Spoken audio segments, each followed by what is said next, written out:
Okay, so let's see what this sky pack is like. Now, I think it's mostly attachments, and the exciting part is that they are a little more realistic in the way that they move. So we're gonna give this a shot.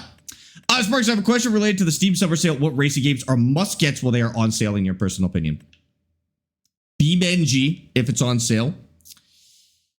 Dirt Rally 2 or EA WRC if you want a more hardcore rally game.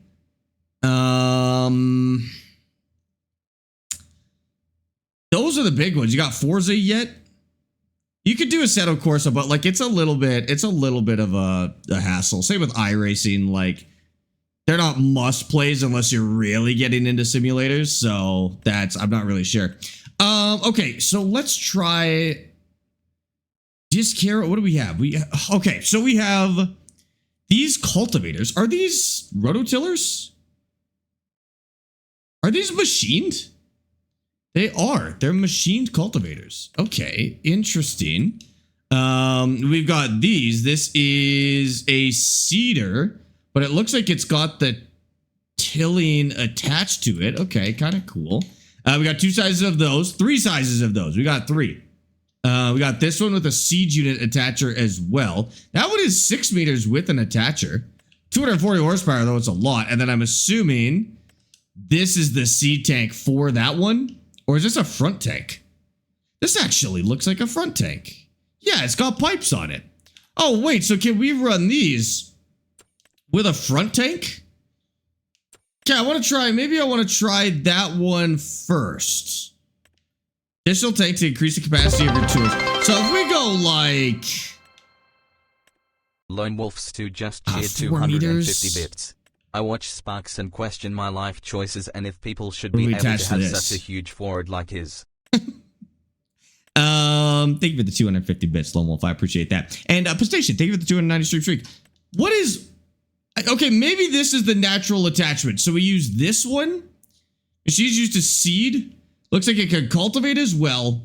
And then I think it attaches with this one. So I need 260 horsepower. So we're going to grab this. And then we're going to grab this, which I think is designed to attach to it. What configs are there? Oh, there's a packer on it as well. Okay, and then just something with 260 horsepower. What's the natural combination of those two? 230 on the JCB. I actually think we might have to go bigger. Oh no, we could go maybe a Vultra. 271 isn't quite enough.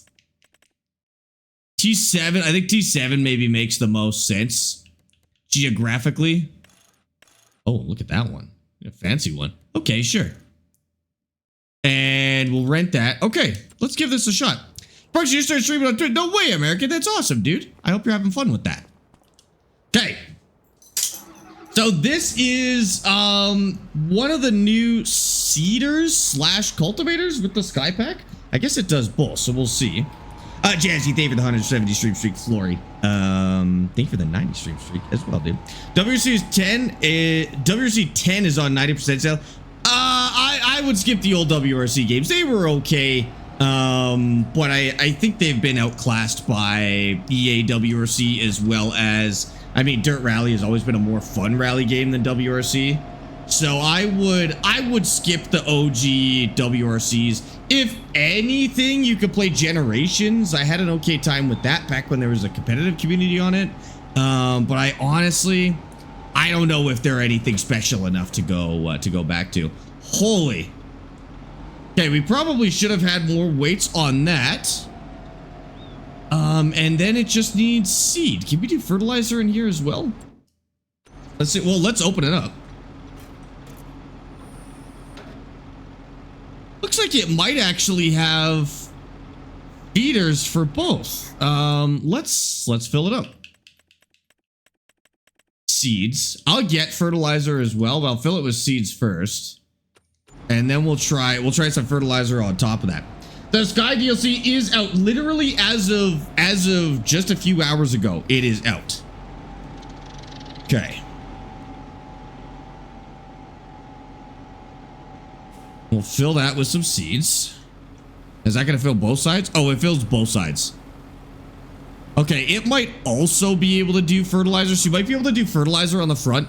And then if you have something with a seed tank on the back, because I know there's another machine that we did that with that could do both if you filled the front with seeds. So this one might be on the same path, but this doesn't have a tank for seeds. So we're gonna have to go just with seeds for now.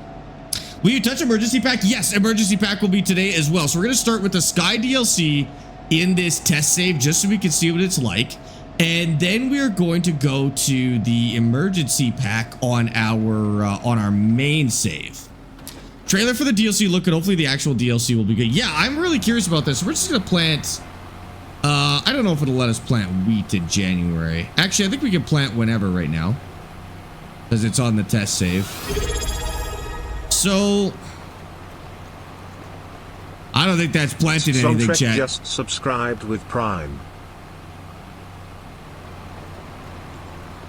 That's not doing anything. So, but is this not a cultivator and a seeder? Okay, what if I lower that? Yeah, it's a power harrow.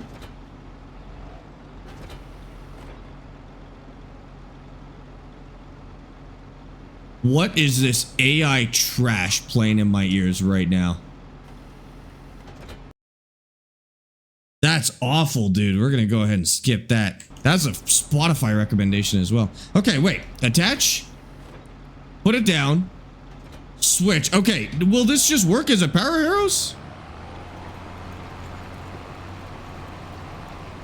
You don't direct drill with that kind of seeder? Well, it's not a drill. It's a harrows and seeder attachment.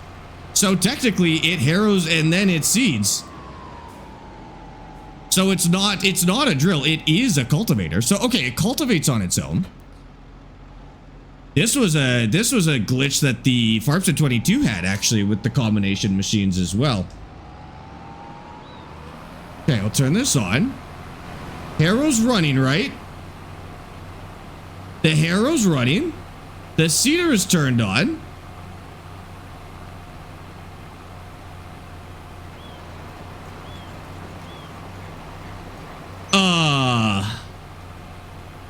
This is bad.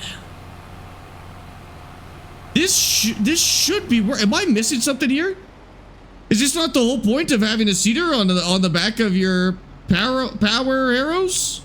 Is that you can do both at the same time? It's got the pipe attached. Is the front seed tank on? It was, but oh, it doesn't let me turn it on separately. It's right. Turn it on. Turn off power harrow. So the power harrow is on. Maybe the seeder isn't down. The tank is on. Everything's on. Everything's down. Some people say you have to use a base game tractor. It doesn't work with other DLC track. Okay. Is that seed or fertilizer? It's seed. Some people say you have to use a base game tractor. Okay, well, let's go get a base game tractor then. Hold on. Move this out of the way. Yeah, this is the new Sky DLC. Base game tractor. Okay, so let me just go something bigger. Maybe it's a horsepower issue. We need at least 260. John Deere 7R is base game as it gets. I'll even way overshoot the power. 388. I mean, that should work. Turn this one off.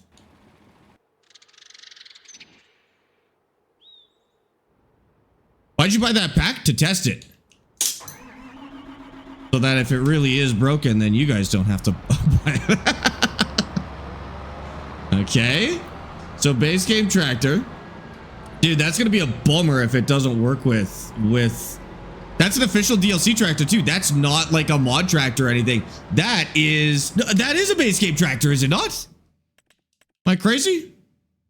That is a base game tractor, actually. It's just got a different paint job on it. Okay. You said base game tractor work? That's a base game tractor. I'll try a different one, but that is a base game tractor. I don't know. Maybe it doesn't have enough power. Yeah, those of you who have the year pass, you're also getting it no matter what, right? I've got the year pass, so it's kind of you get it no matter what. Which DLC? The new one that just came out today, the Sky Pack. Probably should put the front tank on first because that's where my weights are. Okay, attempt number 2 at using the Sky Pack.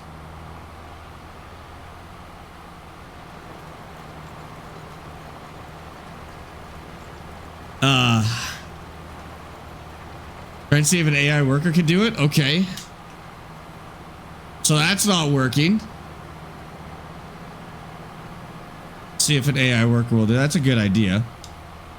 My seasonal planting is on or is off. But what? Okay, let's do it right. Maybe this wasn't intended to be used that way. I turned it off on my test save. Seasonal growth, yes. And then you know what we'll do is we'll skip to a proper month. So we would be able to plant, excuse me. Let's say oats. Oh, we'll do oats in March. I'll skip to March. We'll do oats. So and just see, because yeah, maybe it's not designed to be used like that. Then the benefit of the doubt on that one.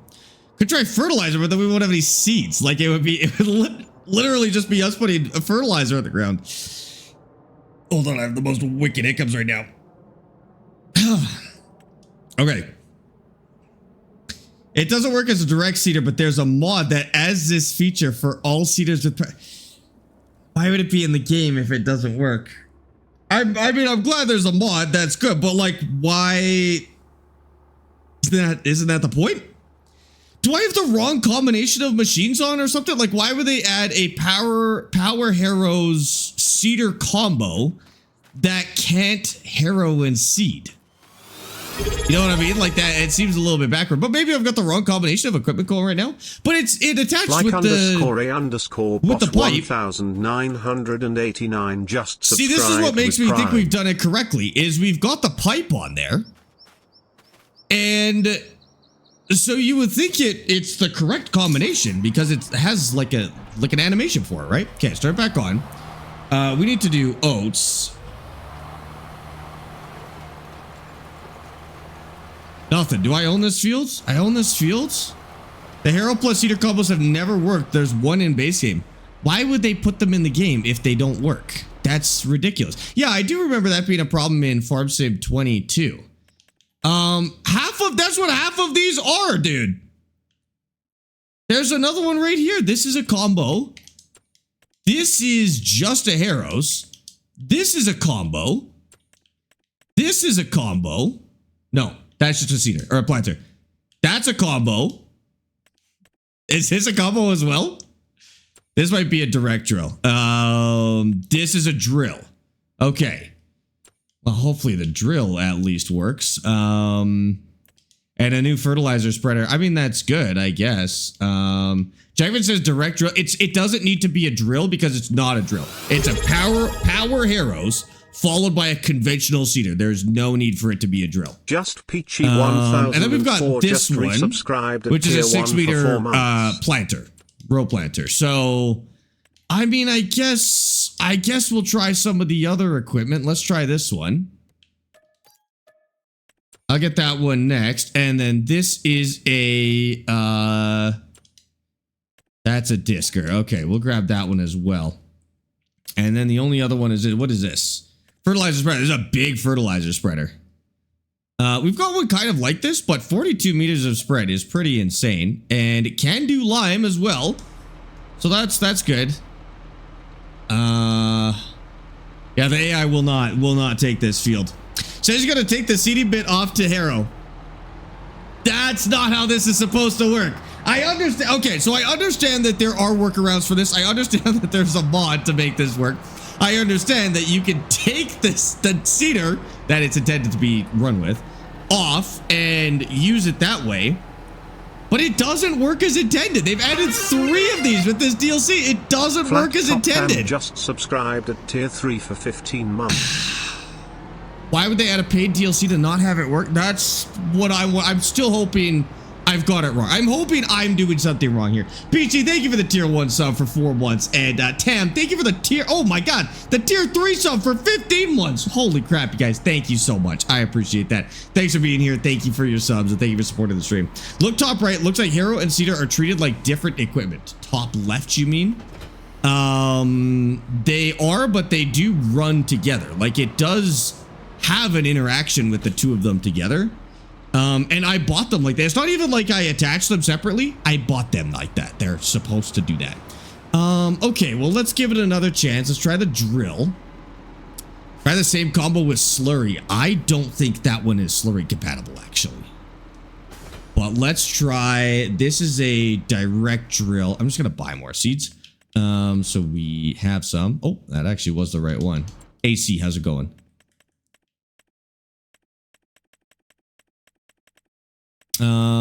Seeds, and I don't know if this one can fertilize or not, but I'll grab some fertilizer just in case, and we will try that.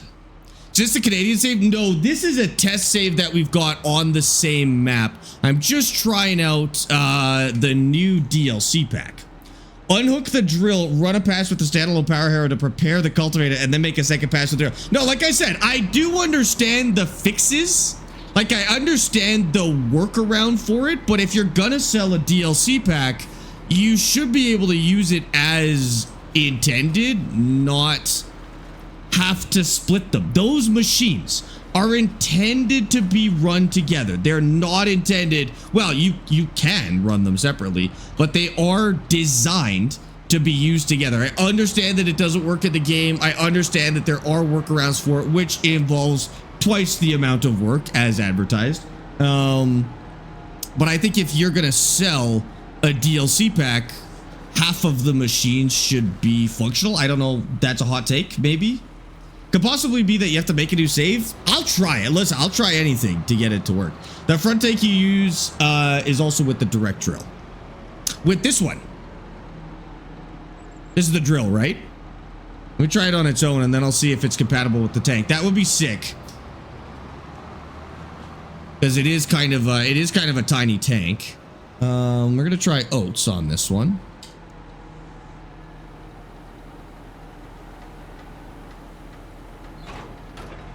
Okay. And that works okay. All right, I mean, that's a good size. Putting fertilizer down, it's putting oats down. Pretty fast, which is nice. Go 17 kilometers an hour, which is pretty good. The animations are supposed to be kind of like the best part, though. That's like the benefit to this one. So like the fold animation.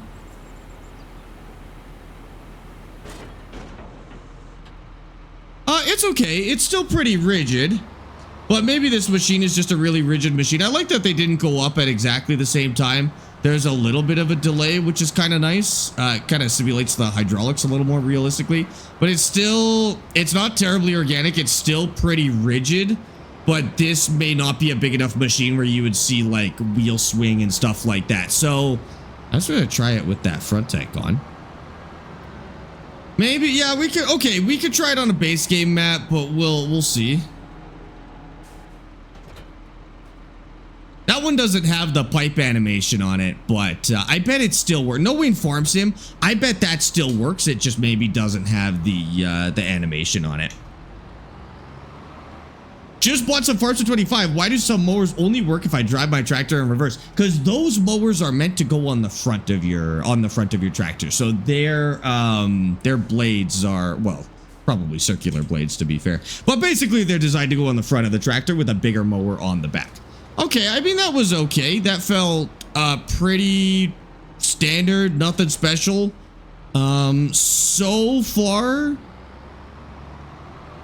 I'm not too impressed so far, but we'll keep trying new machines and see how it goes.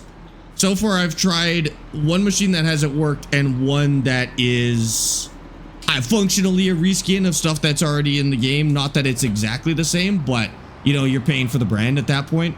Let's try this. Let's try this disc. Now, this one looks promising. To me, this one looks like it could have that new animation. See how it goes. Getting the farm sim side panel for my birthday. Is it good? No. Which farm sim are you playing on? It actually might not work with your game as well. Bolin, thank you for the follow on TikTok. Seems like it could have been a content update. I still would have been annoyed if it was a content update, to be honest with you. All right. Let's try this. So new animations for unfolding and folding. Got the wheels that kind of swing with gravity. That's not bad. I like that rocking back and forth. Okay, that's nice. This is like what was advertised as the cool part of this pack. And it's working with the goods, which is a good sign. Now, there's supposed to be some dirt and dust buildup on this machine. I'm just going to run it for a couple of minutes. And apparently the dirt is supposed to build up kind of realistically on this machine as you run it. So we're just going to run it for a little bit and take a look, see if we can see some of that happening. Nothing yet. Still very, it's a very plasticky looking machine. But we'll see as it wears out. They call that cool? I mean, it is a cool animation. It's just not like, you know, would you pay for that is the real question. I'm just gonna, I had onions here. I'm just gonna go over top of them. It's all good. Does it appear on all machines? Yeah, just kind of generally though. Like it just kind of gradually appears over all machines. I guess the cool part of this is it's supposed to build up, like realistically in places where you typically see dirt build up, kind of pile up on the girders and stuff like that. So we'll see if that works. Let's see what happens. Is that new DLC for Farm Sim 25? Yes, exactly. I don't see any dirt build up on there yet, but we'll keep going. Looks pretty clean so far. I don't know if we actually have to be doing work or if we can go over the same stuff. Just watched a video on that cultivator and Cedar, it does work, so must be something wrong with what you're doing. You just watched a video. Could you send that video to the Discord real quick? I'd like to take a look and see what's going on. Because yeah, this is on a modded map. Set dirt to fast in settings. That's smart. We can see this a little quicker. This is a modded map and there are other mods on this test save, so like that's possible. Dirt fast. Okay. If that goes a little quicker. But yeah, Shmuel, could you send me that video? I'd like to take a look and see what's going on. We're going to do emergency pack next. Well, I like the way it flexes as you drive over stuff. It's not like super rigid. It actually bends at its flex points, which is cool. What does changing the dirt do? It makes it so your machines get dirty faster. We're testing out a new mechanic that comes with this machine. What I might do is have an AI cultivate a field with this and then go look back later. Using it, it doesn't seem like anything special, you know, just another disker, but I did like the folding and unfolding. Well, I haven't seen the folding animation. I like the unfolding animation. Okay, what I'll do is I'm going to test some other stuff, but I'm going to have an AI run this on a field in the meantime. But let's take a look at that folding animation first, because that's the other supposedly awesome part. A little bit of rocking back and forth. Same wheel swing we saw when we unfolded it. Yeah, like that. That's not bad. It's not game breaking, but like it's interesting. Let's have them cultivate this. Oh, not that. Not that. No, back it back up. Back it back up. It's just a shallow cultivator, basically. It doesn't really do anything special. Just a shallow cultivator. Is this the Thrustmaster Simtask kit? Thinking of buying it, what do you think? This is the joystick from the Simtask kit. Yes, this is actually a different wheel than what comes with that kit, but the wheel that does come with it is good for its price, for sure. It's probably the most affordable wheel worth mentioning right now. Okay. So I don't really see any dirt buildup on there right now. Literally zero, actually. But we're gonna let the AI run it for a little bit, and then we'll see what happens, I guess. If you have easy dev control, you can add dirt on. Oh my god, I do. I'd rather do that, to be honest. I also don't know if the AI will build up dirt on vehicles. If you have easy dev, condition dirt set 50%. Just going to the... Oh yeah, it's going to the right one. That worked. Addition, dirt set, 100%. Okay. It's a lot of dirt, obviously. Yeah, I mean, as advertised, I would say. It's got that mud effect that we usually see on the tires, kind of in the grooves, on the girders. So that's the same effect that we would see here, right? Is stuck in the tire treads. But they've added it to the top like this, which is cool. That's a little more interesting than it just getting dirty, which is what it used to do. Now you've actually got dirt caked on there, which I like. That's cool. Is it a reason to buy the DLC? Probably not, but it's cool.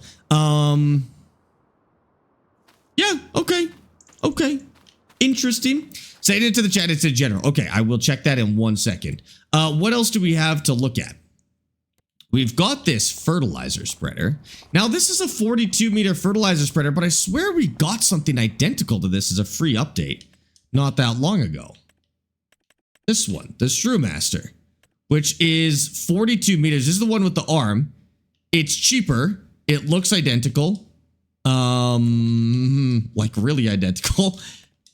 Does this give us any sort of benefit? Oh, there's an extension on it. Oh, barely. Brings us up to 21,000 liters. This has a capacity of 15. Okay.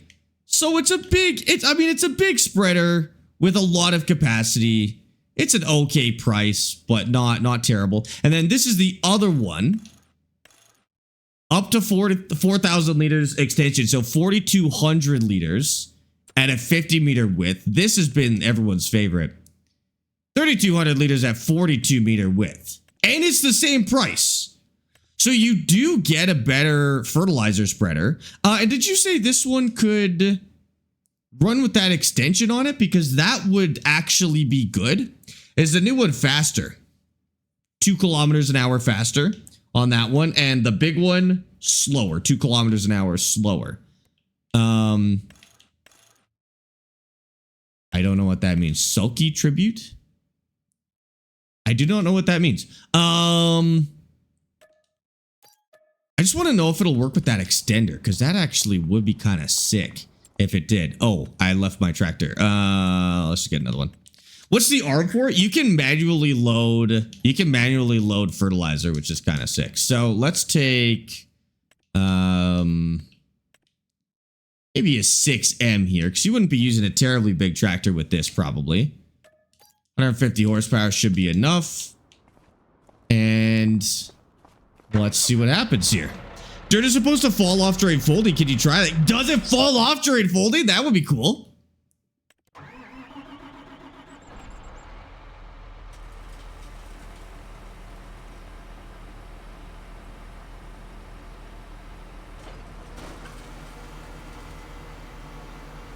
I saw a little bit there. Oh, yeah. Yeah, a little bit of dirt falls off. Now, is that dirt gone now? A little bit fell off while it unfolded as well. Same with there.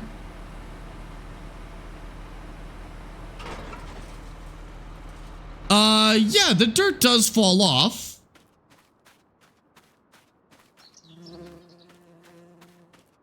But it is still there. So it's just like an animation. The dirt doesn't actually fall off. I mean, maybe if you did that a few times, maybe it would. But as far as I could tell, most of that dirt is still there. It just kind of has like an animation. Will more fall off if folded while driving? Let's give it a shot. Will more fall off? Go fast too.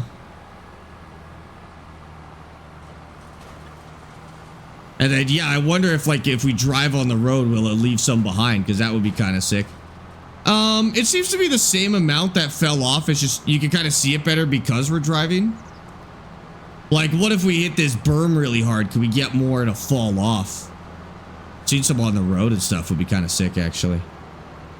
If it left big muddy tracks behind. Regular tracks, at least on this map. There was actually a weird suspension glitch there as well. Yeah, I mean, doesn't seem to change his transport. It's just muddy. Who's going to notice this during regular gameplay? Like, I would notice during regular gameplay, but how much would I care, I think is kind of the question I've got right now. And is that worth buying? Like, as a free update, if that was a free update to all machines, I would have been like, sick. That's awesome. As a, you know, as a benefit to buying paid equipment, I don't know if I'm that impressed.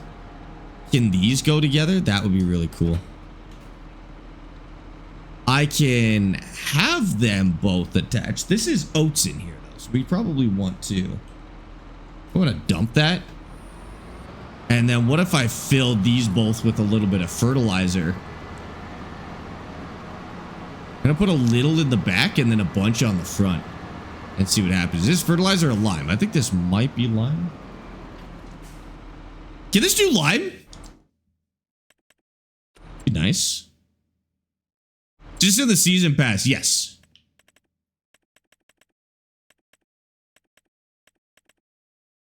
No, just fertilizer. The other one could do fertilizer and lime. This one just does fertilizer. I'm actually going to fill it just with a bit. Like that. And then I'm going to put more in the front. Just going to run it on purpose. And then can I put fertilizer in there? We can. And I do think it's actually going to use it as well.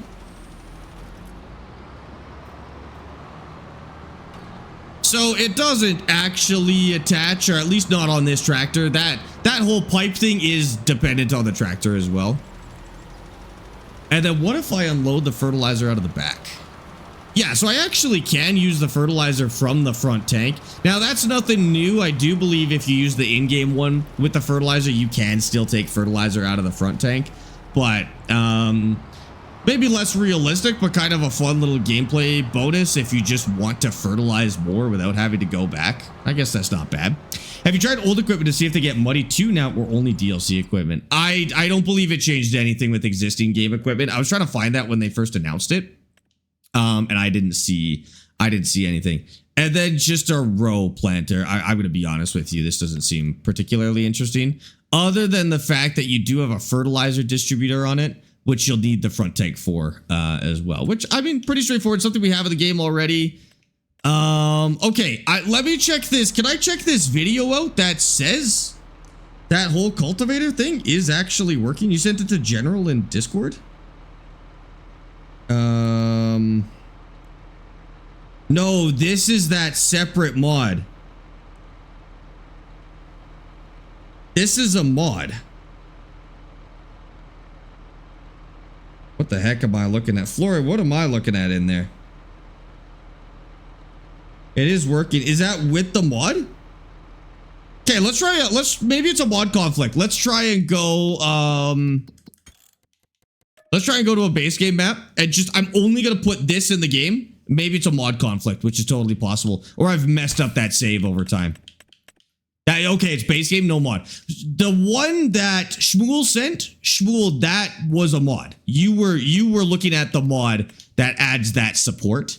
We're gonna do starting money, 1 million, economy difficulty, easy, no starter farm, no start from scratch, Riverbend Springs. And I mean, I'm going to deselect all and I'm going to put on just Sky Agriculture just to see if we can at least get it to work. He talks about everything, even the new DLC. It was just released, that video. That video that you sent is a recap of that mod. I don't know.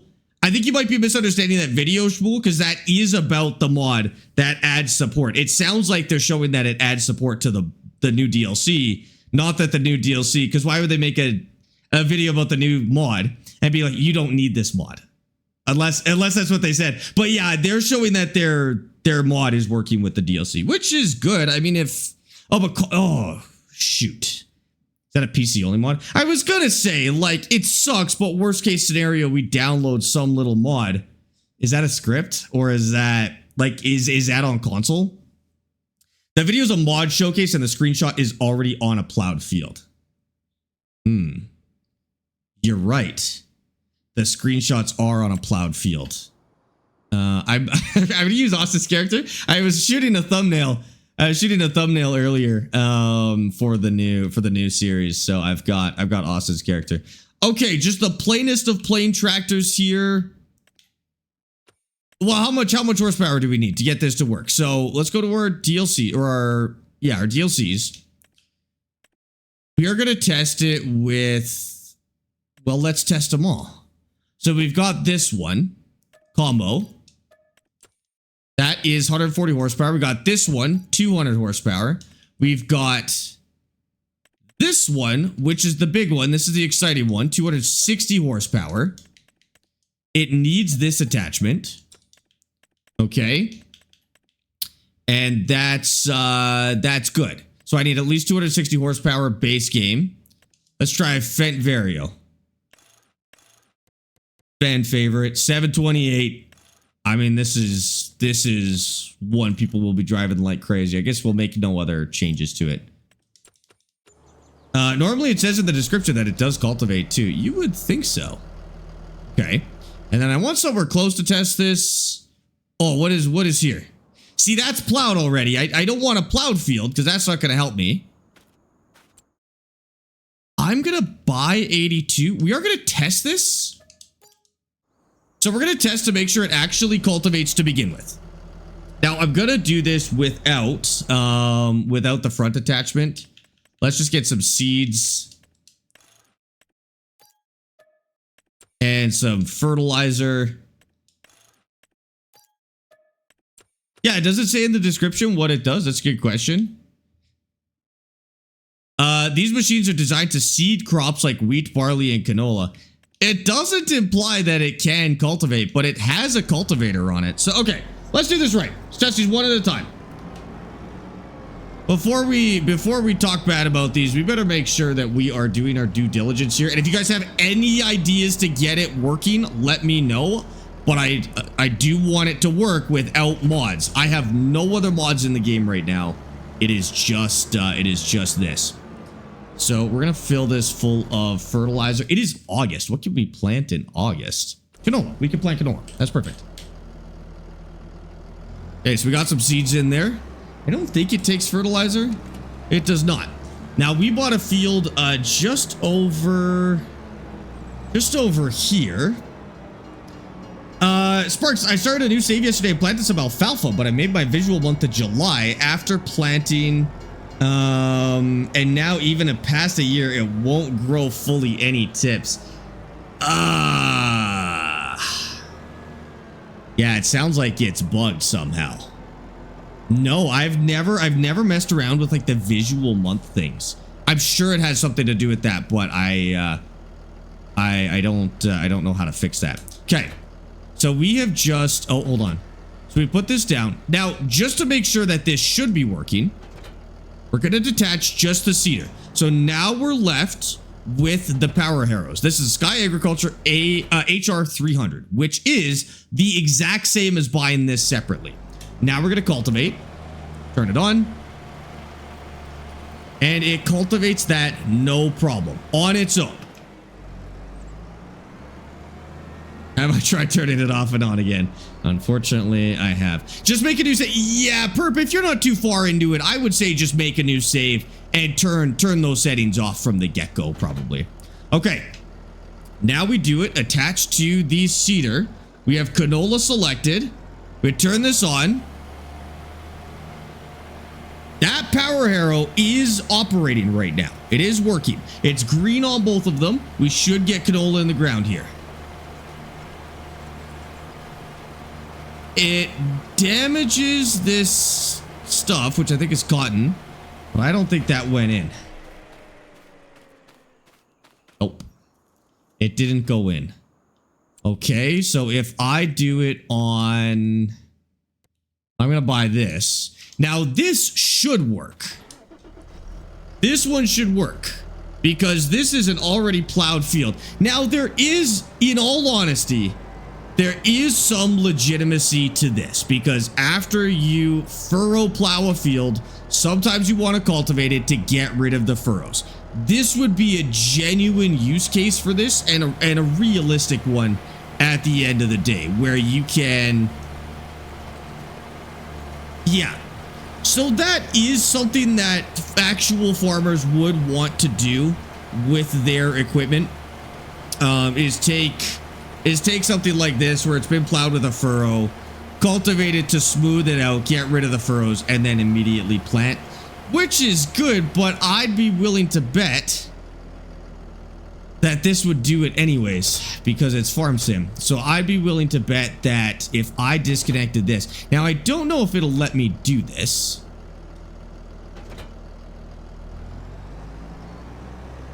I don't think it'll just let me grab that.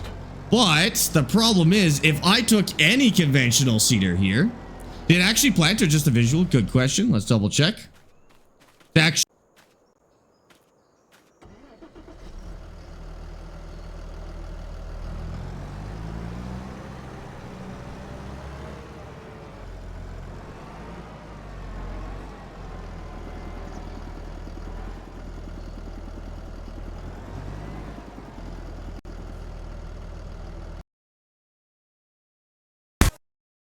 I must have bumped it or something like that. Good catch. I was just saying that that's probably not compatible, but we'll try it, and it's not compatible. The problem is, in terms of farm sim, if I get any seeder, and I'm specifically going to go for one that's not a drill.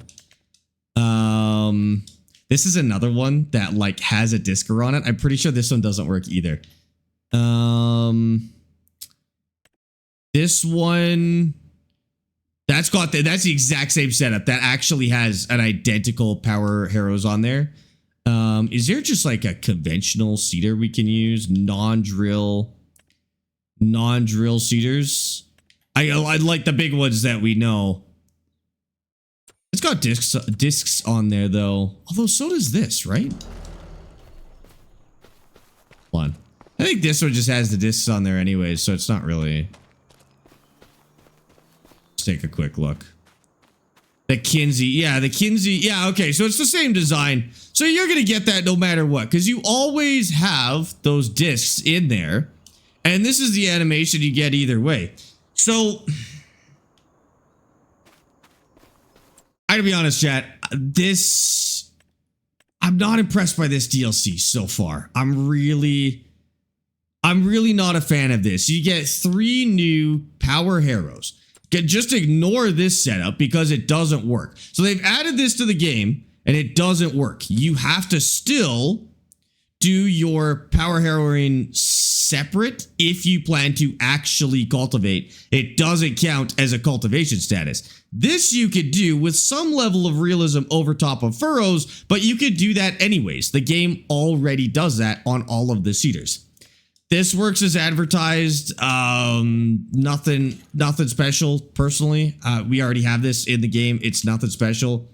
We have a 6-meter row planter, 180 horsepower for 62K. I mean, is that anything special?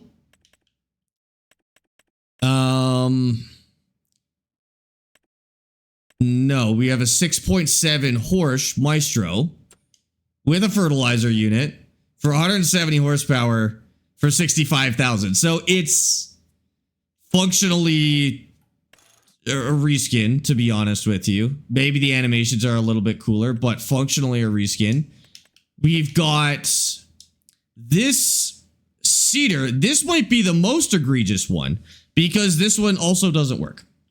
This one would have been nice because I think it actually is something kind of unique. It's fairly big. It relies on the front container, which I think is cool, but it doesn't work. It literally does not work. It has to be used as a seeder. The whole cultivation mechanic doesn't work in the game without a separate mod, and I'm not even sure console players could do it. We've got this drill. I mean, is the drill anything in terms of progression? So the drill is 200 horsepower, 6 meters, 3,000 liters, 17 kilometers. So 6-meter drill. Bednar is 6 meters, but requires 40 more horsepower. So, I mean, that's not bad. So, you got the Aerosim. A little bit more capacity than the Aerosim. Oh, but this one can fertilize at the same. Oh, the other one can fertilize too. This one's a little bit slower. It's not quite as wide, so you get an extra meter out of that, I guess. So again, it's not really adding anything to progression. This disc. So this will be in disc arrows. 70 kilometers. Sorry, 70 meters. This disc arrows. 134,000. Oh, discs are expensive. 12 meters. So its equivalent would be this one, the Kinsey. It operates at 215 less horsepower. It has the option to seed grass and cover crop. It's also 12 meters. It's the same speed. Okay, I mean, that's not bad. The softer kind of puts it to shame other than the seeding though. The softer is about this. It's actually less horsepower and just a little less width. Are there any other discs that seed? The Dalbo. 8 meters, 180 horsepower, can also seed. So it's like a little bit bigger than the Dalbo, I guess, which is good. Oh, you can do slurry on this as well. So seeder unit and then slurry distributor, but for the slurry, how would you hook this up for the slurry? Can any of these other ones do slurry? That might genuinely be unique.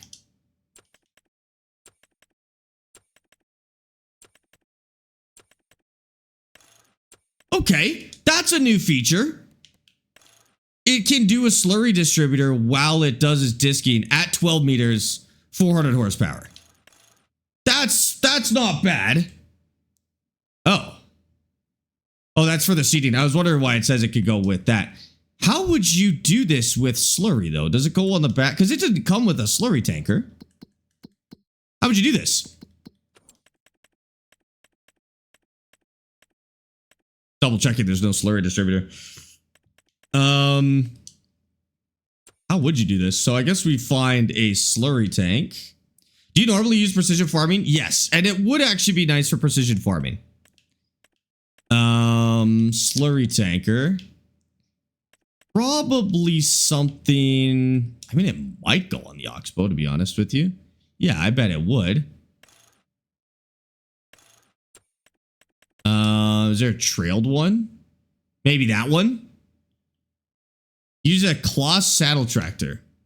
Oh, I forgot those were in the game. Okay, let's try it with both. Let's try the Profi 2. So this is a trailer. And let's try it on this. This is an all-in-one. And then, what did you want me to try it with? Saddle track? Kloss saddle track?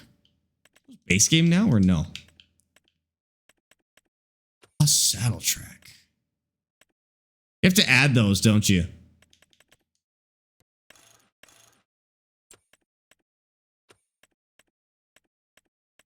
Or is it in, actually, it might be in slurry equipment. It's not slurry tankers, slurry transport. It's a mod?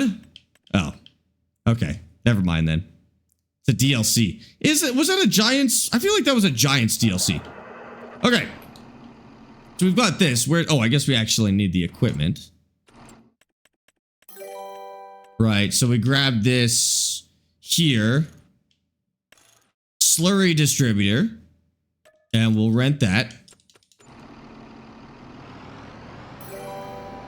And we'll see if it can run on this. 76, thanks for the follow. And Liam Perry, thank you for the follow. I appreciate that. What's the map name? This is Riverbend. This is the base game map.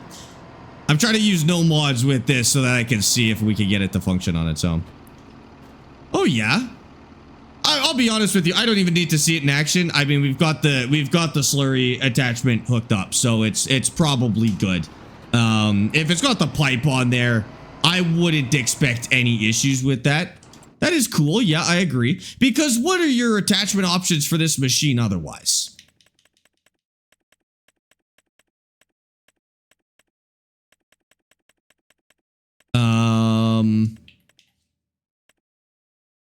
You've got these guys here. So this one actually is a cultivator as well, but it's tiny. It's 6.2 meters, so it's much smaller. And then you've got a regular distributor as well, which isn't going to cultivate. With that one, you at least get to cultivate, which is cool. I guess I will just bring the tractor back and check it with the trailer. Just reset that back over here. Grab this. Grab that trailer, and we'll try attaching to this. We're doing good, Liam. How are you? It was a DLC, but now it's a mod because it was not brought back into Farms in 25. Ah, okay. Gotcha. Gotcha. KTM, thanks for the follow on TikTok. Jared, Zoltan, Colt, thank you for the follows on TikTok, guys.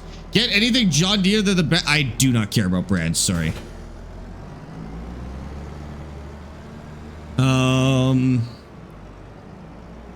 Okay. And I don't really foresee any issues with this. I think this will work just fine. I can even line it up.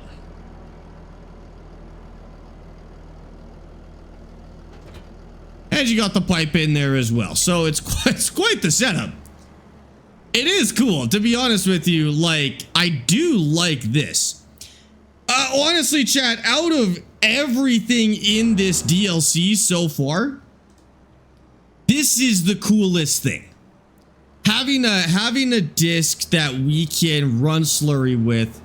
We couldn't do this before unmodded. Now, again, maybe that conversation falls apart when you can just mod this in for free. So, like, why would you buy it? But this is something unique that the DLC actually does. I'm just looking for, I'm pretty sure we can buy slurry here. Maybe not on base game. Hold on. Let me just take a look. Animal dealer. Yeah, we might actually be able to buy slurry in there. I thought Vrito already did slurry distributor. Well, yeah, actually, no, that is a good point. It's smaller though.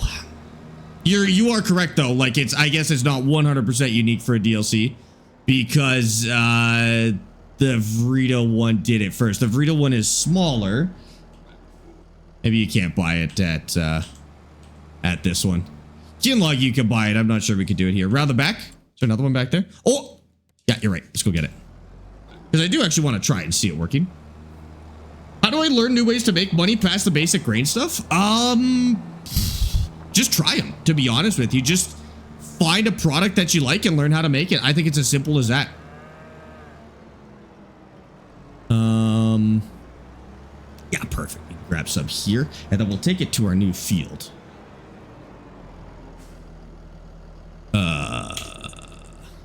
More forward, maybe? Not.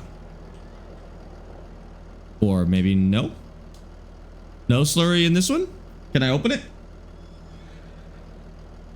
I have to open the top?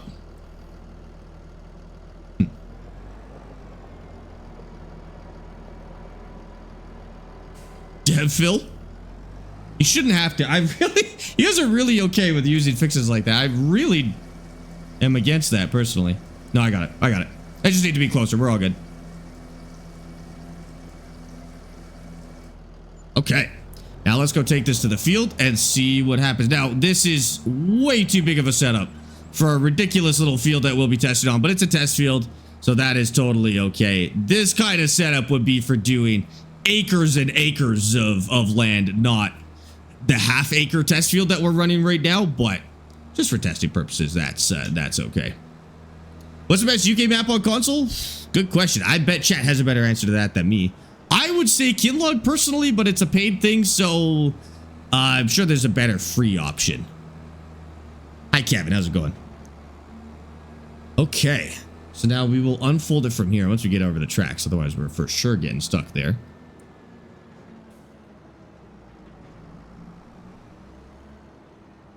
Now let's unfold this.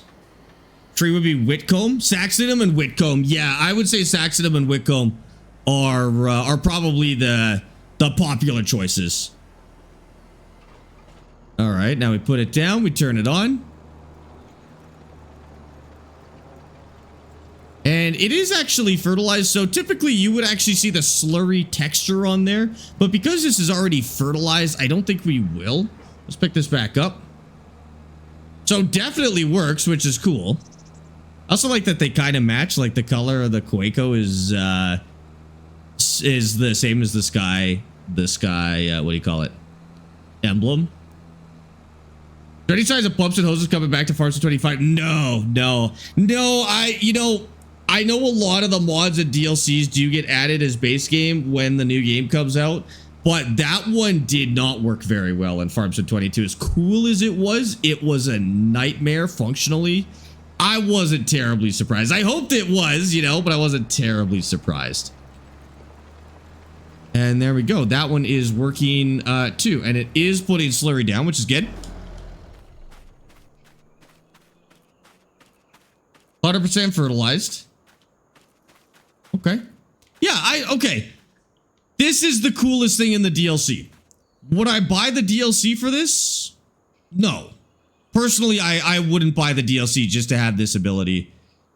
I'm going to be honest with you, chat. I don't have a good reason for you to buy this DLC. To be totally honest with you. It's well done for what it is. Should this have been a free content update? Probably. I don't have a reason for you to buy this DLC, chat. I mean, yeah, you got it if you've got the year pass for year 2, you've got it, which I guess is good. It was kind of like a free update for you. It's underwhelming. Yeah, I think you said it right, Spirit. It's an underwhelming DLC. It doesn't really do anything new. You get a few of these really niche use cases. Half of it doesn't actually work, which really sucks. Cody 420 cramped and just resubscribed at tier 1 for 8 months. Just for the brand, I guess. Hey. That's all I got. If you're a big Sky Agriculture fan, maybe you'll like this DLC. I don't think this adds anything to the game. This is the most underwhelming DLC we've seen for Farming Sim in at least as far as I can remember. Since the beginning of Farm Sim 22, this is the most underwhelming DLC that I've seen, to be honest with you. Not free, they just prepaid and paid less than they would have definitely not free. And no, that's exactly it, right? Even if you have the year pass, this could have been something more exciting, and instead you got basically just this. Yeah, at least the Vrado pack added boars. It also added the need for overseeding, which was not a mechanic that was in the game before. It added some new machines that, again, weren't in the game before. I don't think this adds anything to the game, to be honest with you. I'm so sorry. IDK and Whip It, thanks for the follows on TikTok. I don't know. I wouldn't buy this. I thought the emergency pack was going to be my biggest disappointment this month. We're going to try the emergency pack next. Like now, that's what we're going to do right now, is try the emergency pack. But yeah, this is disappointing. I would say the most egregious part of this entire DLC release is the fact that this doesn't work how it should be working. This should have been a way for us to cultivate and immediately plant over top of a crop while getting more yield than we would with a direct drill, because it is cultivating still. It is another step of cultivation over what we'd get with drilling, because we know when we use the drills in the game that we take a debuff to our yield. We know that. We're used to it. It's just how it goes. This would have been awesome if this actually worked properly and we got to get the cultivation bonus and seed at the same time. I would have even been like, it's not a crazy DLC, but you do get to do this new thing. That being said, that's actually not new to the game either. We actually do have it in game, or we're supposed to have it in game, because we have these guys here. This is what that is. This is base game. This is the exact same type of cultivator and the exact same type of seeder, just from horse. And this one doesn't work either.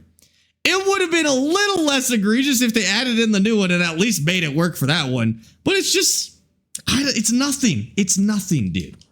Why does it need so many wheels? Weight distribution. That's for weight distribution. So you get more even disking, basically. That's normal. That's fine. Not gonna lie, I'm happy I haven't bought the year 2 pass. It's been boring so far. What's been in the year 2 pass?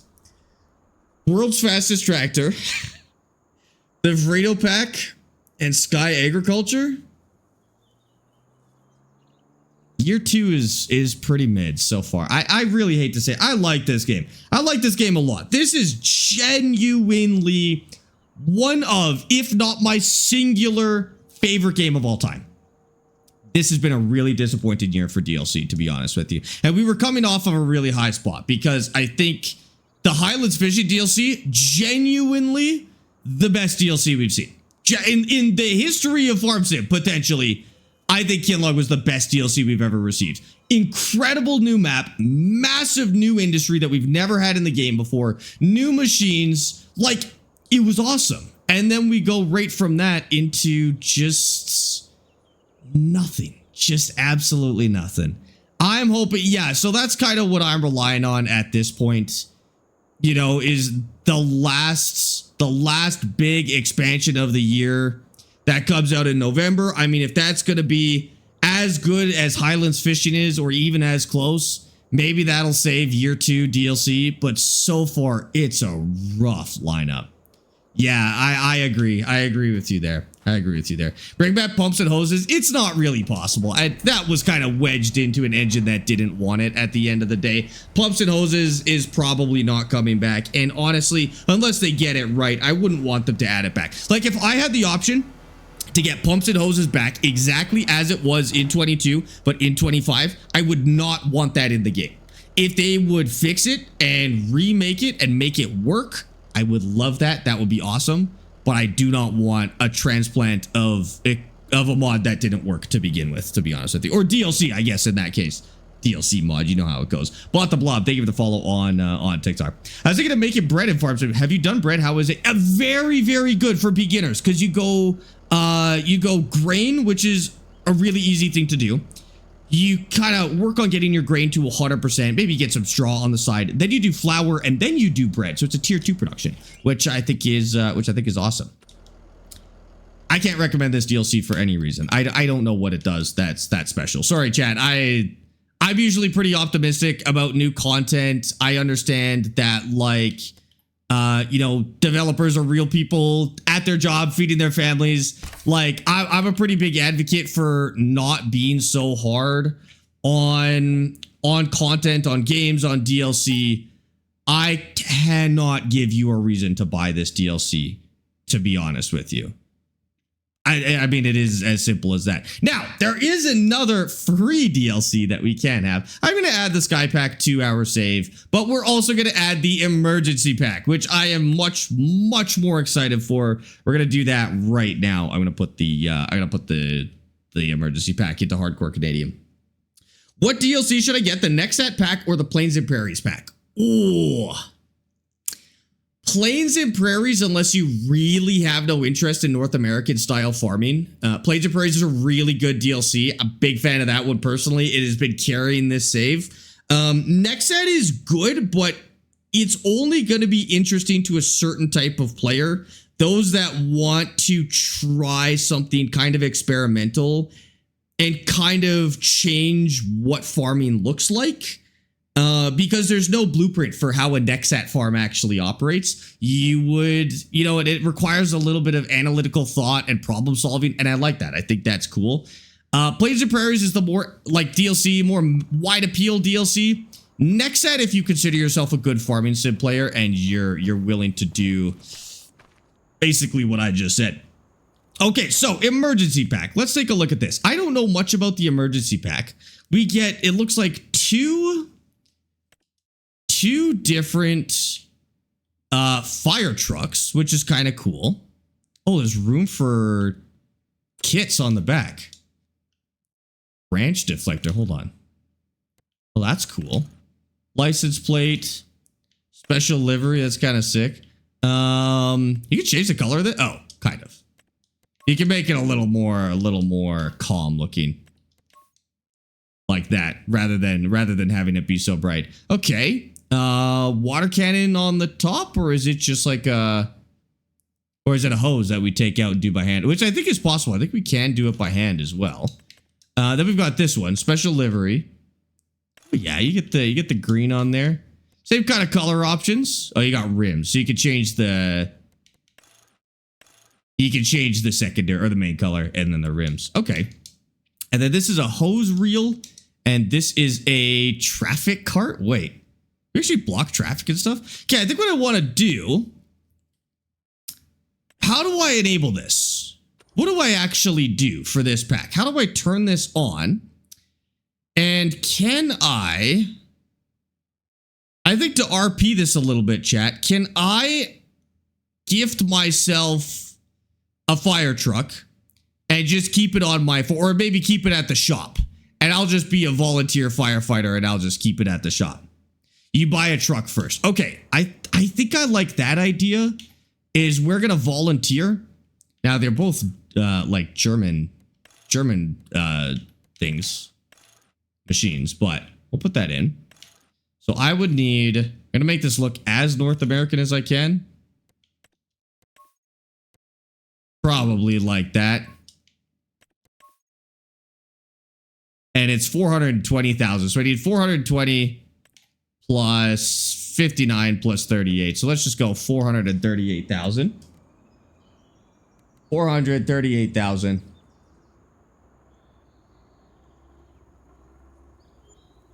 And we're just going to have this basically not owned by us. We're not going to keep it. We're not going to keep it on the farm. So we're going to put that down. I like that design. Go with the other colors. And then how did I do that thing where I got the, oh yeah, here we go. Like that. I think that's good. You don't need the trolleys for that one. Oh, do I want the trolleys though? Should I get the other one? Watch the announcement on TikTok and comments were dumb. For example, yes, European fire trucks in America makes sense. It's a European game. I don't think we can complain about that. Oh, okay. So maybe I will add another 30,000 and we'll use the big one so that we can use the trolleys, because the trolleys actually seem kind of interesting. So the way that I'm kind of RPing this is going to be owned by the county, and we're just going to volunteer. We don't actually own these.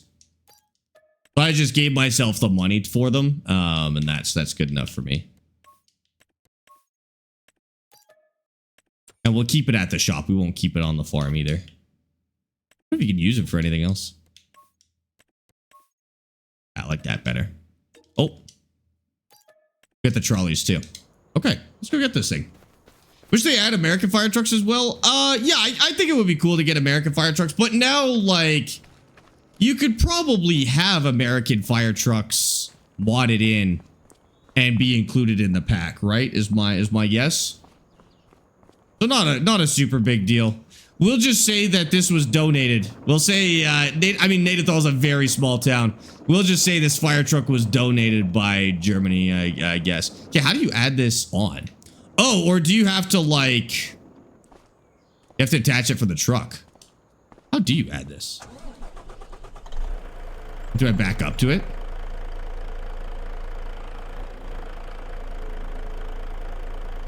Maybe it has to go on the other way. Hold on. Let's try the other one. Just a heads up. Sometimes the fire take ages to extinguish if you let it burn and build up. Okay, we'll be quick. We'll be quick when we get one. Oh, I like the reverse alarm. That's sick. So can I put this on here? Oh yeah, there we go. Okay, so we got one on there. We'll put this other one on, and you know what we'll do? We'll just bring it over. German brand names are always very over the top. What do you mean? That's a Mercedes. What are you talking about? German brand names are over the top. That's a Mercedes. You know that one, I would hope. Although it does say Schlingmann, which is also a little bit nuts. You're right. That truck isn't for fires, FYI. That's for getting the cats out of tree. Do I need both fire trucks to do this? Did not have water? The other one sprays water. This one you got doesn't. Oh, okay. I'm gonna grab both then. Their horn. Chat, what's the horn button? I like that. That looks good. Siren? Yeah, what's the sirens button? Also, where should we put this? I feel like we should put it right here. makes sense. It depends on the emergency. It's very technical. Okay. Watch out, the sirens are loud.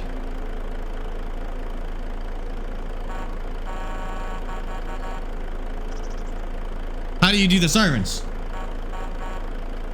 Are there sirens? Oh, toggle siren. Control keypad 1.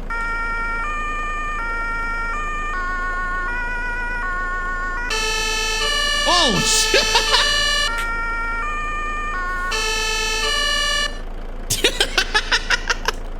Okay, so it's got sirens. It's got sirens. Okay. So, oh, it says start scenario. So do I get called for stuff, or do I have to get in it? And then that's how that works. That is loud. Okay, and then 420K for the other one. We'll get that one going too. 420,000. We'll just buy that directly. You get called. Or both. Maybe I got the option to do both.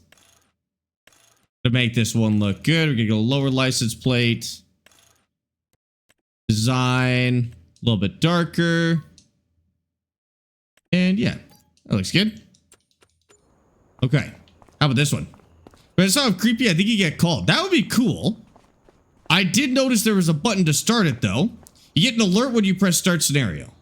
Oh. Okay, hold on. Unfold fire truck. Oh, that's cool. Hey, do it. Wait, do I have a light tower as well? Oh my god, I do. Oh, that's kind of sick. Oh, that's cool. Look at that. Activate monitor. You can do it with the joystick too. Although the controls are a little funky, I'm not gonna lie.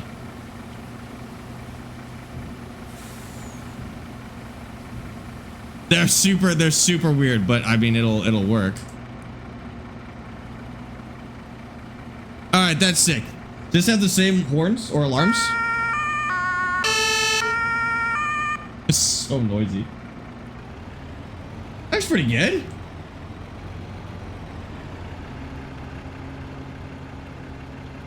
When I turn on the big light, maybe you gotta unfold it to do it. Cool. Okay, let's put this away. This emergency pack is an amazing addition for kids who like to play. Oh my god, I would imagine. That would be awesome. The Q siren is better than the Europe siren. The Q siren? What do you mean the Q siren? I just tried to press Q. It didn't do anything. Maybe the Q siren.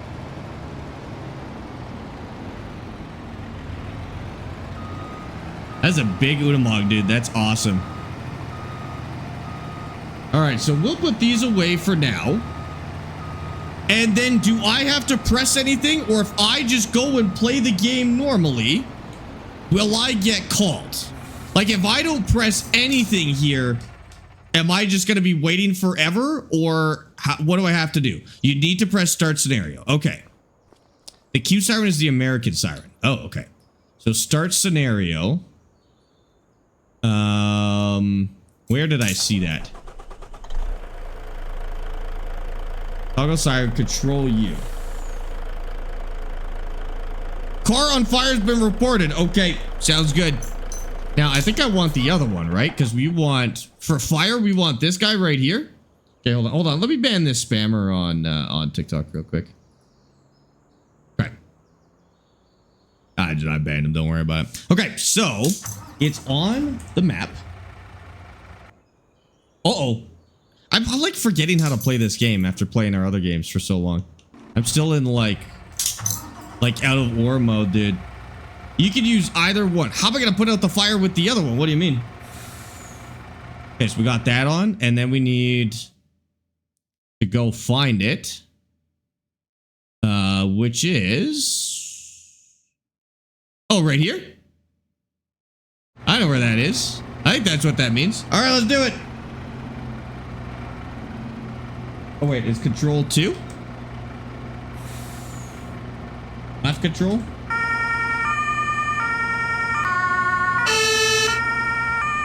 I'll use that one. I'll use that one. It's fine. Oh, you got a little reverse camera on there. All right. Let's go find this thing.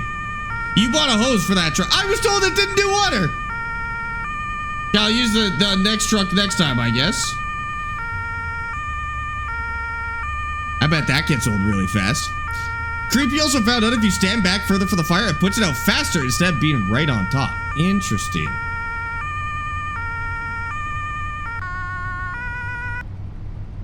I don't need the alarm. It's fine. That's no need. No need. I mean, maybe if there's an audio slider specifically for the alarm where I don't have to have it at that volume, that would be good. But oh my God, look at that thing, dude. That's crazy. You said get closer? No.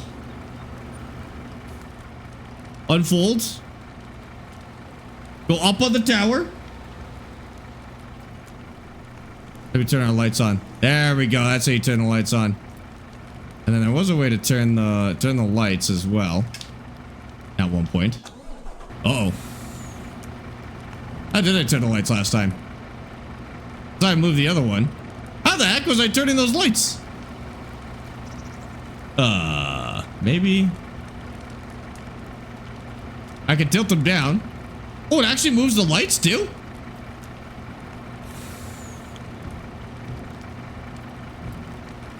Check that out. We can light it up with that. Okay. Oh, it moves both of these at the same time. Well, that's a little silly, but I guess we're not going to worry about that.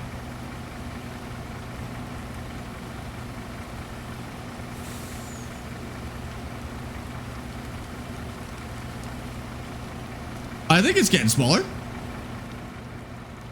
They are for sure dead. Are they still in there? Oh, what is this? Place cone around object. How do you do it? Place cone. Oh, there we go. That's it. And then how long does it stay here for? Okay.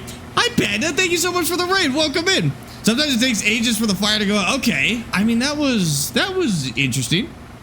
Oh, you have to turn that off separately. Do I have to, like, collect that cone or anything like that? Panda, thank you so much for the raid. Pop of Sunshine. Hunter, welcome in with Panda as well. Guys, how was your stream today? We are testing the new pack. The new... fire pack. Pick up object. And then how do I put it away? Or do I just keep it forever now? Where does this go? Oh, it's still there.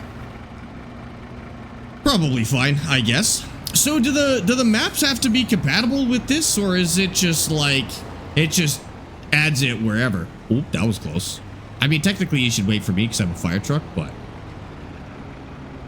I'll try the other one with the lines rather than this thing on the next one. I guess I don't have to turn this on anymore, do I? All right, turn those off again. Beacons, there we go. And then we can turn our lights off. Well, I guess we need our regular lights. And I think I have my hazards on. There we go. Perfect. Can you have field fires? I have no idea what's all included in this pack, to be honest with you. I mean, that was pretty cool. So do I have to press scenario every single time, or what? Like now will they just give me a call when it's time to go, or how does it work? Do I have to go do it manually every time? There's a placeable trigger. I have to place it? You have to start a scenario yourself. You said, but people were telling me you could just you could get like a call for it instead, which I feel like is cooler. Do I have to do something about that? Oh my God, another one. One or more straw bales are burning in a field. We'll mark the location for you. Oh, okay. Or are you just on shift? Is that how this works? Burning in a field somewhere. Oh, I see. Oh, it's by Fence Line Field. It's in Austin's field. I'll be honest with you. I'm not turning that siren back on. That thing was insane. That's it out there. I know where we're going again. Full speed time. Oh, I guess it shows it in the world as well.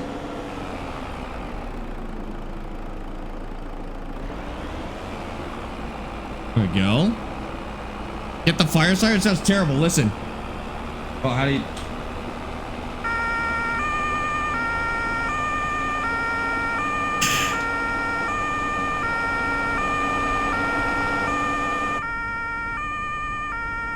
It would get old pretty quick, to be honest with you. It's kind of sick. I need a button, like an easy to activate button, so that I could just hit it when we're like crossing the road and stuff. What? We got it. We're good. We're good. There are other sirens. They're actually as irritating or more irritating than the other ones.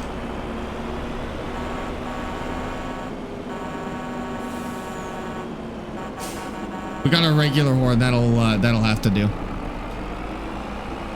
Where'd you get your fire truck license? Literally a cereal box, to be fair. Okay, I think we can go in this way. There's a fire siren you can get to let you know when fires are. Is it automatically in the game, or do I have to,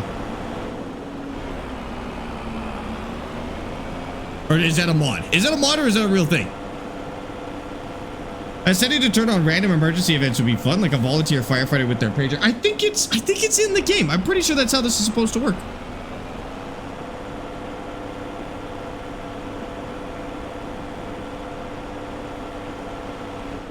Holy, look at this.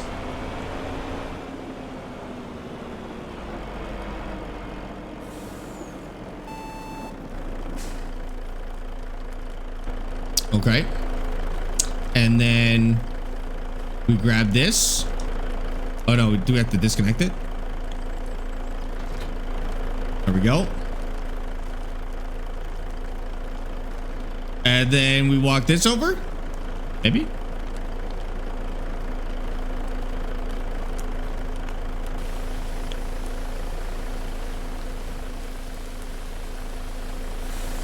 You said standing further back does better? And close up?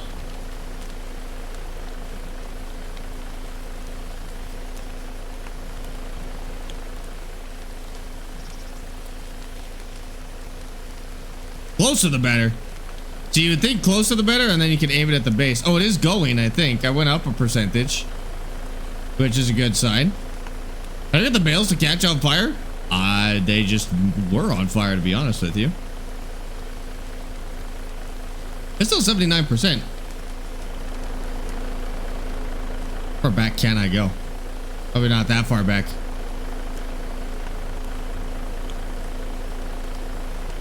I haven't gone up any percentage. Maybe we're gonna walk around a little bit. It just takes a long time. Oh, okay. I mean, I would imagine hay bales take a long time to go. Does sometimes take a while, especially with bale fire. I would imagine bale fires are pretty intense in general. Oh, it went up another percentage. That's good. Oh, you just gotta find the sweet spot. Once you find the sweet spot, you're good. I'm gonna try this further back thing. It's still good. Further back, it's good too. It's just like once you find the place, it goes really quick. He had like 3 people working on one cart, and it's barely going up, and then they all stepped back and it just started climbing faster. Oh, interesting. Okay. Oh, we made 3,500 bucks from that too. We actually get paid for doing that, which is kind of sick. So I don't want any more of those to pop up, or at least not that quickly. Like I don't want this to, oh, stop scenario. So I'm going to turn that scenario off. And then I would imagine, unless we go back and turn that back on, we won't get any more calls. But I want them to pop up like once every couple of hours, maybe, so that I have to go do it. I don't really want to like work shifts, although it's cool that that's an option as well. True volunteer departments are very rare. More get paid on calls. Wait, they do or they don't get paid on calls? All right. And we can drive back. It's a cool little thing to have in the game. I'm just trying to figure out how to kind of integrate it with normal gameplay. So like, I want to be able to just have it every once in a while and just react to it kind of rarely, you know? Would like to see your stuff catch on fire in this game, like bales and equipment. That'd be cool if your stuff could catch on fire. I agree with that. Yeah, I don't know how often you would do it. It says, weird, my new wheel and pedals, only the brake pedal works on farm save. Push brake to excel, let go to brake. Oh, yeah, that's a common issue with wheels and pedals in general. You just need to reverse. You need to reverse the pedals. Some wheels you have to do it on the wheels, and some you have to do it in the game. Oh, is there firefighting gear as well? Wait. Yeah, I'm gonna have to check that out. If there's firefighting gear, that would be really cool as well. It's a T248. It might be reversed in the actual, like on the screen, British. If you look up how to reverse the pedals on the T248, there should be a guide out there for it. It just sounds like it's on the upside down mount, which reverses them. It's low budget, no gear. Ah, okay, gotcha. Really? None? They didn't even give you a helmet or anything like that? You can turn your pager on and off in the settings, and you can change how often it calls you. Wait, what? You can turn your pager on and off in the settings, and how often it calls you. Probably game settings. It's probably going to be near the bottom in its own thing. Oh. Okay. Not in game settings. Oh, there we go. Oh, well, it's not there. General settings, maybe.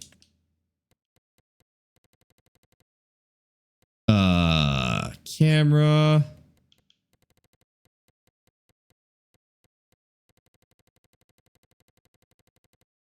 Am I blind? I was also hoping to change the siren sound. Okay. Radio, camera, input controls. Input help window. I don't see it in there. Info trigger, field info. Okay, I don't think it's in general. But I don't think it would be in graphics either. We must have missed it. Just looking on mine and I can't find it either. Oh.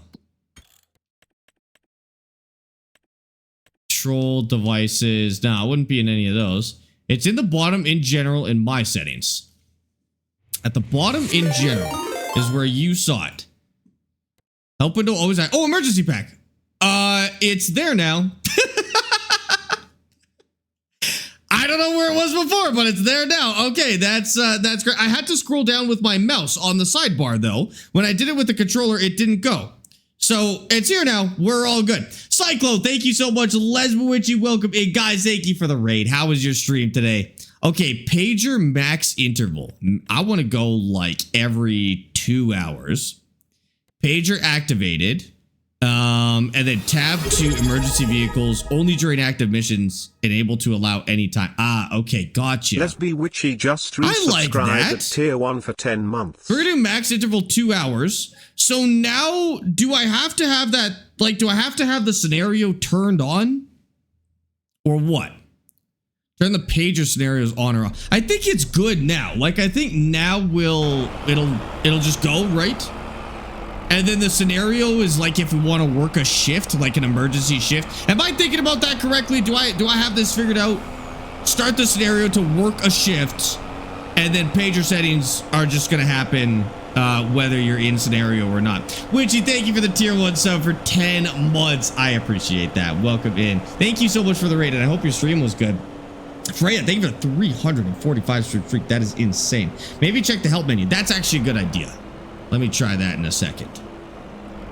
Let's just put this away real quick.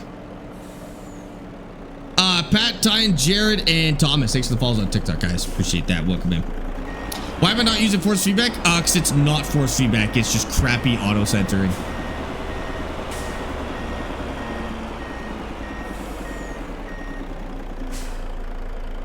There we go. Okay, cool. Yeah, let's check. Let me just check the help menu and see if it's in there. Oh, base game. We might have to switch that. Emergency pack. There are two different ways to start an operation manually. In single player, operations can be started directly from vehicles that are compatible with the emergency pack using the displayed key combination. If you have purchased the placeable trigger for operations, you can use it to start operations in both single player and multiplayer. In multiplayer mode, you can create your own farm exclusively for the fire department. This farm must grant contractor status to other farms so players can receive notifications about calls and participate. That's cool. That's a cool way to do it, to set up a farm for the fire department, and then people can just like run that full time. That's sick. Operations can also start automatically and randomly. To adjust the times or to switch the automatic operations on or off, you can change that. That's what we just looked at. If you want to receive information about the action steps during the operation, switch on the option info trigger in the settings. A selection of operations is also described in the chapter operations. Okay. Vehicle included in the pack typically have the blue light system for emergency vehicles and an orange rear flasher for traffic safety. Oh, I should figure out how to turn that on. You switch on the blue light like standard flashing beacons for the key combination. The rear flashers, check your key assignments. Okay. In addition to the emergency light systems, the vehicles also have an acoustic warning system with various sound sequences, as we found out. Okay, that sounds good. And then operations. There's fire incidents like what we were looking for. Handling a traffic accident is somewhat more complex. When you arrive, you'll see a preparation tarp on which you'll find the necessary tools that serves as a starting point for the individual steps, such as blocking traffic, supporting, cutting free, and rescuing. Whoa, okay. The fire brigade is also called when when a tree falls onto the road. In order to complete the operation successfully, the tree has to be cut down and removed from the area of operation. With each cut, the progress bar goes down a little, as another piece of wood has to be removed. Okay. As soon as a piece of wood has been removed from the operation area, the progress bar jumps forward a little bit. Okay. That was the one Creepy was having trouble with. In order to protect road users from accidents and the environment from hazardous substances, oil slicks must be removed. Gotcha. Fire brigade is not only responsible for rescuing people, but also animals. Sometimes a cat can no longer get out of a tree on its own and has to be rescued. That's awesome. Okay, I mean, that's pretty cool. We're just going to leave it on. And I've got the pager turned on, so we'll run into them as we get them. Hi, Nacho. How's it going? Welcome in. Yeah, this is on console too, right? I believe this is also on console, but we are currently playing on PC. Okay, what is this placeable trigger? So this is just also a way to start a shift, I think, is the idea. I think it would be in tools, right? If anything. Activation trigger. Emergency missions can be activated when entering this marker. If you don't see this marker, enable interactive zone markers in the settings. Okay, so that is if you want to take calls. That's just if you want to take random calls. I don't know. That makes sense to me. Okay, cool.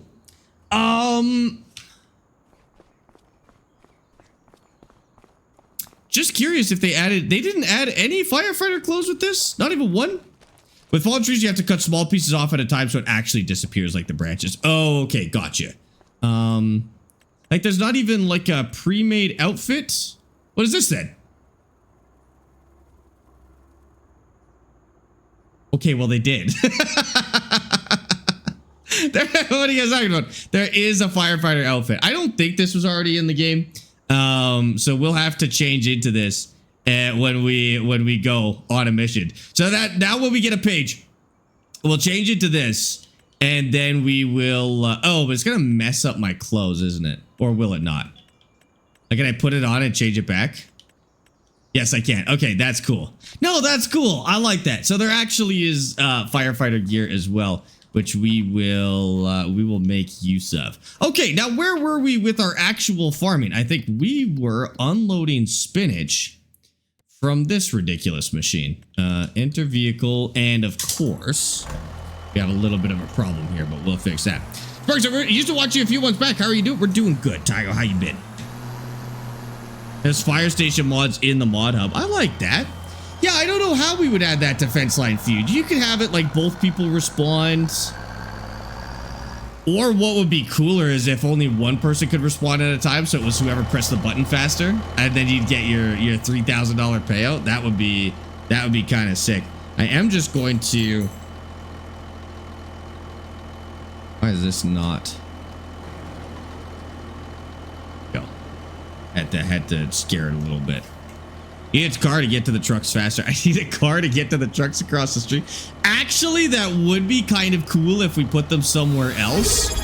And then we took a car to get there. But I like the idea of Mr. driving more in the fire truck than in the than in Say a car. hi to my wife. She's watching Hi, Mr. from the Drabstorm. kitchen. And Mrs. Drabstorm. Hello, Mr. and Mrs. Drabstorm. Thank you guys for the Prime sub for 29 months. I appreciate that. Mr. Drabstorm, how you been? Thanks for subbing. Thanks for using your Prime here, by the way. No, I like that. I guess volunteer firefighters in some places have cars with green lights, right? And that's how you know it's a volunteer responder, is their car has like a green flasher in it. Or it's like, but it's weird because it's not like illegal to not get out of the way for it, but I feel like any good person would, unless somebody's just messing around with it. But you have a car with normal lights. Like, what do you mean normal lights? Like what color? We really enjoy the VODs on YouTube. Oh, well, thank you guys for watching them. We'll have to get this one on YouTube as well, as soon as we can. Red and white. Oh, really? It probably depends on like specific, like what do you call them? Jurisdictions. Like specific counties probably have different colors than others. I've seen the green ones. I wasn't aware. Green flashing lights on a vehicle is a doctor in the UK. Oh, interesting. In the UK, only doctors have green light. Wait, that's cool. Do you have to move out of the way for them as well? Or are you just like a garbage person if you don't move out of the way of a doctor in an emergency? Flashing green light gives you exactly 0 legal right of way over a regular passenger vehicle. Ah, okay. I feel like you should move out of the way of the green flashing light, but I know there's a certain type of person out there who would be like, me first. Despite it being a doctor in an emergency. That's probably why they do it. Hearses have purple light. Oh, there's places where you like legally have to give way to a funeral procession, right? Sometimes they've got police escorts though, and then there's places with purple lights on hearses. That's interesting. I'm pretty sure here in Alberta, you have to give way to a funeral procession as well. I feel like I remember that from drivers. I didn't take driver's training, but from like the driver's test or something like that. Apparently Alberta fire trucks have blue lights. They do now. That was recent. So now in Alberta, and this was only recent as of a few years ago, tow trucks can have orange and blue. Construction equipment is allowed to use blue lights. Fire trucks, I don't know if I've seen fire trucks with blue lights, although I'm sure they make them. Red and blue is police. Ambulances have also been white and red from what I've seen as well. But they just changed something where a whole bunch of different emergency vehicles are allowed to use blue lights, because people kind of go blind to the orange lights because there's just so many orange and red lights out there that they introduced the blue ones just for safety, which makes sense. Yeah, the cops have red and blue and orange actually for traffic as well. Didn't mean blue meant flashing, my bad. Oh, okay, I got you. I've never seen a hearse with purple light. I've never seen a hearse with lights either, but like that's something that would be different depending on where you live. So I believe it, to be honest with you. And then there's certain places with private ambulances, which is weird. I saw those in New York. They had private ambulances. That's a very American thing. I don't know if they've got that outside of America. But that's like an aggressively American thing to have. No, Fedside Feud is on Thursday, Alex. We do that every Thursday.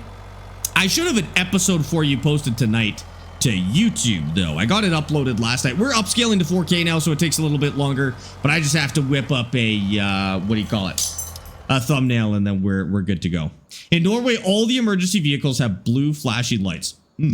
Yeah, ours are more like that now. That's new. You have private ambulances in the UK as well? What are they allowed to do? Like, do you have to get out of their way as well? Because I've seen people in New York say that you do not have to move out of the way of private ambulances. But like, I would be very sure about that before you do it. They are usually black when someone's found dead. Oh, the ambulances are? Oh God, that's freaky. Gonna be a lot of gaming with this really Norwegian weather we got going on here. Dude, we got the same thing over here. We got Norway weather out this way as well. The UK had private ambulances that work alongside the NHS ones too. We have a private company ambulances in Ireland. Oh, this is a new concept to me. I only found out about this, I think this year or last year, and I don't really know much about them because it's not something we see here. Private ambulances are usually based on rural places and the gap into cities. Oh no, the ones I'm talking about, they're like full on middle of this and like big cities. Like I said, like New York and apparently in the UK as well. Those would be not small areas, that's for sure. Let me just see if I can fix this guy a little bit. You gonna sort it out? Not gonna sort it out. Private ambulances are black. They came out when my partner died. Oh my God. That is, yeah, this is a totally new thing for me, to be honest with you. Okay, hold on. Let's go like this. And then see if they'll figure it out again. Go pick up.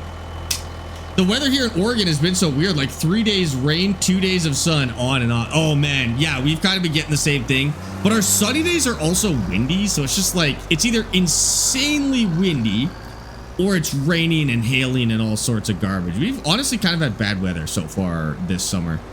We've had a couple of nice days and that's it. Like Amy and I got out for a picnic on one of our very few nice days and it was lovely, but we haven't had a lot of those. Our private ambulances don't respond to 911 calls. Just private transit. Wait, just what? Just used for transport. I got you. In South Africa, police lights are blue, ambulance lights are red, towing services are yellow, and private security lights are white. Wait, private security is white flashing lights. Oh, I've seen those too. I've seen places with white flashing lights, and I don't think they're the white strobes I don't think are regulated in some places. So technically like any car can have the white flashing lights. But that, again, that probably depends on where you are. Because I've seen those on social media too, where people will put them on their cars to LARP as a police officer. What did you think of the new DLC? I can't give you a reason to buy it, Mr. Drapstorm, to be honest with you. It's not that it's bad. No, it is badly made though. I was gonna say it's not that it's badly made. It has stuff that objectively doesn't work in it. I don't like it. There's nothing special about it. I'm disappointed personally. If I'm totally honest with you, I'm disappointed about the new DLC. I don't think it's any good. Private ambulances can only respond to 911 calls if they have a specific contract with the city. It's profitable for them. Canada amber, yellow is snow removal. Here anybody can run amber. So like even private companies can run amber, like electrical companies have amber lights. Although if they work roadside, they actually might be allowed to run blue now. And yeah, snow removal is still amber. They also might be allowed to run blue as well. I don't know if any of them do yet, but snow removal actually might be allowed to run blue in Alberta. Say hi to Q Trapstorm. She's unpacking the new vacuum cleaner. New vacuum cleaner? Hell yeah. I love getting the new vacuum cleaner. Tyler, you almost got me with that one. Sir_comsize_ just resubscribed at tier 1 for 8 months. Thank you for the tier 1 sub for 8 months, dude. I appreciate that. Welcome in. Blue is do not pass. Oh no, now everybody's got blue here. It might mean that you have to slow down in their vicinity now that I think about it. Because it's, yeah, tow trucks have it, but you can pass a tow truck. Like, that's totally fine. But tow trucks here have blue. You have tow trucks that can run red and blue? See, I feel like that's confusing. That gets to a point where it's like, I didn't know if it's a cop or a tow truck behind. Or maybe that's the idea, is they're supposed to have right of way. I'm not sure.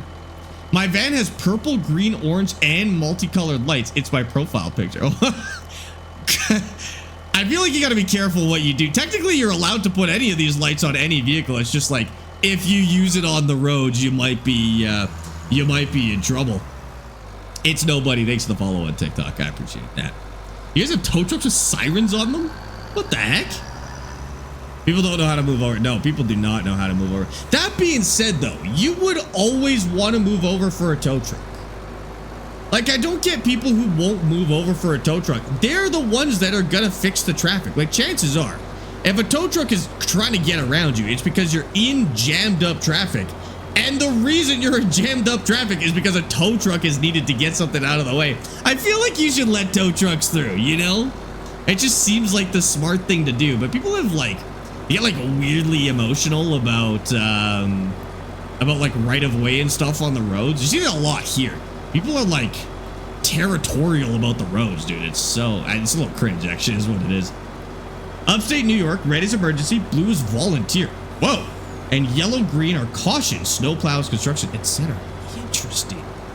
You gotta really know what it is for where you're going, because like there's no similarities depending on where you are driving. Like if I went to drive in upstate New York, none of those make sense. Like blue being volunteer is insanity.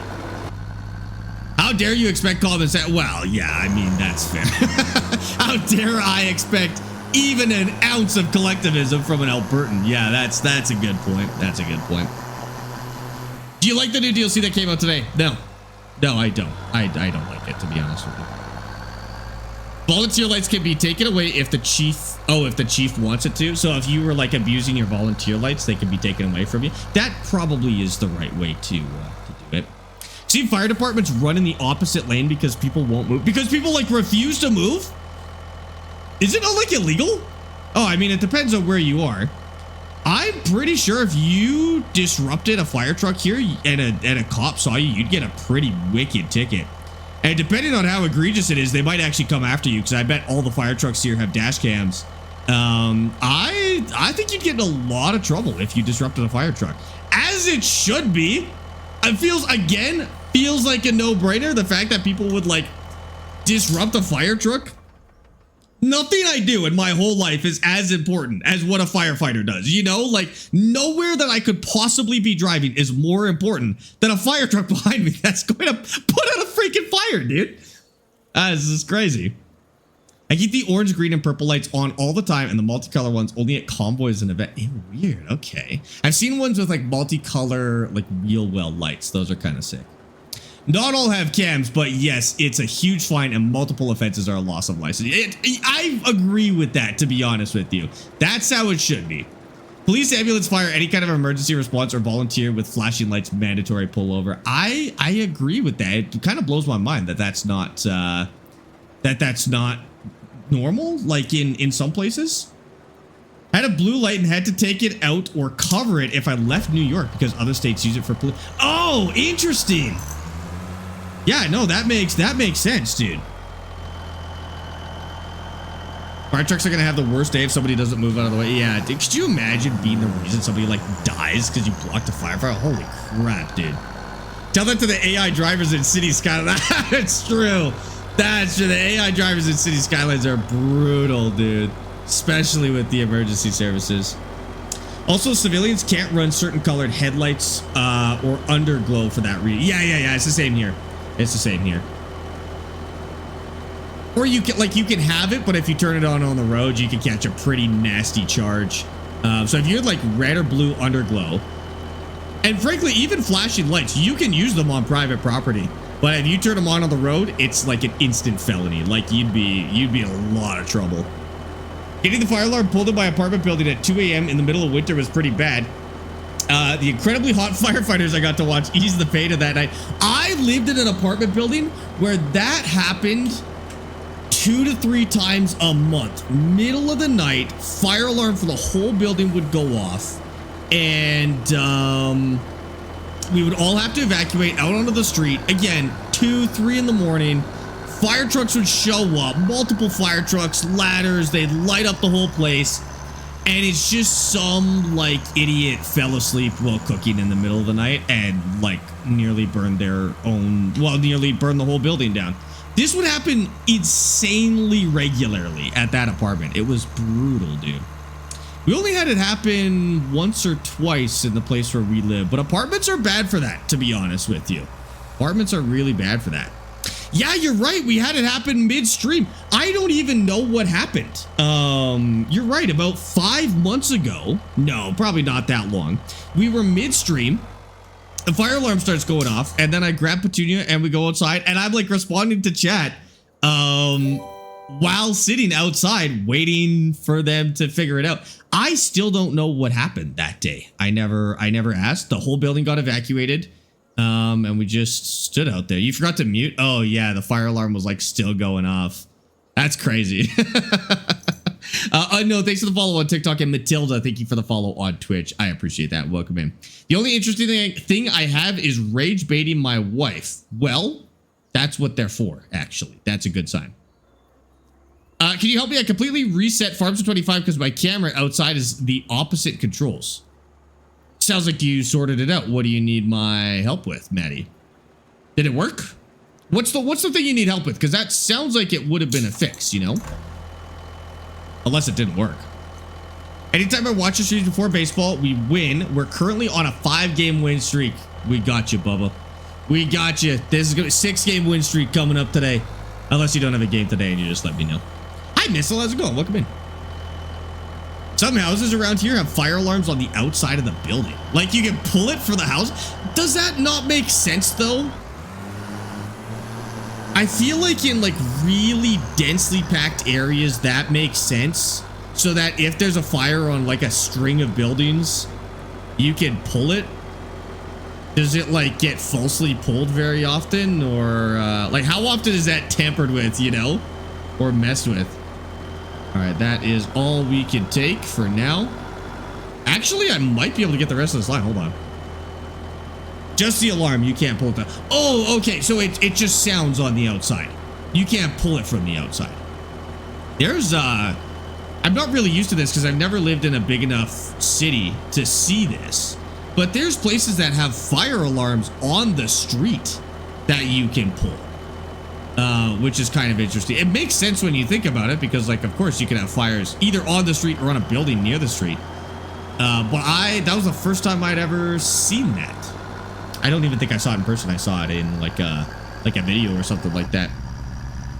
It didn't fix it. The first person, it's okay, but second you look right, it goes left. It's probably just a setting, to be honest, Maddie. I think there's like a setting either in the controls or the game settings that's like reverse look direction or something like that. Are you on console or are you on PC? Called a box alarm. Oh, cool.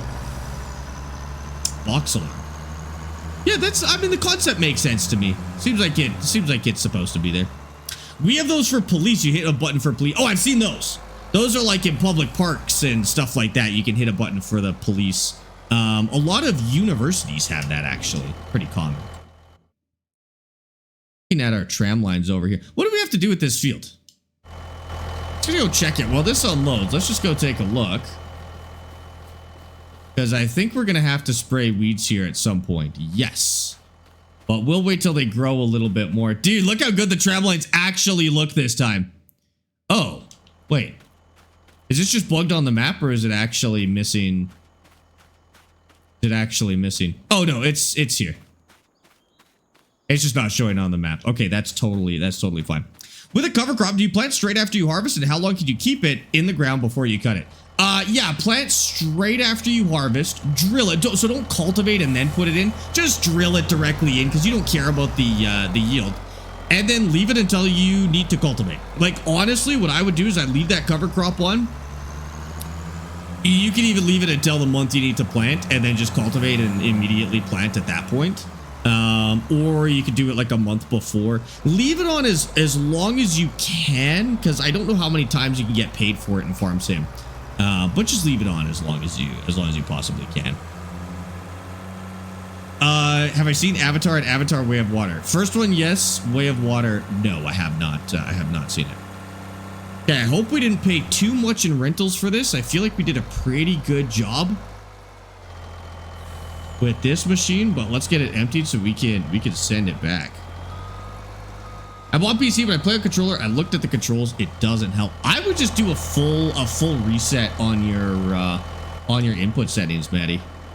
Like on your key bindings. But I can look in a second and see if there is anything like that. Let me just get this sold, otherwise I have to pay for it. There we go. So we're gonna send that machine back before. Did I just pay for it? Oh man, I did. Oh, I was so close. I was so close. All right, return. Dang it, dude. We almost had it. We almost had it. Okay, what's this setting you're wondering about?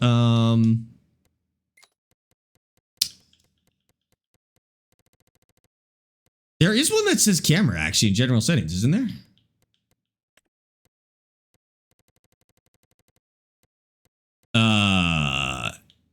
Invert Y look, is that what you're looking for? It's here. Yeah, there's 4 camera settings. There's reset vehicle camera, indoor camera suspension, dynamic vehicle camera, and invert Y look. I think you might have just activated the invert Y look, to be honest with you. If that's not the case, then you have to rebind your controls. Those are the only two options that I know about for your particular issue here.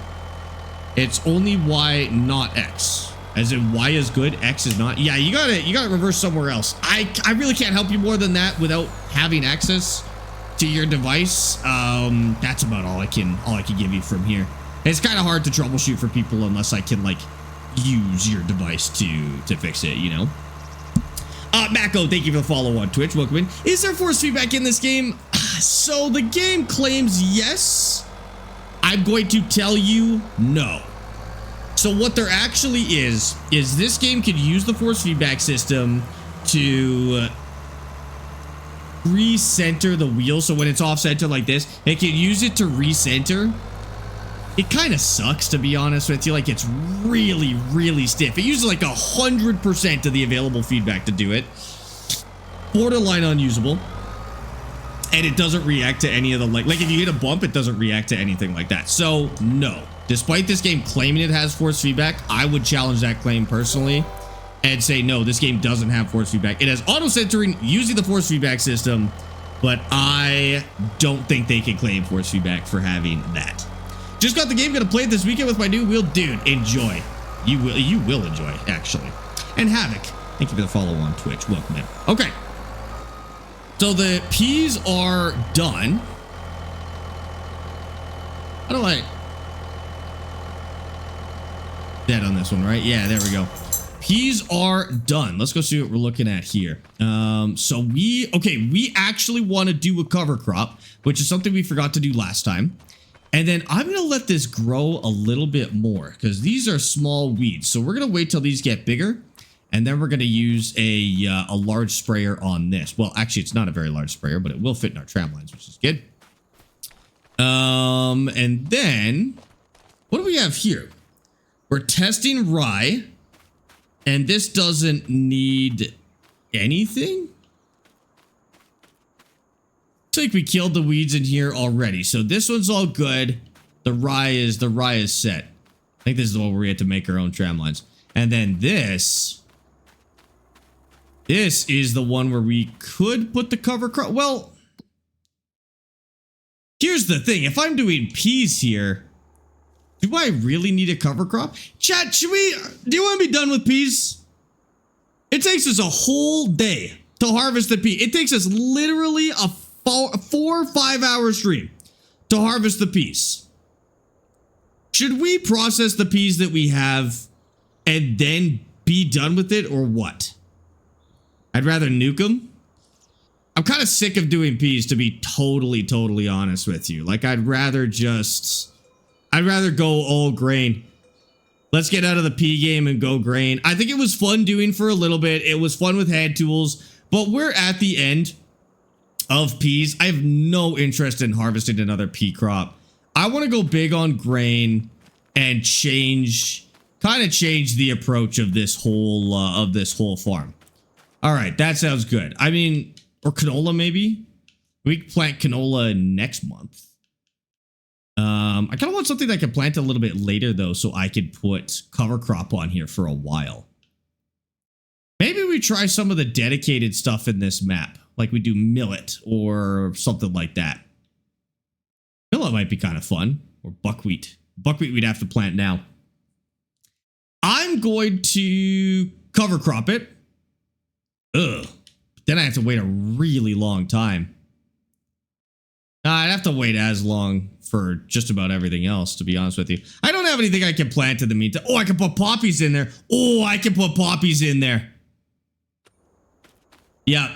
Yep, just barely. We could just barely get a crop of poppies in there. It'll be 1 month offset of the other one. Oh, that's the move. That's the move. Okay, Simon, thank you for the follow on TikTok. Do you have any tips, rules for this save? I'm thinking of starting a new save, but I want it to be fun and not get bored after a few hours. Pretty much the main piece of advice that I could give you to stop you from getting bored after a few hours specifically is to start from scratch. That is the biggest one. If you start from scratch rather than giving yourself all sorts of money and equipment right off the start, you're going to have a fun, long playthrough. The more you give yourself, the shorter your playthrough is going to be. Only other tip I'd give other than that is pick something you want to do right from the start. So say like in this one, I want to do bread, and then dedicate your whole save to making bread and doing stuff like that. Like if you know what you want to do right from the get-go, you're never gonna wonder what you should do next, because you're always gonna be working towards something, which is, I think, the best way to do it. Oh, I need my European adapter, don't I? Don't tell Ford about this. Ford would not be happy that I've got the European adapter on here. Do you do this full time, or do you have a job alongside this? No, I quit my job, oh my God, 2 years ago now. And I am full-time in content. Now, it's not all just streaming. Like, I don't stream 8 hours a day. I do videos for Farm Sim and other games on the side. I stream every day. I'll also make videos for companies. That's probably like my main income, is making videos for companies and stuff like that. But otherwise, it's entirely work from home. I just make videos and streams all day, basically. You always making bread in Farm Sim? Good answer. Good answer. Okay, we're gonna disc this one as well. I'm not a huge fan of disking. How do we have this discer? We must have got it at a good price or something like that. Is there a better way to do this? No, I think this will be good. We must have bought this for a reason. I'll run the poppies with this, and we'll see how it goes. Joshua, thanks for the follow on TikTok. Appreciate that one as well. Do you know if the latest first to 1 million is still going to come to YouTube? It is. I'm so sorry. I had to upscale that one to 4K. YouTube reached out to us and said that we should start uploading in 4K. We've been getting a lot of people watching our series on TVs. And so, yeah, we got an email from YouTube saying, hey, you got a lot of people on TV. Uploaded in 4K would really go a long ways for your TV viewers. And so we're just making that change right now. It's a little bit more of a process, but it should be up probably by tomorrow morning at the latest.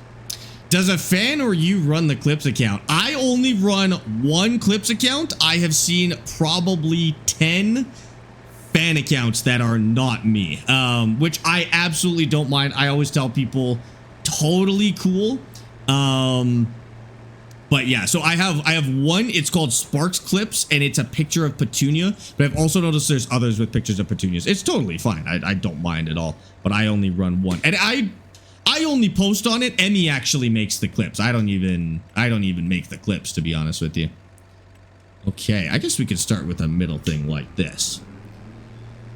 On. Nice stream. What's the map name? Nadenthal. This is a Manitoba, Canada map, actually.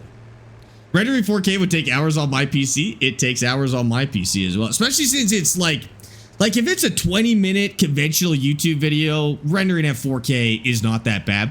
But taking the streams and rendering them at 4K, that sucks. That sucks. That being said, we may be able to start streaming in 4K soon, which is pretty cool. I think we just got access to streaming in 2K on Twitch.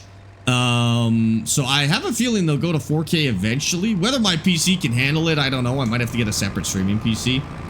But we may start streaming in 4K. And then I would actually be able to get them posted faster, because they'd be streamed in 4K to begin with. I've got the internet for it, which is nice. I just don't have the hardware probably. But like, I'm already playing the games in 4K. Maybe it wouldn't be that bad. I don't really know what that process looks like, you know? Welcome back, Bun. How's it going? What kind of internet speed would I need to watch in 4K? I do not remember the bit rate for 4K. A lot. But it'll still transcode. So even if I'm streaming in 4K or the videos are at 4K and we upload them like that, it still transcodes. And so it'll go down to 1080p for you, or 720, or 360, whatever you want to watch at. 145. I think Twitch will actually go down to 144 if you wanted to. So you're good either way, luckily. Fiodon and Jacob, Cornish, Aaron, thanks for the follows on TikTok, guys. I appreciate that. Welcome in. When's the next snowboarder stream? You know, I was kind of thinking of doing one tomorrow, but I don't know if I'll be able to stream tomorrow. I might have to take the day to get caught up on videos, unfortunately. We got a lot going on right now.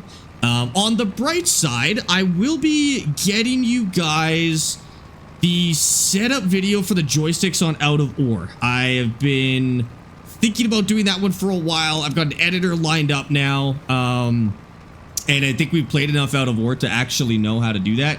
And so I'm going to put that video together. I will probably do that tomorrow. I also have a new eye tracker that I am able to test for you guys, and it works with a webcam or a phone.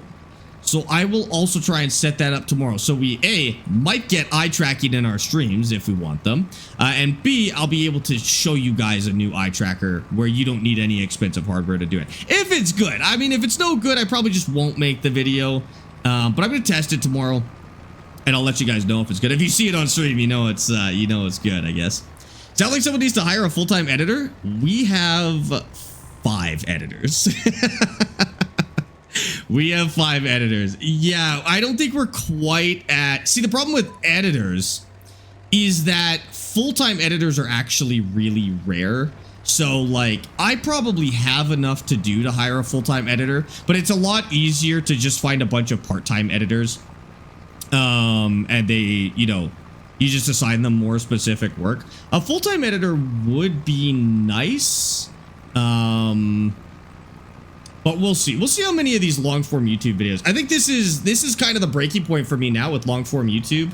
It's the last thing that I don't really make. But now that we've got such a big team, like, I think we can genuinely get daily streams, weekly short form, weekly posted VODs now, and potentially even weekly long form dedicated content, which is nuts. I don't know how we got to this point, but genuinely, I'm gonna go for that push here pretty soon. I've been talking about this for years, that like this is such a specific point that you have to be at to make the jump into, but like just all of a sudden I think we might actually be there where that's something we can do, which is great, honestly. When I was younger, I wanted to be a video editor for a job. That never happened. Listen, the market is there. If you have an eye for content, editing is a really easy thing to get into. Easy in terms of learning, because you can learn it from home. You don't have to go to school for it, although that can help a lot. Little harder in terms of connections and stuff like that. But if you're a good editor, you'll be able to make bank as an editor. You'd make more than I make as an editor, to be honest with you. One of his editors will be free for a month if they don't hit partner by TwitchCon. I don't think I would hold Emmy to that. I know she made that bet with me. I don't think I would actually let Emmy edit for a month for free. That's a lot of work. Like, that's just mean. Maybe one video. Maybe she'd do one video for free if that's the case. But yeah, it's a hard job. It's a hard job. It takes a lot of time. It takes a really specific talent. I don't let people edit for me for free. And I get a lot of like offers like that. Like people will email me and be like, "Hey, I'm trying to be an editor. I'll take some editing work from you for free." I will pay for it at the end of the day. I don't think there's a reason to take free editing. She's not going to hit partner just because of the fact that she got a job and hasn't been super consistent. Listen, you got to do what you got to do. Real life is more important than streaming and gaming and stuff like that. I would never chastise somebody for doing the right thing for their finances, you know. I'll edit for you for free. It'll be awful work. Even awful. I don't even think I'd take awful work for free. I probably wouldn't give you another thing to edit, but I'll pay you for the first one, and then if it's good, I'll give you more. If not, probably not. But there's also, like I was talking about this a while ago, there is this strange new class of content creator out there that just clips streamers, and they make a living doing this without ever even interacting with that streamer. And what they'll do is they're good at editing, they're good at social media, they know how to post, and they will just take clips from popular streamers. Usually they'll pick a few streamers to take clips from, and they will just post them on the internet, and they'll get the advertising revenue. Some streamers are cool with this, some are not. Most streamers, you probably can't do it. Like big stream, like Queso, if he wasn't cool with that, people would still, unfortunately, probably do it. For smaller streamers, I would check with them and make sure that they're cool with that first. But yeah, there's like literally people that make a living doing this now. It really is like a free money glitch. It's like a free money glitch that you don't have to do any content for. Personally, it seems like a symbiotic relationship. Like, I think if somebody, and again, no, that I don't have to think this happens. People post clips of me, they're making money on it. People see the content, they find the stream. I mean, how many of you guys are here because you saw a clip? And who knows if I was the one that posted it or not, you know? Like, I don't know, it seems like a win-win to me personally. But yeah, I would ask, whoever you're gonna do that with, I would ask first and make sure they're cool with it. Some people are like really protective of like what content they put on the internet. They want to have a lot of control over it, which I totally get, because there's a lot of freaks out there. It could potentially cause problems with brand deals. I haven't had that issue yet, but could potentially cause those kind of problems. I don't know. Thought about doing that with certain popular streamers and making random TikTok channels, but I didn't know if there were copyright issues. I mean, the worst you're gonna get is a cease and desist. You know, like, okay, so first of all, technically you were transforming the content. By editing it, you're transforming the content. It should fall under fair use. Worst case scenario, you get a cease and desist from a specific streamer, and then you just stop. But I think that's probably, unless you kept doing it, that's probably as bad as it would get. Dark Viper's like that just because of how many people twist what he says to suit their narrative. Yeah, I think, see, if I was like a more controversial streamer, like if I was a politics streamer, or I was even just an IRL streamer, although no, IRL streamers kind of thrive on this happening, to be fair. Yeah, if I was a more controversial person, if I had any like controversial issues happening, like there's famously streamers who are like going through divorces and stuff like that, that kind of gets aired out on the internet. Those people maybe would not want that to happen. But like, I don't know, in my opinion, I'm cool with it. It probably is the right thing to do to check in, you know? To be honest, I don't remember how I found you. I know it's from a TikTok clip, but I can't remember if it's a friend that showed it to me or my feed. Yeah, it could have been something I made or a stream clip. Who knows, dude? There's just so much out there right now. Technically not. It's transformative in nature, but it doesn't stop that. No, I agree. To be fair, I think stream clipping, I don't know if the whole transformative thing would hold up in court so well. I don't think clipping and posting counts. Like if you cut a couple scenes out of a movie and then posted the movie on the internet, it wouldn't hold up in court. I don't think it would for streams either. Like, I think most people probably aren't going to do anything about it, but it may fall under that kind of similar example where, like, you know, it would be like clipping a movie and putting it back on the internet, which you're not really supposed to do anyways. So I have no idea. Hi, Kia. How's it going? Welcome in, user. Thanks for the follow on TikTok. I appreciate that as well. It's just a matter of like how much you care to fight it, I guess. Like if you're a clipper, to be honest, if I was a professional clipper and I got a cease and desist, I would just find somebody else to clip. Like I just move on to the next person and delete all the clips with the one I got a C&D from. Because a cease and desist is basically, I don't think a lot of people kind of understand what it means. A cease and desist is like a warning shot. It's like, hey, stop doing what you're doing, or you are going to be sued. That's pretty much what a cease and desist is. So like, some people may want to push it a little bit and be like, oh, well, I get up to a cease and desist to figure this out. And then, yeah, basically what you can do at that point is you can either comply with a cease and desist and not get sued, or you could challenge them and say, okay, sue me and we'll do this in court. But you better be like really darn sure that you're in the right if you're gonna challenge a cease and desist. And then it's up to them to sue you, basically. But it can get expensive. Like, some companies will just sue you like that because they know you're, like, they have more money than you and they could drag it out in court for years. Which is kind of a messed up part of the whole system, to be honest with you. That definitely gets abused a lot. Like, there's that, what's that, that whole Lego scandal going on right now. They're kind of going that route. Like, they're just hoping they can outlast everybody in court. But I mean, their reputation got so absolutely destroyed in the process. I don't know if they're gonna recover from that one, dude.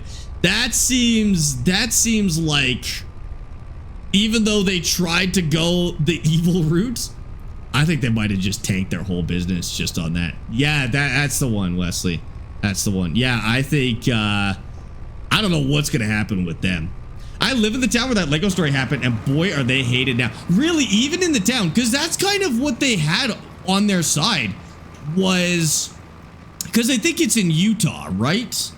Which is a pretty close-knit religious community. So I think they kind of had the community on their side for a bit. And there was, you know, it kind of seemed like even the cops were on their side for a lot of it. And they clearly had connections.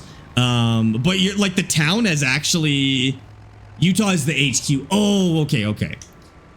Yeah, it seems like I thought they would be more on their side. But you're not in. Okay, so you're not in there. Oregon was where it happened. And that's where, oh, so that's where they are hated. No, that's totally fair. Who knows what they're like in Utah? Maybe they still rely on those connections and stuff like that, but not Lego Havoc. It's a reseller called Bricks and Minifigs that screwed over a dude. Is Lego Havoc the parent company? I live in Salt Lake City, Utah. It ain't that religious. No, but that was like the whole thing around this, was that like clearly the owners or clearly the parent company had some connections, because it seemed like the police were being awfully friendly about it. But that's all just... Whether that's real or not, I don't know. It's, I've just watched the videos on the internet, you know. I live in Salt Lake City, Utah. It ain't that religious. I feel like the biggest city in Utah probably wouldn't be, but I've never been to Utah. I have no idea. That's like the reputation of Utah, right? Is that it's really closely knit, and quite religious, but I've never been to Utah. I couldn't tell you. The signs that people made and put up outside the store in Kaiser were really good, and they closed the actual store. I did see those. That was crazy. Yeah. Provo and St. George and stuff are religious. I don't know where those are. I think I've heard Provo before, but to be honest, if you would have asked me where Provo is, I wouldn't have said Utah. I don't think I even knew that. No, it wasn't Lego the company. No, don't worry. It wasn't Lego. It was a whole reselling collectors company type of thing. Lego had no jurisdiction or involvement in it. I don't think they participated in the secondary market at all, to be honest with you. Provo's where BYU is? I did not know that. I know BYU. Currently in the field cutting wheat IRL. Thanks for the entertainment. No problem, Nash. We got you. The police chief and Bricks owner both went to the same Mormon school. Oh, so they like knew each other personally. I feel like we got to be careful because there's probably a lot of conjecture and hearsay around this whole case. But it'll be curious to see how it turns out. That's the thing. I mean, even at the end of the day, if they win the case, like if Bricks and Minifigs wins the case, this is still like as bad as it could possibly be for their reputation. Like, I don't even know if it would be worth them winning the case at this point. It was like a PR nightmare, dude. I saw a breakdown, like a PR specialist broke down this whole scenario and was like, yeah, they made every bad possible move in the book. Like, went the opposite of what everybody said they, or would have said they should as a PR firm. And then I saw another one where a lawyer did like a legal breakdown and said the same thing. They're like, yeah, they did every wrong possible move from a legal perspective as well, which is, can't stop people from being dumb, I guess. J-Rad, I got you. Treat for Petunia. She's behind me. Start sending it back there. JB, yes, it's the same JB. It's the same JB. Don't let him tell you otherwise. Is that a base game tractor? No, but it's a mod tractor. This is actually one of the Plains and Prairie tractor.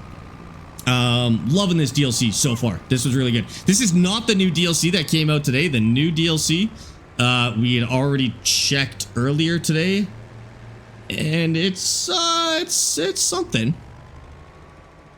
Hi, Timmer. How's it going, dude? Welcome back. And Eric, thank you for that hydrate. I got you. I heard about this. It was so stupid. It's still stupid. It's still happening, dude. No, we are not on with Austin right now. That is on Thursdays. As far as I know, we're still good to go for this Thursday. So you should see us then. And I'll have another episode posted tomorrow so you guys can get caught up as well. I may not have a stream tomorrow. I'd really like to get caught up on videos. I've just fallen really far behind. So I'd really like to get caught back up so I can stream without worrying. Right now, I feel like, you ever do that thing where you know you have something to do, but you're like wasting time instead?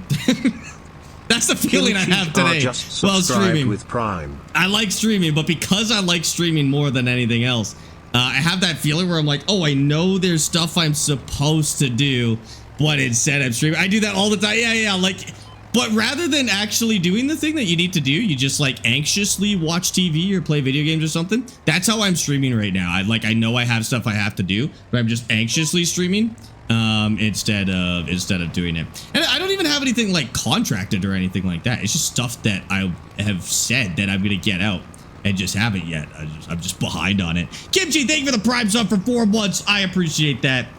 You probably don't remember me, Dion. I remember you. All right, don't even try that. You think 2 or 3 years is long enough for me to forget you? You're dreaming, dude. Welcome back. Kimchi, thank you for the Prime sub for 4 months. How you been? Welcome in. Thank you for using your Prime in here. And chat, I have to thank you once again for like the 6 months in a row or something like that. We hit Partner Plus again this month. So thank you all so much, especially huge shout out to our tier 3s and our tier 2s for making that happen. But we are once again, we hit our 300 points goal for Partner Plus. So thank you to everybody who subbed either with a tier 1 sub or a tier 2 and especially a tier 3. Thank you guys so much. Hello, Mrs. Drabstorm. How's it going? Welcome in. Yeah, that's crazy. We will, that means another full year, full 365 days. We're all set on Partner Plus, which is insane. Thank you guys, seriously. You do that all the time where you just sit and procrastinate? I'm usually not terribly bad for that. Like I'm pretty good about getting the stuff done that I need to get done. But it's a little bit different when it's not something you technically have to get done. You know, like nobody's counting on me to get this done, but it's something I really want to make. Makes it a little easier to be, you know, procrastinate about it, I guess. When does Austin post on his YouTube channel about your guys' farming? At the end of the series. So Cash, that last video.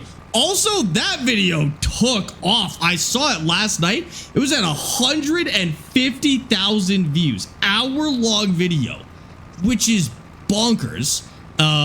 So thank you guys for watching that. He posts that at the end of that series. So that video that you guys watched just last week, or just a few days ago, I guess, that was about 40 hours of streaming. That was about 8 weeks worth of streaming. We are currently working on the next series, the new series.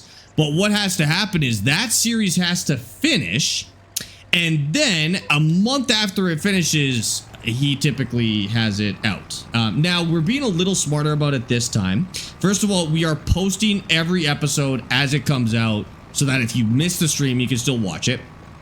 And then the editor that's on that project is working on it as it comes out, actually. So basically, every week we do the episode. The editor gets it immediately and has already been building it into a video. So it may not take as long at the end of the series to get a full video out of it.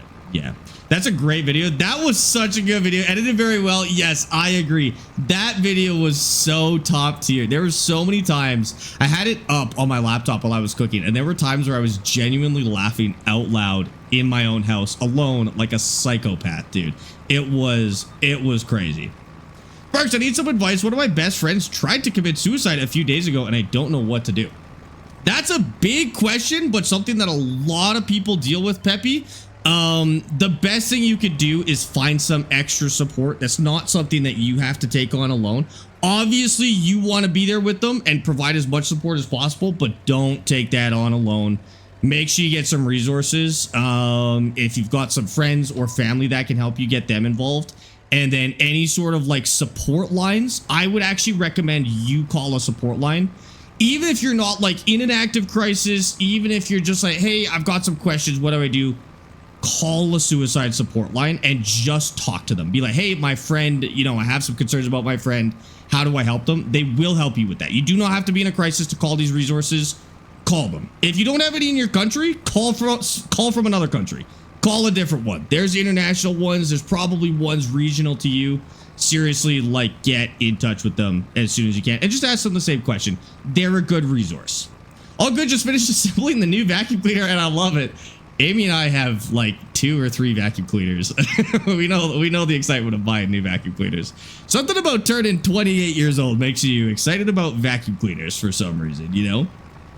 Can't wait for tomorrow. Gonna be my first time making a seafood boil for me and my mom. Dude, that's awesome. Amy and I love doing seafood boils. They are very expensive to make. And a mess also. But they're worth it. No problem, Peppy. No problem. I generally don't get too into it on stream just because there are people who are like dealing with that stuff, and my goal is to distract people as much as I can. So I'd love to offer you more, but in the interest of not getting too into it on stream, that is the best resource I can give you. Yeah, exactly, Frozen. That is true. 100%. Literally nobody you call will turn you down for reaching out about that. 100%. Wait till you get into shampooing your carpets. I'm a Gen Z. You think I have carpets, dude? We are the most anti-carpet generation of all time.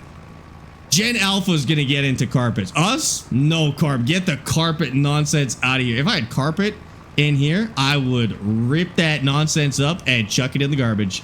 No carpet for me. That's gross. The thought. It's like having a dish sponge on the floor in your house. It's disgusting, dude.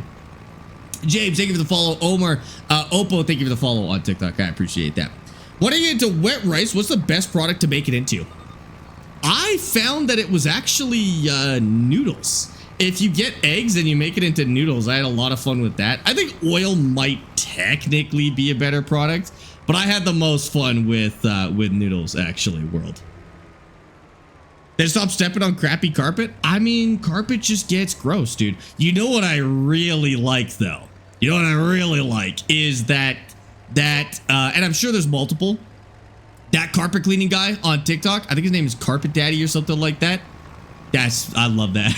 He's on my For You page every single day, and I watch that video 100% of the way through. I love watching carpet get cleaned. I don't want it in my house. I don't like the feeling. I don't like the idea of a carpet.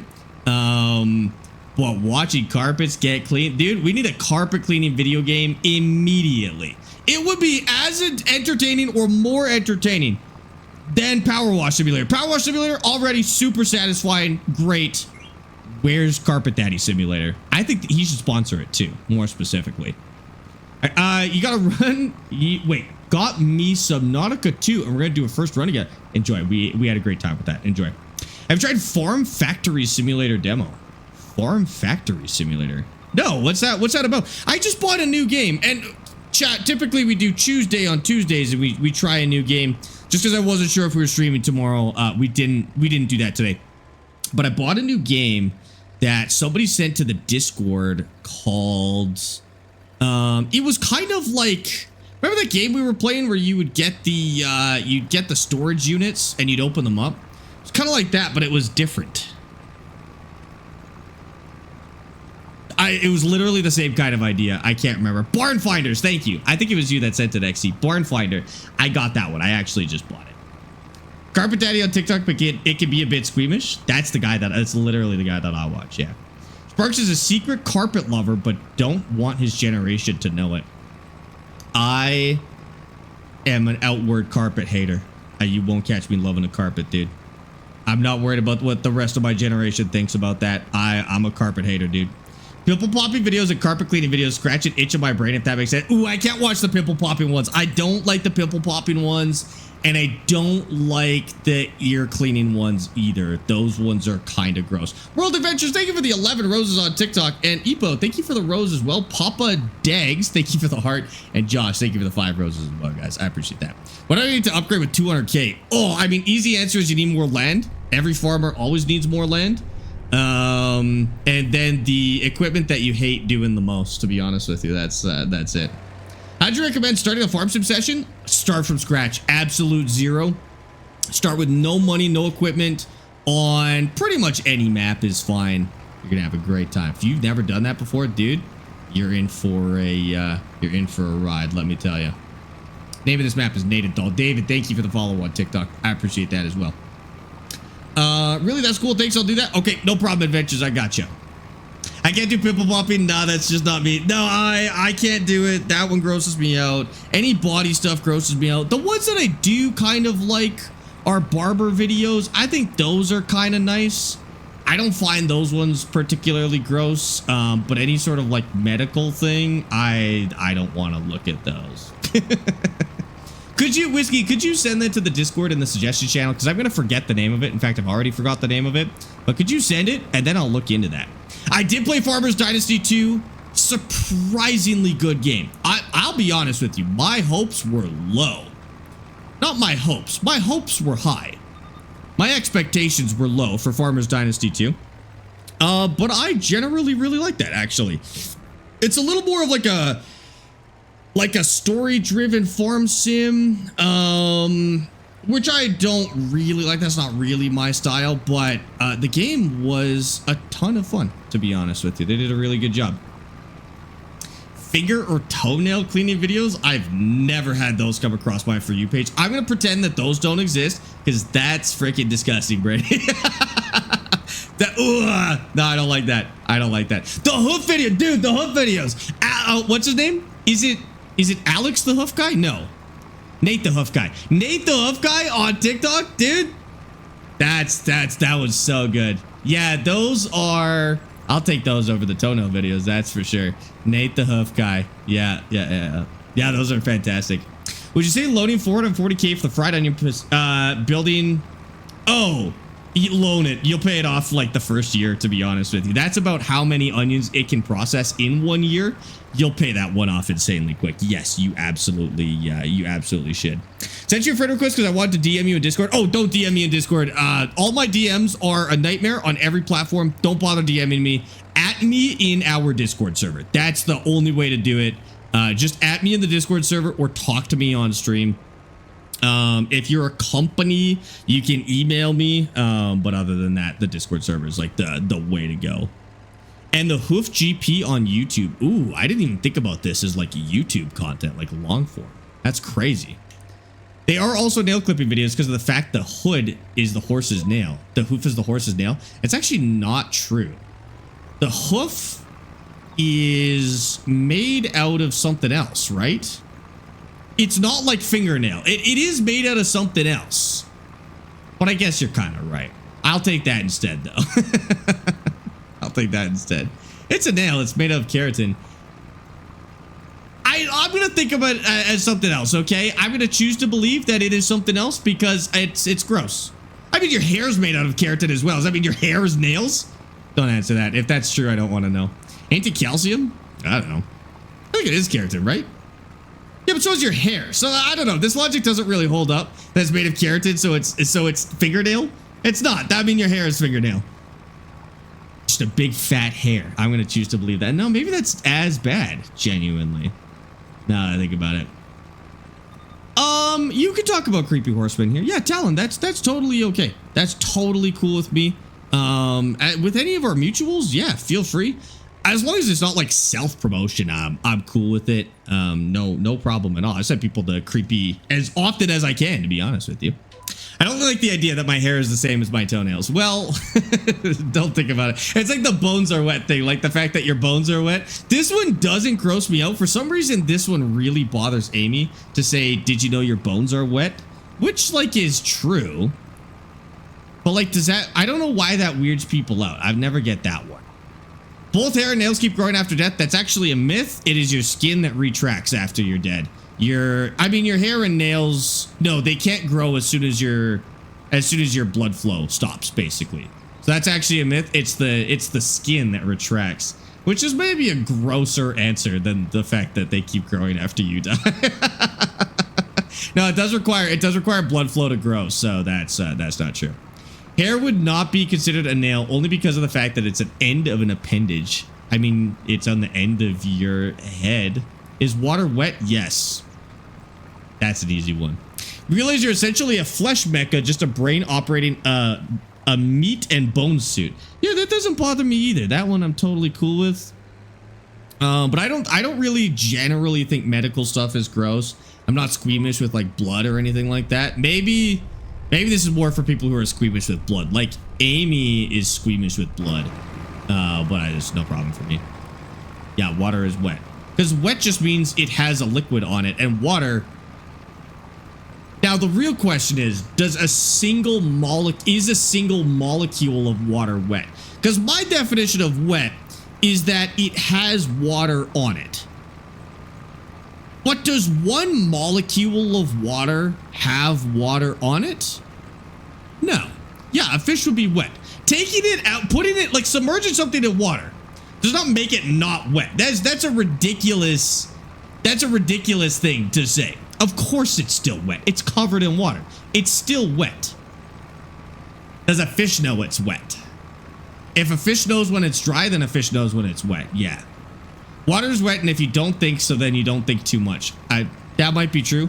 The only one I will concede is that one single molecule of water you could argue isn't wet. Which I'm technically okay with. But that's as much as I'll push this conversation to its limits, to be honest with you.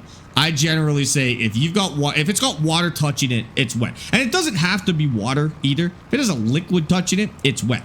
The real question is, at what viscosity of a liquid is it no longer wet? Because like if you had Jello in your hands, you wouldn't say your hands are wet. If you were holding water like this, you'd be like, oh, my hands are wet. But if you're holding Jello like this, you wouldn't say my hands are wet. So what viscosity of water do you no longer say it's wet? Is Jello a liquid? No. Jello's not a liquid. But that's what I'm wondering. At a certain point, it's just barely not a liquid anymore. But Jello is wet. Your hands aren't dry after putting the Jello down. They can be. You can have dry Jello. The more gelatin you use, the drier the Jello. So, like, it could be. You can't hold water? What? You can hold water, Jay. You can hold water in your hands. What the hell are you talking about? Go to the tap right now. Cup your hands and put your hands under. You can hold water, dude. I'd say a water droplet. But, like... Okay, this is gonna get insane. Okay, so if... Let's say you take really, really dry Jello and you're holding it. Your hands aren't wet, right? Let's say it's really, really dense Jello. It doesn't leave it slimy. It doesn't get your hands wet. At what point, like if you have mayonnaise in your hands, are your hands wet? Like if you had mayonnaise all over your hands, would you be like, my hands are wet? And then like that just begs the question, what viscosity of substance are they no longer wet? If you have syrup on your hands, are your hands wet? Or do they become sticky? And is sticky wet? Because if your hands are sticky, they have a liquid on them. So at what point would you say my hands are sticky instead of my hands are wet? Or are you obligated to say my hands are wet when your hands are sticky because it would be objectively true? Test it on your feet on cam. That's an insane thing to say. Liquid sticky is wet.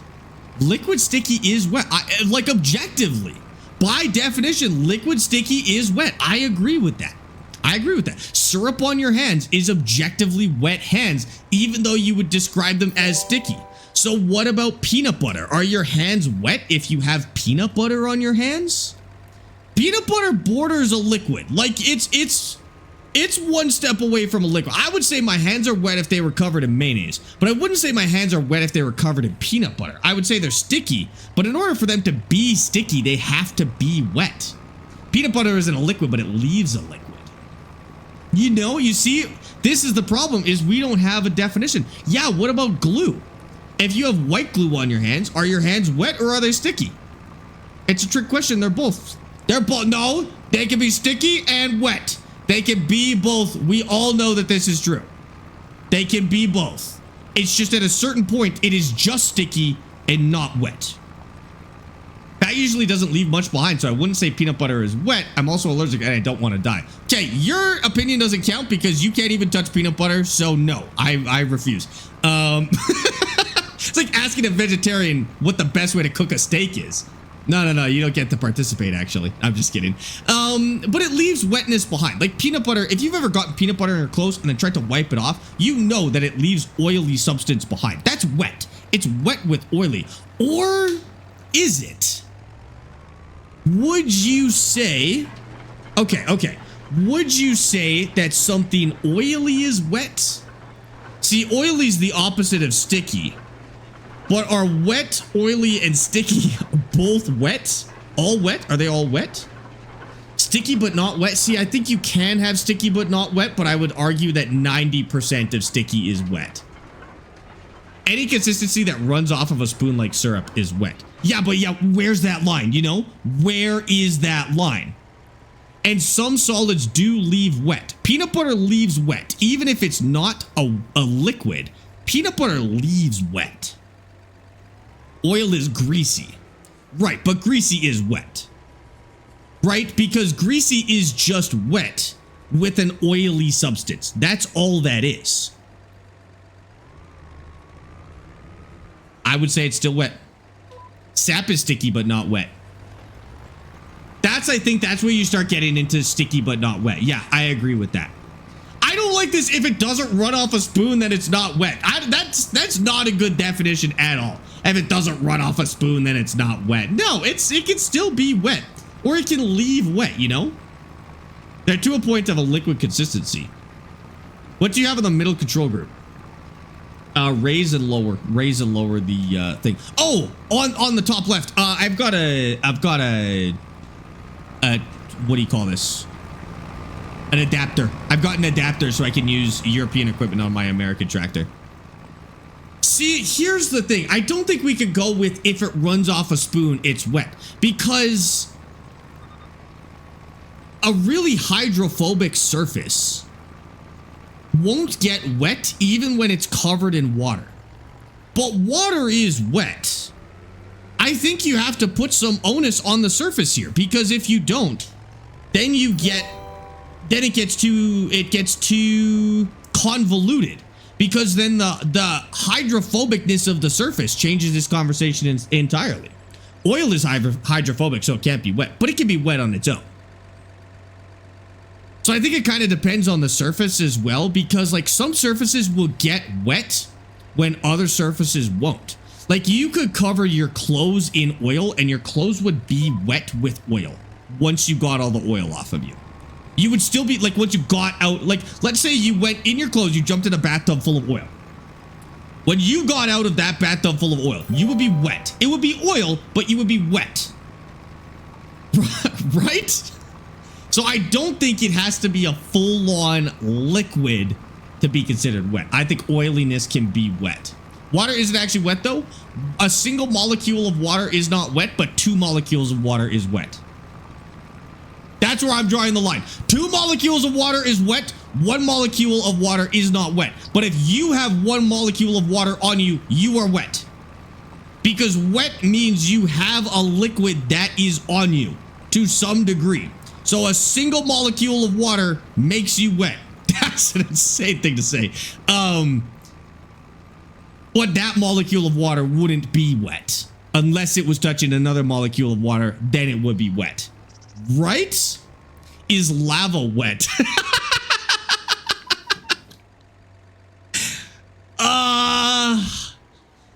Is lava wet? Right, because it is a liquid. Lava's a liquid, right? Magma is a liquid. It is in a liquid state. So is it wet?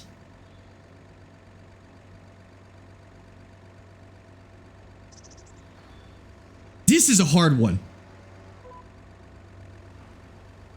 By definition of wet, yeah, it is. It is.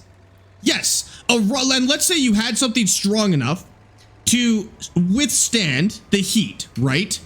That thing would have a liquid on it. Like if you had some rock and you poured lava on the rock, that rock would be covered in a liquid. It would be wet. It would be wet. It'd have to be wet. It has to be wet. Yeah, lava's wet. But this is another type of thing where it depends what you put it on that determines whether it's wet or not. Because if you put your hand in lava and pulled it out, your hand wouldn't be wet. You know? I think it partially depends on the surface. I think the definition of wet in my head, I don't know what the actual definition of wet is. I think my definition of wet is when there is a liquid on it. And I think it's as simple as that. Lava is so wet, it makes everything it touches wet. If you jump in a bathtub of lava, you'd be dead. Right. But if you put like a sphere of some really, really high melting point metal, it would be wet with lava. It would be hot, but it would also be wet. Because it's not water. Water does not, like, you don't need water to make something wet. You can be wet with Coca-Cola, you know? And you're still wet. It doesn't have to be water. No. Not only water makes things wet. No. That's not true. That's not true. It does not require the presence of water. You could have all sorts of liquids where you would be wet with no water in it. Is melted metal wet? Yes. Coke contains water. Okay, that's true. That's a bad example. But there's other, like mercury. You could be wet with mercury. That's how they used to make hats. You can be wet with liquid mercury. That has no water in it, and it is wet, and it makes stuff wet. So I don't think metal, or I don't think water is objectively needed to say something is wet. Because you're right, Coca-Cola has water in it, and that's technically what's making it wet. I concede that. But I think wet does not require water. There's other liquids that we have in the universe. My girlfriend says that the water isn't wet, it's just a temperature change. She's wrong. Doesn't make any sense. That doesn't make any sense. The water isn't wet, it's just a temperature change? No, that's not true. That's not true. Is ice wet because it's made of water, but it's a solid? So that's, surprisingly, that's the same conversation as the peanut butter. Peanut butter is not a liquid, but if you grab a fistful of peanut butter and put it back down, your hands will be wet. So ice is the same concept. Ice is a solid, but if you pick it back up and you put it back down, your hands will still be wet. That doesn't mean ice is objectively wet, but it can cause wetness even though it's not liquid, right? So since humans are mostly water, does that make us always wet? Well, yes, actually, it kind of does, to be honest. A stick of butter, yeah, stick of butter is the same thing. Like if you pick up a stick of butter with your hands, it's a solid, you're picking up a solid, but if you put it back down, your hands will be wet because your hands will have melted the butter and now you will have butter liquid in your hands. So it's the presence of a liquid is required to make something wet, but sometimes that liquid can come from a solid or a gas. Are you wet if you walk into a steam room? Yes, of course you are. Of course you are. If you walk into a steamy room, you get wet because even though steam is a gas, it condenses onto you as a liquid and you get wet. Same with a solid that melts. You get wet.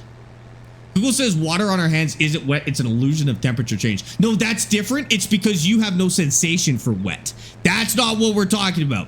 Technically, the human body doesn't have a sensation for wet. It can only tell that there's a temperature change. If you were able to be wet with no temperature change, you really couldn't tell.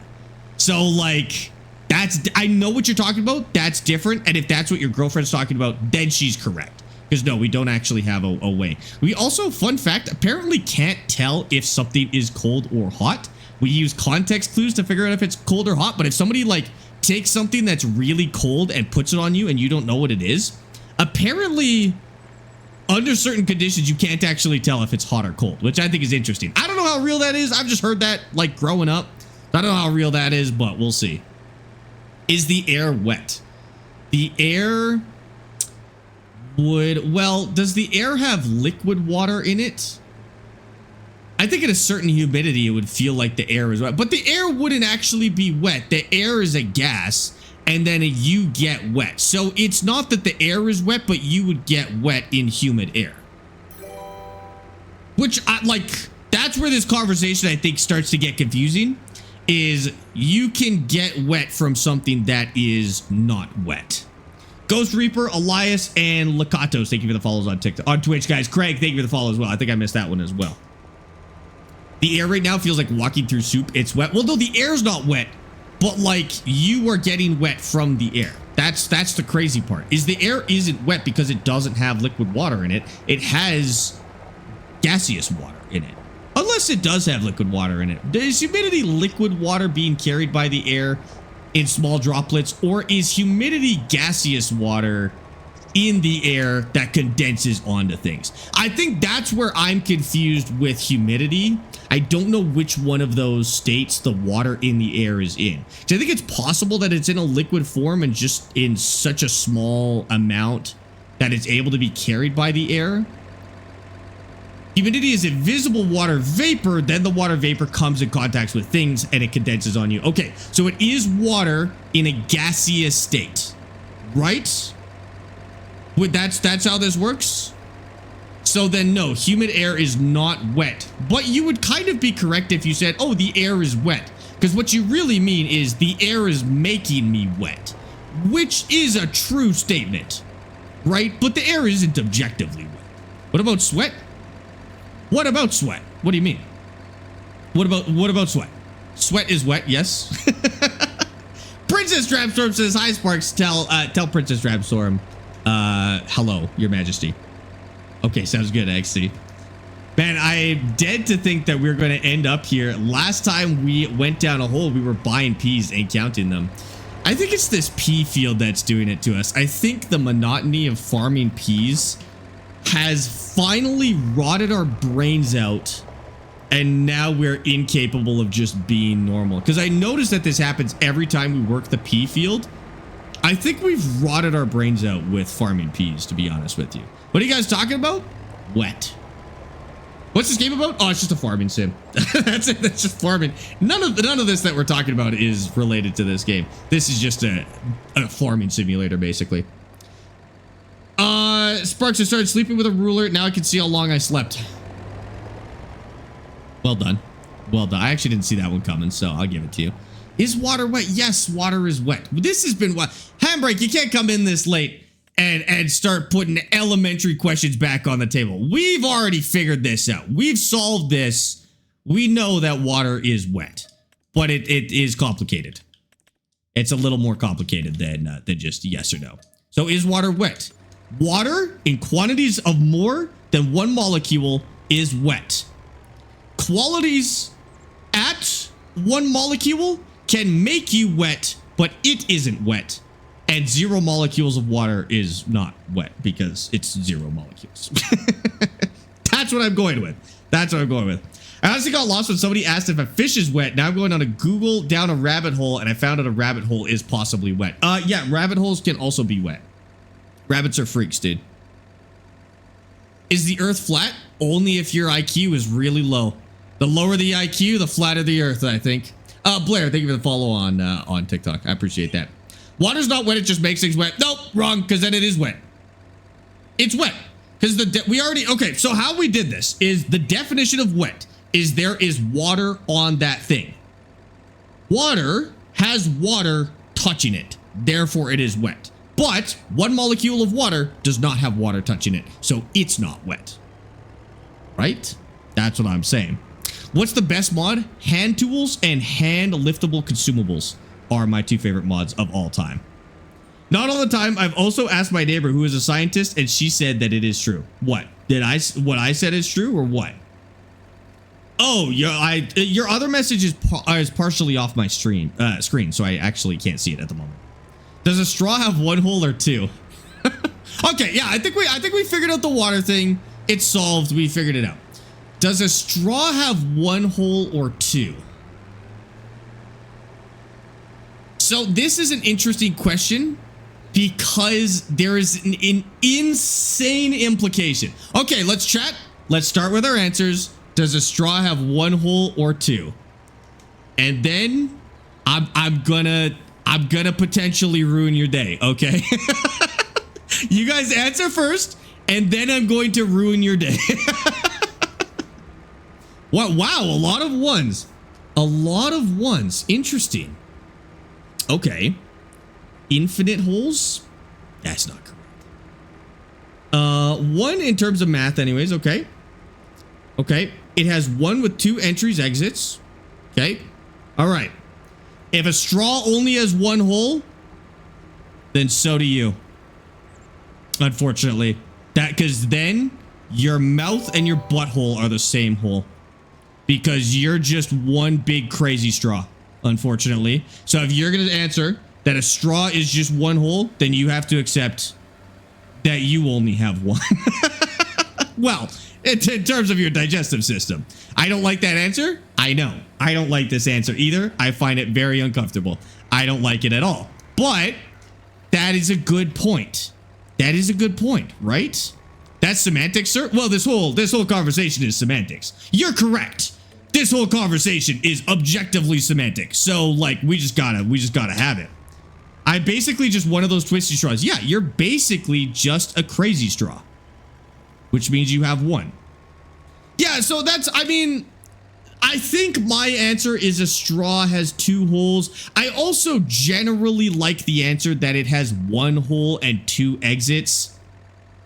Because a tunnel, I wouldn't describe a tunnel having one hole. But like a donut for sure has one hole. But a straw is just a really tall donut when you think about it. Like it's kind of the same shape, just extended. So at what length, for those who are saying it has two, at what length does it have two? And at what length does it have one, like a donut, you know? The width is the factor then? Well, the length, not the width. The length would be the primary factor to how many holes you says it has. Compared a body to a straw is crazy. It's true though, unfortunately. The length, yeah, the length, exactly. A straw is a cylinder, right? Cola Hugh, thank you for the follow on Twitch, by the way. Okay, but if a tomato's fruit, no, we're getting to that later. We get to that later. Are you doing tram lines? Oh, frick. 27-meter tram lines? What's the width on our thing? I might have messed up the tram lines. Thank you for reminding me, but I have to see. It might have kept our previous settings. Where's our... Here it is. Shoot. We need 21-meter tram lines. Oops. Well, we'll see what happens. Precision farming. Tram lines, 21 meters. I like that. Track width 2 meters. Okay. Good. We're fixed to 21 meters. I don't know. I'm going to re-drive that just in case. We'll see what happens. One sec. I know I messed up my fire's toe. I was so on top of this donut thing then. When you pour water in a straw, it empties instantly.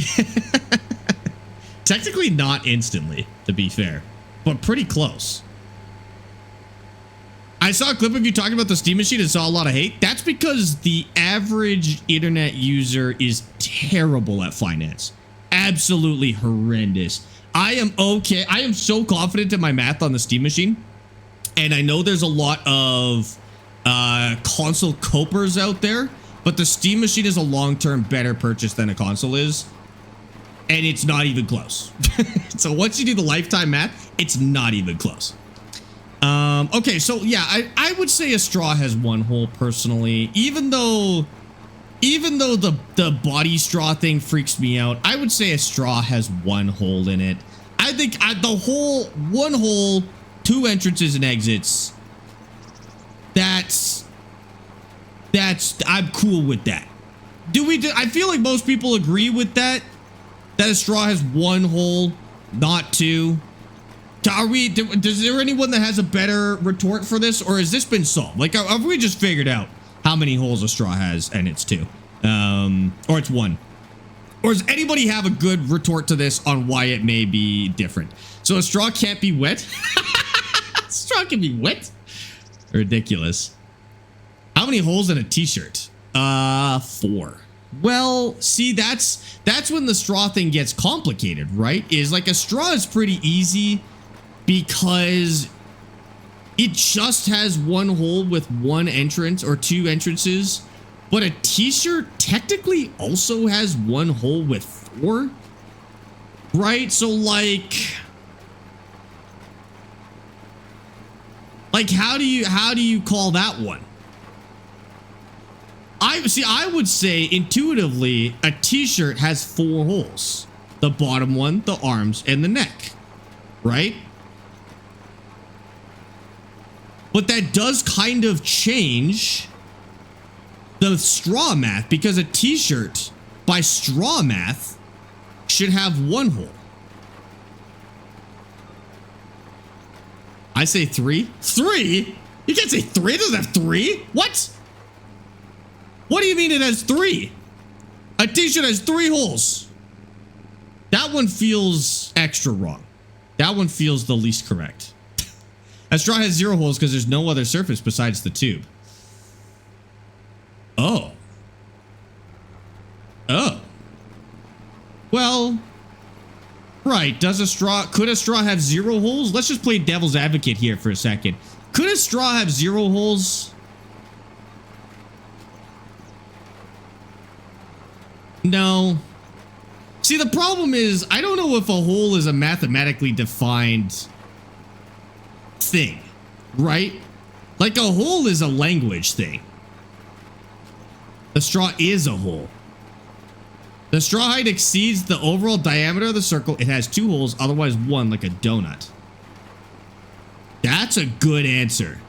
That's a good answer. If the if the height, as in the length, exceeds the diameter, then it has 2. I like how clear-cut that is, because I feel like this conversation doesn't have an intuitive answer. This feels like the conversation where we all just have to agree on a rule, and I like that rule. Like, this doesn't seem like it has an intuitive way, like the water is wet thing. This seems like it has intuitively multiple ways to think about it, and we just have to agree on a rule and call that the right one, which that was a good one. I like that one. What about a t-shirt when your head goes in, don't you cross as a hole, but when you say you have a hole in your t-shirt?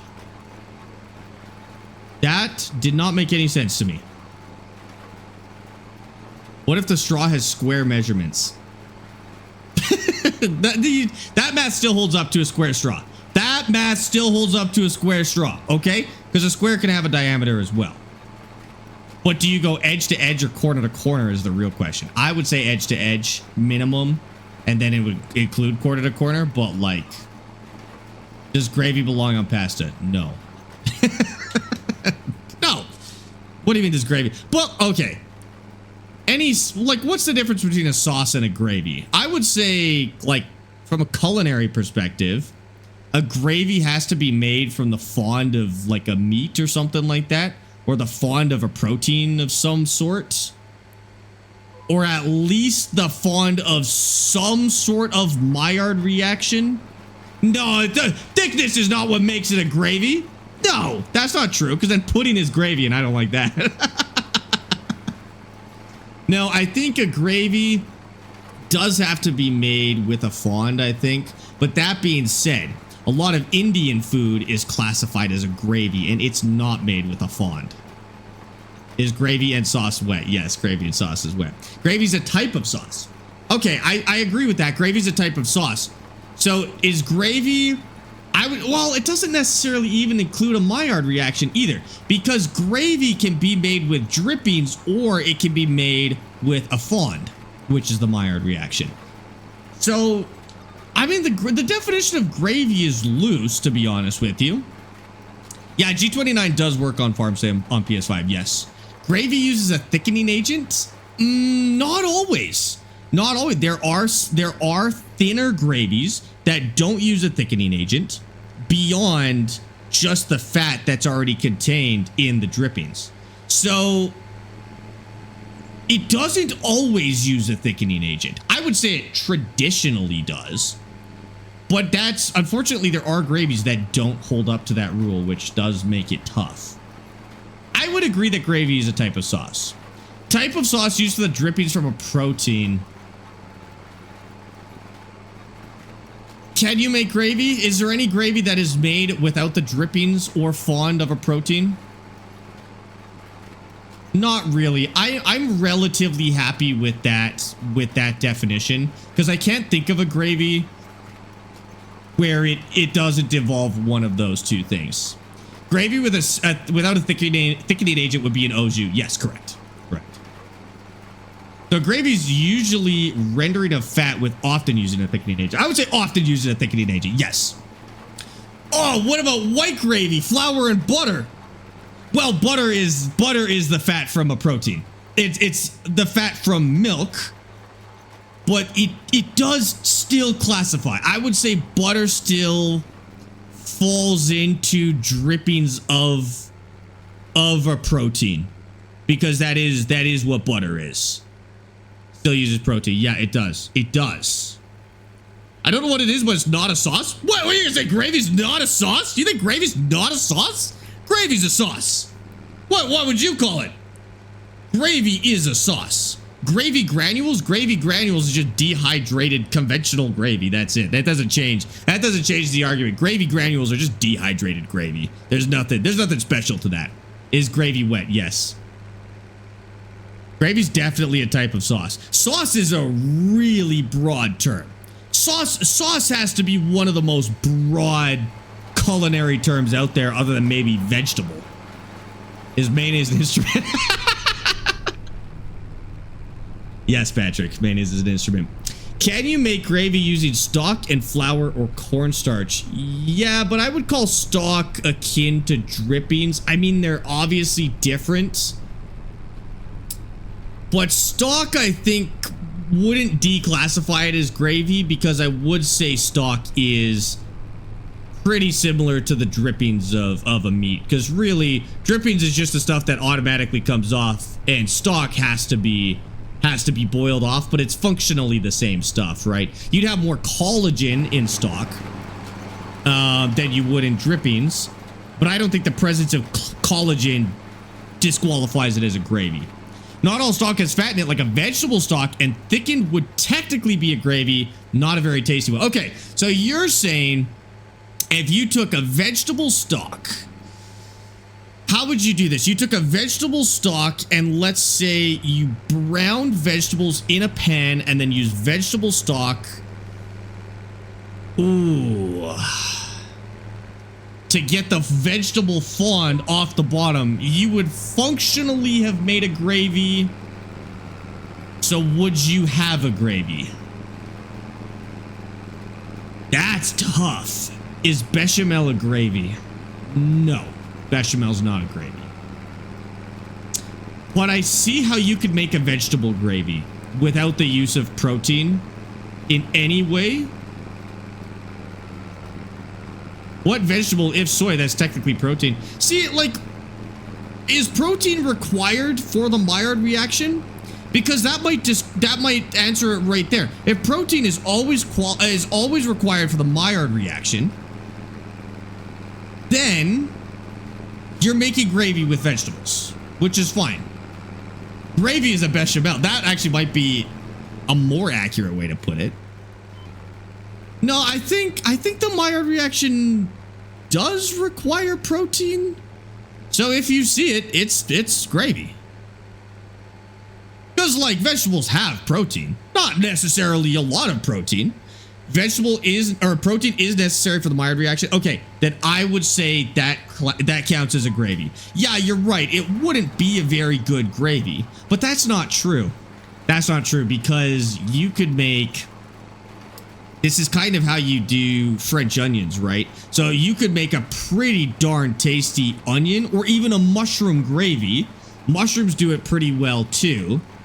Mushroom or onion gravy would be delicious, no meat required. I would call it a gravy. Okay, I would say the only requirement for gravy is a protein, is my opinion. But I am no chef or chemist. But that's from my minimally educated perspective, that's what I would call a gravy. So because milk is pasteurized, all milk-based smoothies are gravy. No, because it doesn't technically have any presence of the Maillard reaction. So it's that was a close one. But no, I think we're insulated from smoothies being gravy. More specifically from milkshakes being gravy. No, I think we're insulated. With this definition, I think we're insulated from milkshakes having to be classified as gravy. Yeah, I think we're good. That was a really good one. My favorite is when we come up with a definition and then somebody says something that totally invalidates the definition. I love it, dude. It's so good. It's so good. But I think we're good in this case. Welford, thank you for the follow, and Radiant, thank you for the hydrate. Gravy is a side. What? Gravy's a sauce, dude. Sauces can be a side. Does water have a taste? No. Technically, fully purified water does not have a taste. The horrible part about fully purified water, though, like distilled water, is you taste your mouth, which is bad. I don't know if you've ever tried to drink distilled water. It doesn't have a taste, but what you taste is your mouth and your saliva, and it's horrendous. That's why it tastes so bad. Really, the trick to making a good tasting water is adding the right amount of like minerals to balance out the flavor of your own mouth so it doesn't taste like mouth.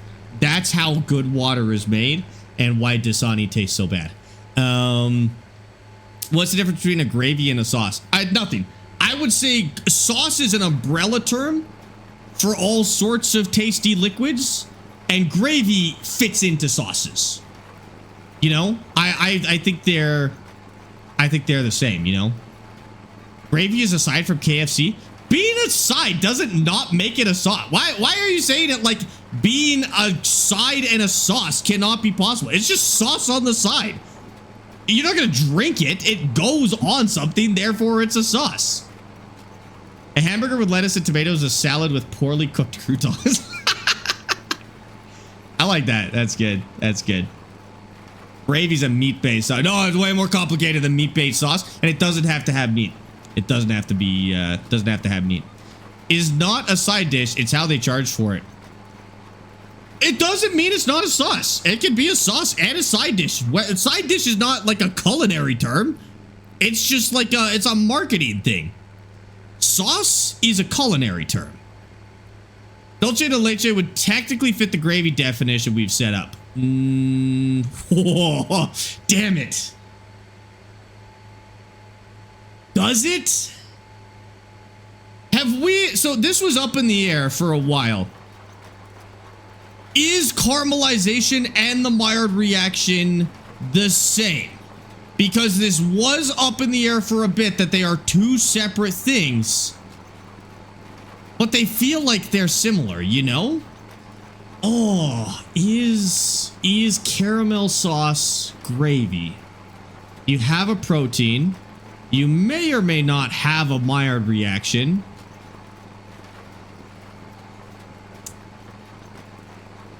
This might be true.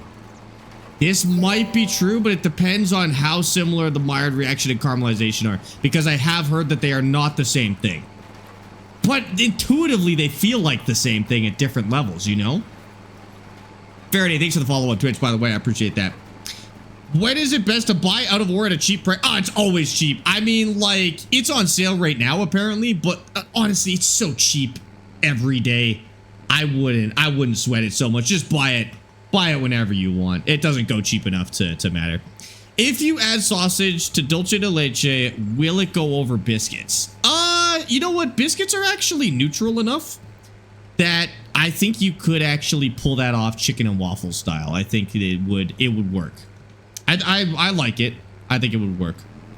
Well, I don't like it, like I've never tried it, but there's chocolate gravy over biscuits. Chocolate sauce.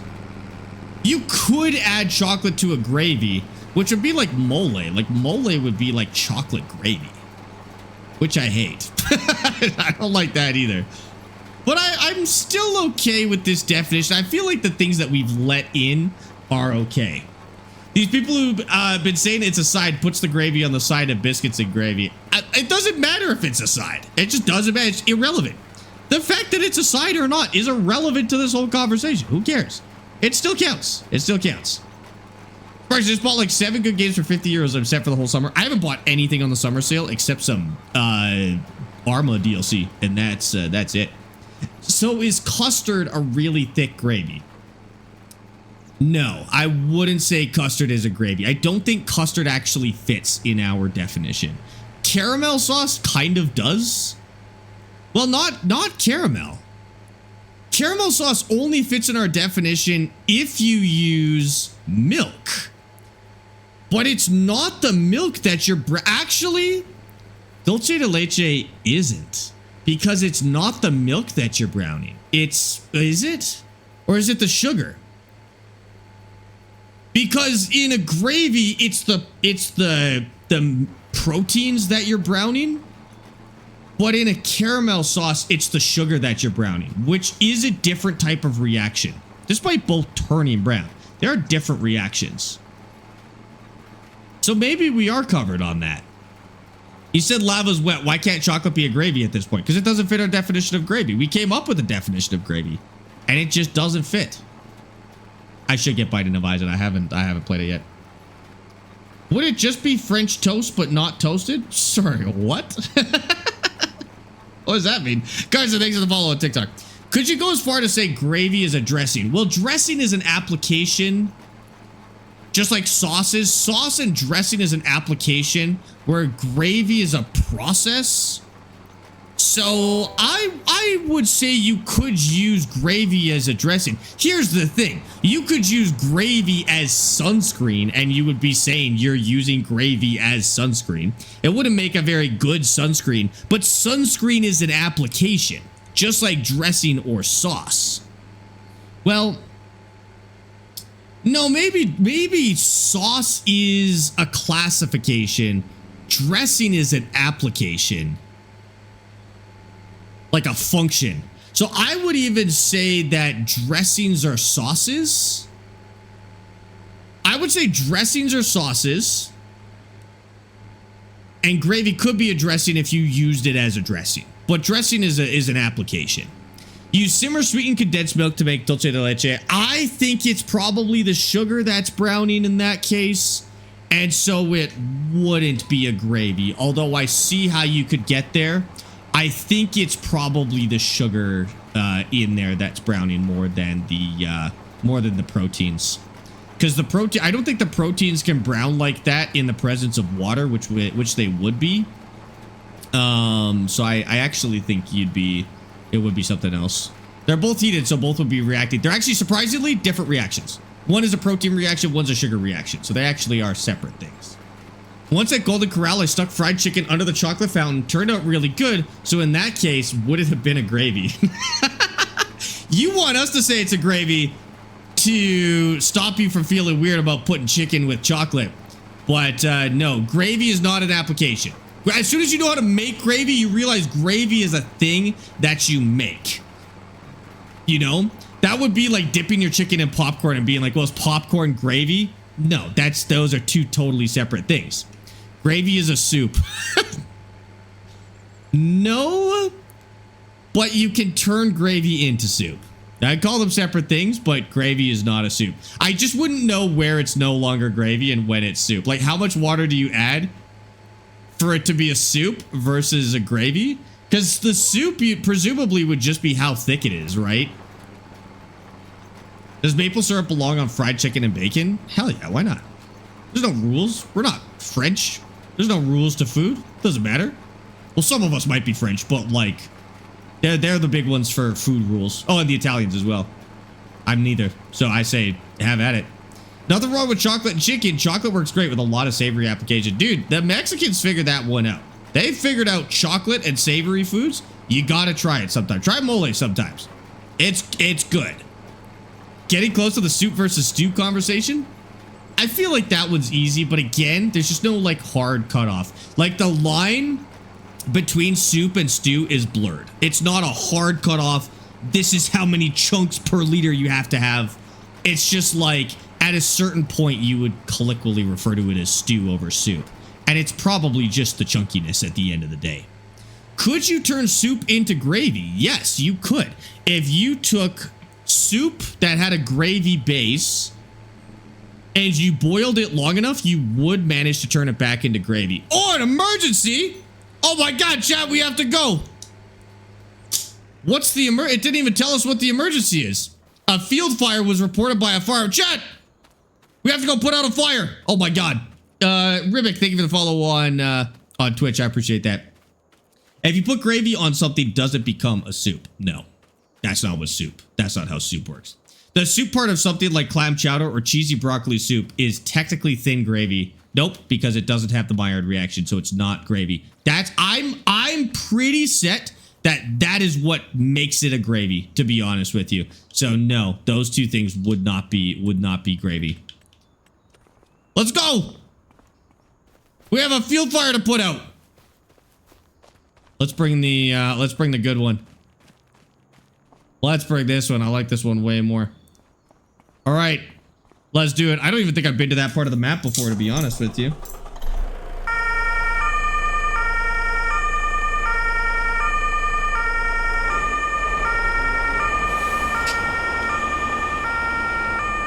Where are we going? All the way down. Hold on, this thing's hard to drive, dude. At what viscosity does it switch from gravy to soup? I don't know. When the vibes are right. When the vibes are soupy, you know? Oh, I got it.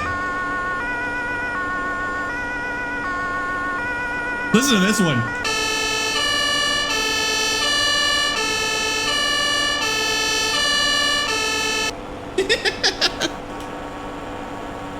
It's so good. I'm turning it off. I'm turning it off. Intersection.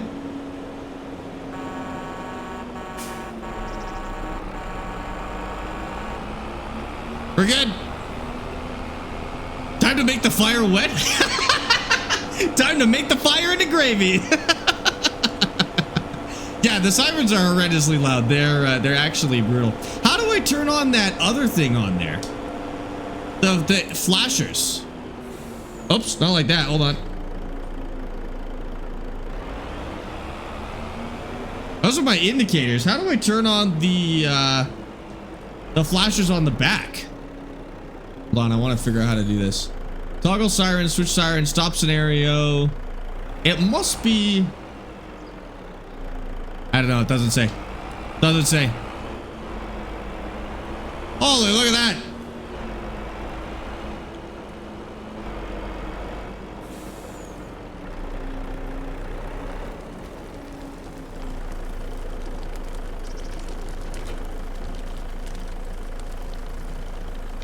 Wait. Oh, sick! That's cool. How do I... Yep, there we go. Whoa. All right, turn it.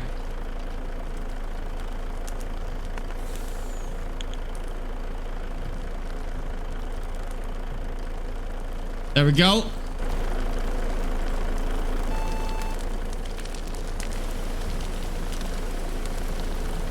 I don't know what that sound was, but it worked.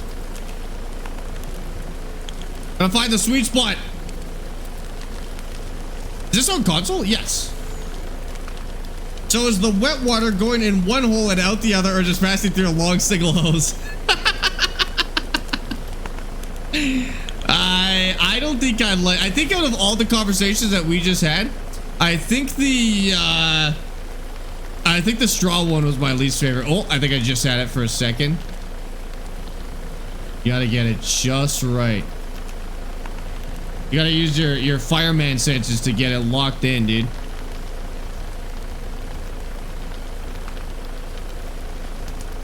What's better, higher? Somebody said higher earlier. We'll find it.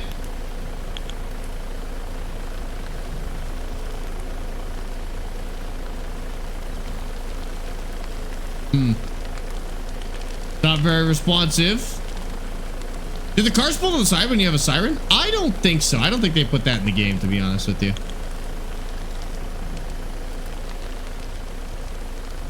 Oh. I just had it for a second.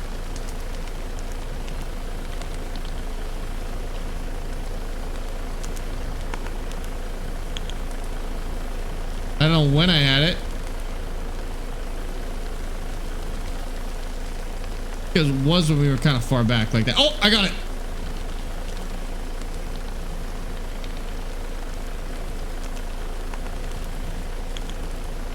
It's going. It's going. We're doing good. We're doing good. Yeah, you can't just point at the base of the fire. It's very finicky. You got to get it just right. It must be a lithium battery fire. There's a Tesla under all that smoke there. It's 70%. We're doing good. The delivery van just keep driving. Don't worry about the delivery van. Weird says Power Wash he doesn't care about where. Yeah, that's why I was thinking the same thing, but uh-oh. It's getting out of control. It's actually like the percentage is going down now. We're losing it.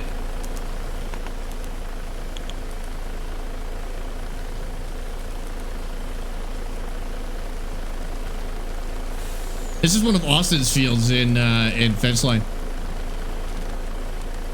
Oh, actually that was good.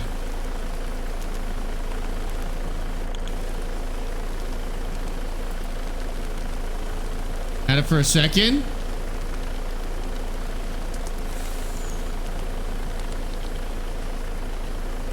There's like patches of fire in there you have to identify.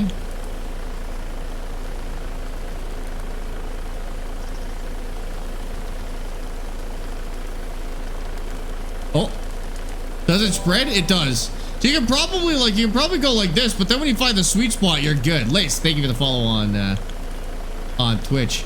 You find a sweet spot, it works out way better. Oh, shoot! I had it for a sec. Oh, yes, this is good. This is a sweet spot. Oh, it's going up fast, dude. Yeah, I know how fire works. Unfortunately, it doesn't work like that in this game. I think there's like patches. So like that little flame is going out. Or maybe we could just stay on this one. We'll see. Oh, now it's going down again. Oh, yeah. Okay, so it's like patches of fire.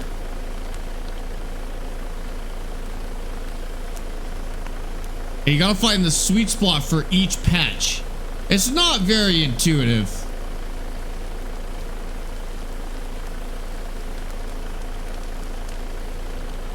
Oh, there we go. We got another one. You can kind of see it in the smoke when it works.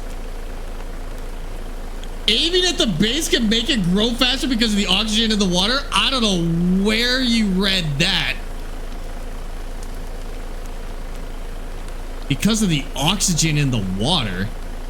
Only if it's like a specific type of fire, not a grass fire.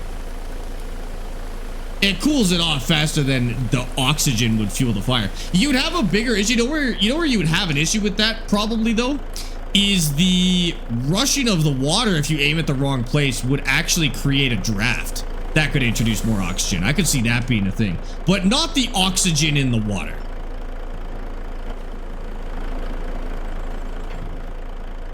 Not for a conventional grass fire like that. I'm sure that's true for like some chemical fires maybe, but all right, we did it. They paid us $700 for that. Not a lot of money, but we did a good deed, more importantly. Oh god, sorry, I forgot what the button was. My bad. Sorry about that. Farms at 25 boss fight. Could you imagine if there's like a health bar that went across the screen? That'd be awesome, dude. You try and pull over, like, get the AI to pull over? They don't. I'll just tell you right now that they don't, to be honest with you. I know this game. I know this game, and they definitely do. I mean, listen.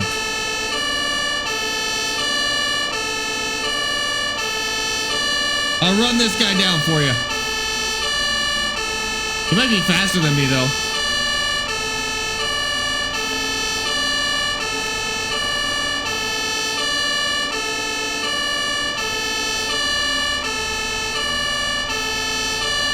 Nope. He, oops. He just kind of stopped where he would normally stop if you just drove at him anyways, yeah. They don't pull over. It's farming sim. It's not exactly firefighter sim. Firefighter sim, they do, I believe. Like firefighter sim, what's the new one? The squad, or is the squad the old one? Ignite. Firefighter sim Ignite, they do, yeah. They'll pull over after getting hit by a truck going 40. That's true. Water works best on grease fires? That's definitely not true. Don't do that. That's such a fun mechanic, and having it at 2 hours feels good, because that was the only one that we've had. Oops. That's the only one that we've had outside of when we were intentionally doing the jobs. I feel like that was the right amount of time. I'd actually forgotten that that was even possible in the game, to be honest with you. Until it just happened, which is sick. For structural and forest fires, don't aim at the base? I don't think that's true for structure fires. Aren't you literally supposed to? Well, I don't know about like large structure fires. I would know like household fires, you aim at the base. But like structure fires would be probably more complicated than just aim at the base, you know? But like a grass fire like that much water versus that little fire, you could just aim at the base. Yeah. With the mod, I have my fire trucks are green. Why green? That's wild. Electrical fires? Yeah, that's true too.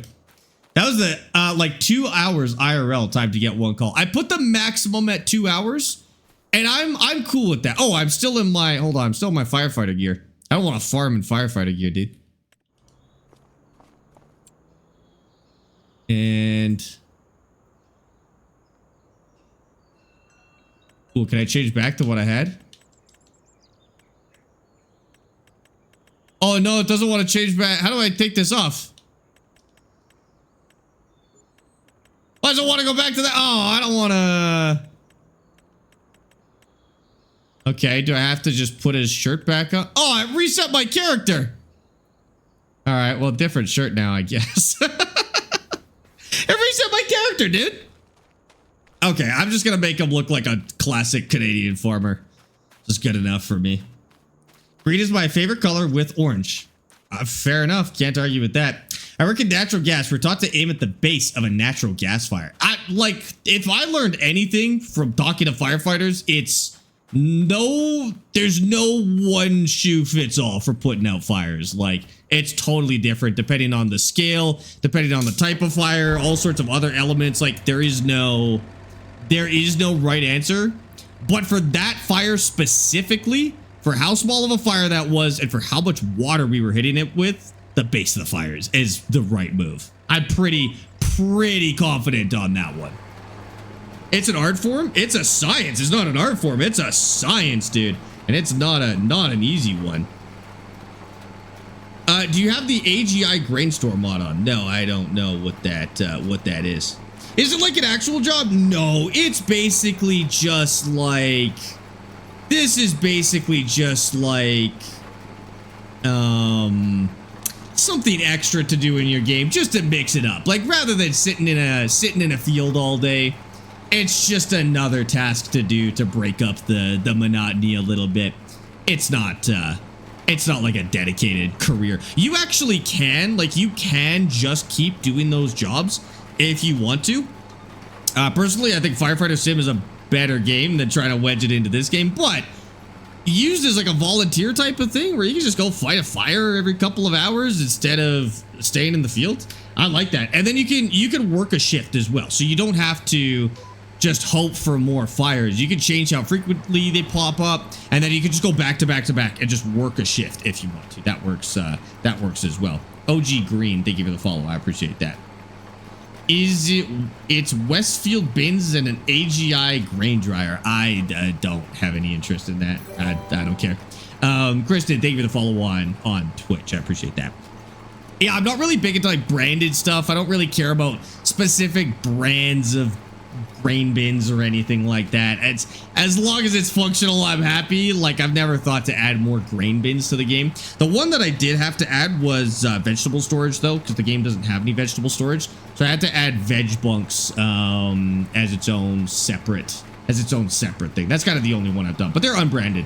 Russell, thank you for the follow on TikTok. Kristen, I got that one on Twitch, but thanks so much, dude.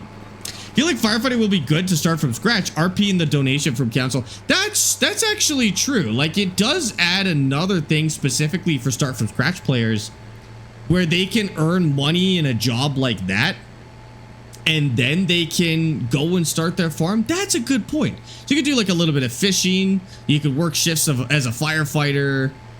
You could do contracts. Because, like, at this stage of the game, the money for me doesn't matter. Like, they paid me $700 to put that fire out. I lost money going to do that. But it was just kind of an interesting thing to go do at the end of the day. Yeah, the dryer is just cosmetic, obviously. That's not a mechanic in game that you can engage with at all, unfortunately. As cool as that would be, I still think moisture and irrigation would make an awesome new addition to this game, but might be, I would say it, but it might be too complex for most players of the game to enjoy. Figure it out, but not enjoy. My dad was a fireman for 25 years. That's an awesome job, dude. The fire claimed the last firefighter. Oh, I was on the only one left. That's horrible. Also, that fire was like 6 feet by 6 feet, dude. Not that that's impossible. That's true. There's some dryer mods that actually work. I'm sure it's out there. Like, I'm sure there's some conversion stuff, but I would want to see that as a base game. Not as a base game mechanic, but I'd like to see that included in precision farming personally, to have moisture and irrigation. I think that would be a lot of fun. Okay, that is all planted. Good enough. We'll just back up to here.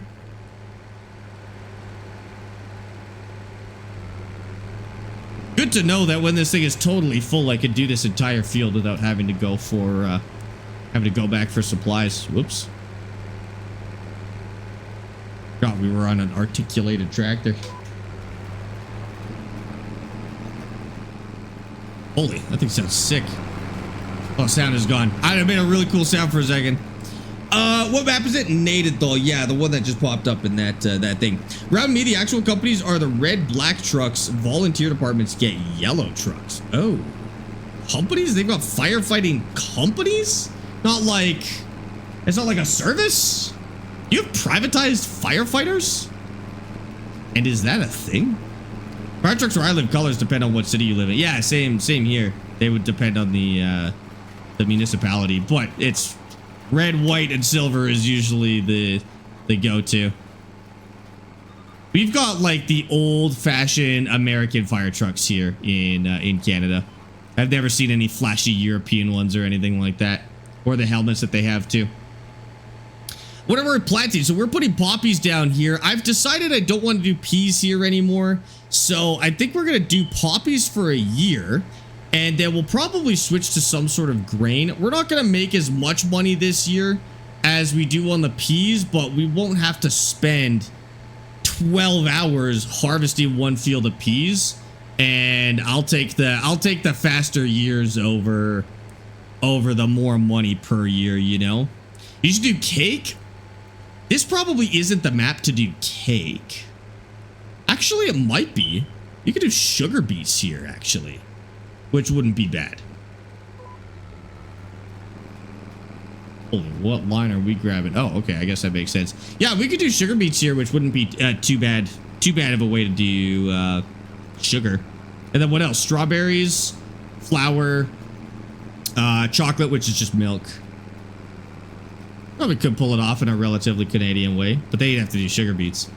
It's gonna sound silly, but the fire truck where I live matches the school colors. What? On purpose or just accidentally? Our fire alarm. So we had a power outage the other day, and since then our fire alarm's been funny. It's one of those ones that's hardwired into the the power, but it is like shorting or something like that. So it needs to be retested twice a day. So I have to go and I have to press the button twice a day until they fix it. It's super annoying. Yes, that is the fire alarm. It's not low battery. It's wired in. It just needs to be tested a trillion times a day, which is super frustrating, to be honest with you. Still has a battery in it? It truly doesn't. This one does not have a battery in it, but you would think it should, right? I could look, but I took it apart. There was no battery in it. But maybe I'll go look later. I need Amy to help me get up there. I don't want to die. We don't have a ladder, so I have to stand on a chair. I could take a look and see. Did you get that wicked thunderstorm last night? Yep. Actually, last night wasn't so bad. The night before was insane. It was insane. Homer, thank you for the 10 stream streak. I think this is part of the problem. Watching while harvest because harvesting is boring, dude. Harvesting is so relaxing, but yeah, it's not the most exciting thing to look at. That's for sure. That's super annoying. What if the power that went out? Well, then it wouldn't work. So you think maybe there's another battery in there? Because I swear I took it apart and it wasn't. It's also not our main fire alarm. It's like some little sensor in this room. It's not even like our main fire alarm, which is in the other one. Most hardware, I still have a battery. Otherwise, if power goes out, you're screwed. So you think maybe there's a backup battery in there? That'd be nice because I'm sick of hearing this thing 50 times a day. What kind of battery do you think it is? Like a little 9 volt? I've never had a hardwired one before, but when I took it out, I didn't see one. I don't think I have any 9 volt batteries, but I'll take a look. How long do we have? Oh, I don't really want to listen to that for the next hour. Okay, I'm gonna go press the button. Short Taking Ken, thanks for the follows on TikTok. What joystick do I have? 2 SimTask farm sticks. It's a rectangle battery. Okay, I'm gonna go press the button real quick so that it turns off and then we don't have to listen to it anymore. And then I'll take it apart later and see if I can find a battery in there. Just hit Mr. Drabstorm to check the smoke detector in our house. No, it's me. It's me. I'll get it. They have a non-replaceable battery. Like it doesn't use like a. Oh, maybe it doesn't use what do you call it? A store-bought battery? I guess. Take a look. I'm gonna press the button. Rectangle ones are 9 volt. Yes. Okay, I'll press the button. Give me 1 second. Also gonna change sweaters because it's warmed up so much outside. Now it's warm in here. It's freezing earlier today, so I'm just gonna change shirts. Okay. All good. All fixed. Oh. Okay, what the heck we're working on? We gotta put this away. Doesn't he know they're supposed to watch him change shirts if we're sub to him? I don't think that's one of the sub perks. That is not one of the sub perks. Not for you. Maybe there's a secret tier 10 tier, and that's the one, Mike. But that's it. I was thinking of getting a PXN V99. Do you think it's a good choice? No, I don't. I really am not a fan of PXN stuff. I don't think they've made anything that I am happy recommending to anyone. No, don't get a PXN V99. There's so many better wheels out there. I would generally never recommend a PXN to you, to be honest. The new DLC is not good. Nope, it is not. I am not a fan, personally. Can we see a bird? Yeah, step outside, John. Grab a pair of binoculars, have at it. Adam, thank you for the hydrate. Sorry, that's for Austin because he loves us more. If that's your definition, that might be true. But I also don't think he'll do that for you either, to be honest. When are you doing Iron Nest again? We just have what, 1 more mission left or 2 more missions left? We've completed all of the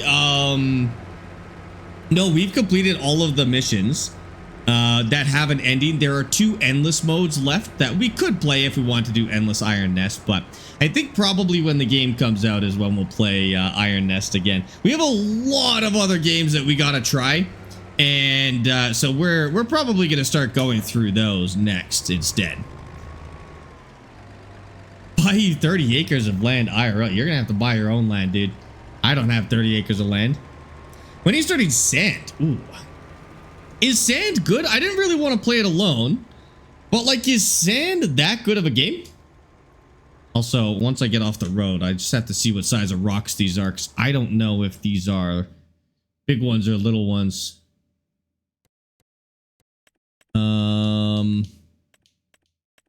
What the heck? Where are the rocks? Oh, I'm looking at the wrong field. Those are little ones. Perfect. I think the best DLC was the Mercedes pack. That's interesting. I don't think the best one was the Mercedes pack. I think Highlands Fishing is the best DLC, but obviously because it's huge. Outside of Highlands though, maybe, yeah, outside of Highlands it might be Mercedes. Plains and Prairies is really good too, but I think the Mercedes was pretty sweet. I watched a little bit of Stone Mountain play it. It seems good. Okay, I like worth playing alone though. Should I fire up Sand solo? They did give me multiple keys, so I had sent it out to Austin and Dad and Damon, so we could maybe get them in for a playthrough of Sand. Nexat, I wouldn't say Nexat's my favorite, even though I do really like it.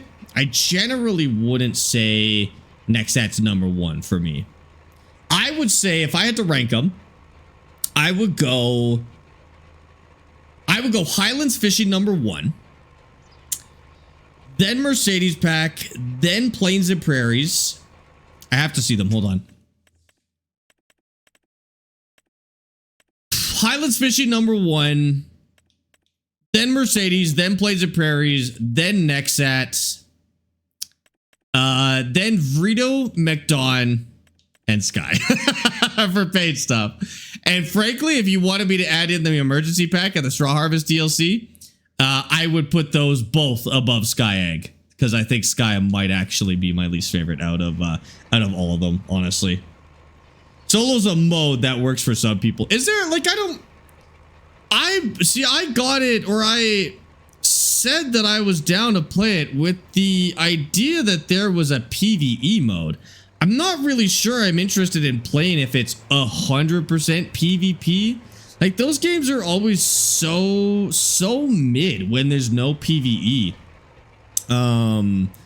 So like, I guess I should have checked before I said that I was interested, because they basically sent an email. They're like, hey, we got this game. Are you interested? Actually, I don't even know if they did. They might have just sent codes, but I redeemed them under the impression that there was some sort of PvE. But is it just PvP? Because I'm like, I don't know. I'm not terribly interested in PvP. It's just so sweaty, you know? Like, it's hard to casually enjoy, I guess. If all the packs except Nexat. Oh, interesting. Nexat. Yeah, I like Nexat. Definitely worth trying. Thanks, Roscoe. Appreciate that. Pricks, thank you for the follow. Emmerich, thank you for the follow on TikTok as well, guys. I appreciate that.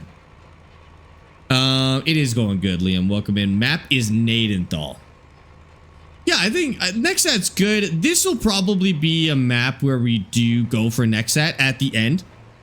As like the kind of the final evolution of our farm as we go and we try all the Nexat stuff. We've tried it. Like, I know how it works, but actually integrated into our farm, I think would be really cool.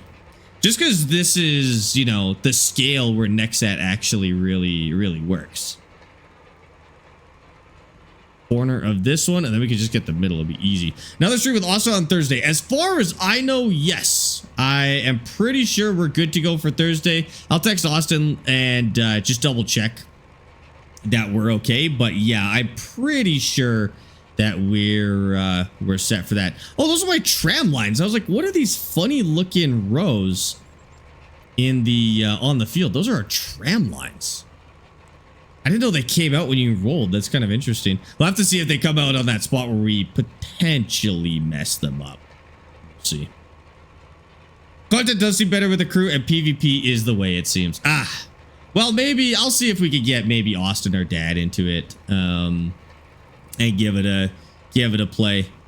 I will say, like, the stuff I've been seeing from it does look good. It looks like a fun game. It's a pretty basic concept, kind of Sea of Thieves, but deserty, which I'm generally interested in. I would say I would have played more Sea of Thieves if it did have a PvE mode, though. Like that, I played it once, and the game wasn't good enough for me to sweat out all the PvP stuff in Sea of Thieves. The nice part is people do play it like relatively casually. It's kind of rare to run into Sea of Thieves sweats, you know, but I think I still would have played more if it did accommodate that a little bit better at the end of the day. That's definitely what made me play way more Tarkov than I originally would, because like I like Tarkov, the PvP stuff is fun, but I kind of got out when the hackers got really bad, and then when PvP came out, I fully went back into it. I've put probably 200 or 300 hours just into PvE now. I wouldn't have done that if it was still PvE only. What was on the emergency pack? 2 fire trucks, a firefighter suit, a couple of firefighter attachments for the truck, for one of the trucks, the like things that you can roll around, like hoses and traffic cones and stuff, and a placeable point where you can start firefighter missions. So they'll give you, like, you'll get random firefighting missions as you play, but if you want to work a shift, you can either go to the fire truck and start it there, or there's actually a placeable point that you can put down and you can start a shift from there, basically. So if you want to build, let's say, like a fire station on your map, you could totally do that with the placeable point instead. So it would be kind of nice. Ashton, thanks for the follow. I do wish they had, like,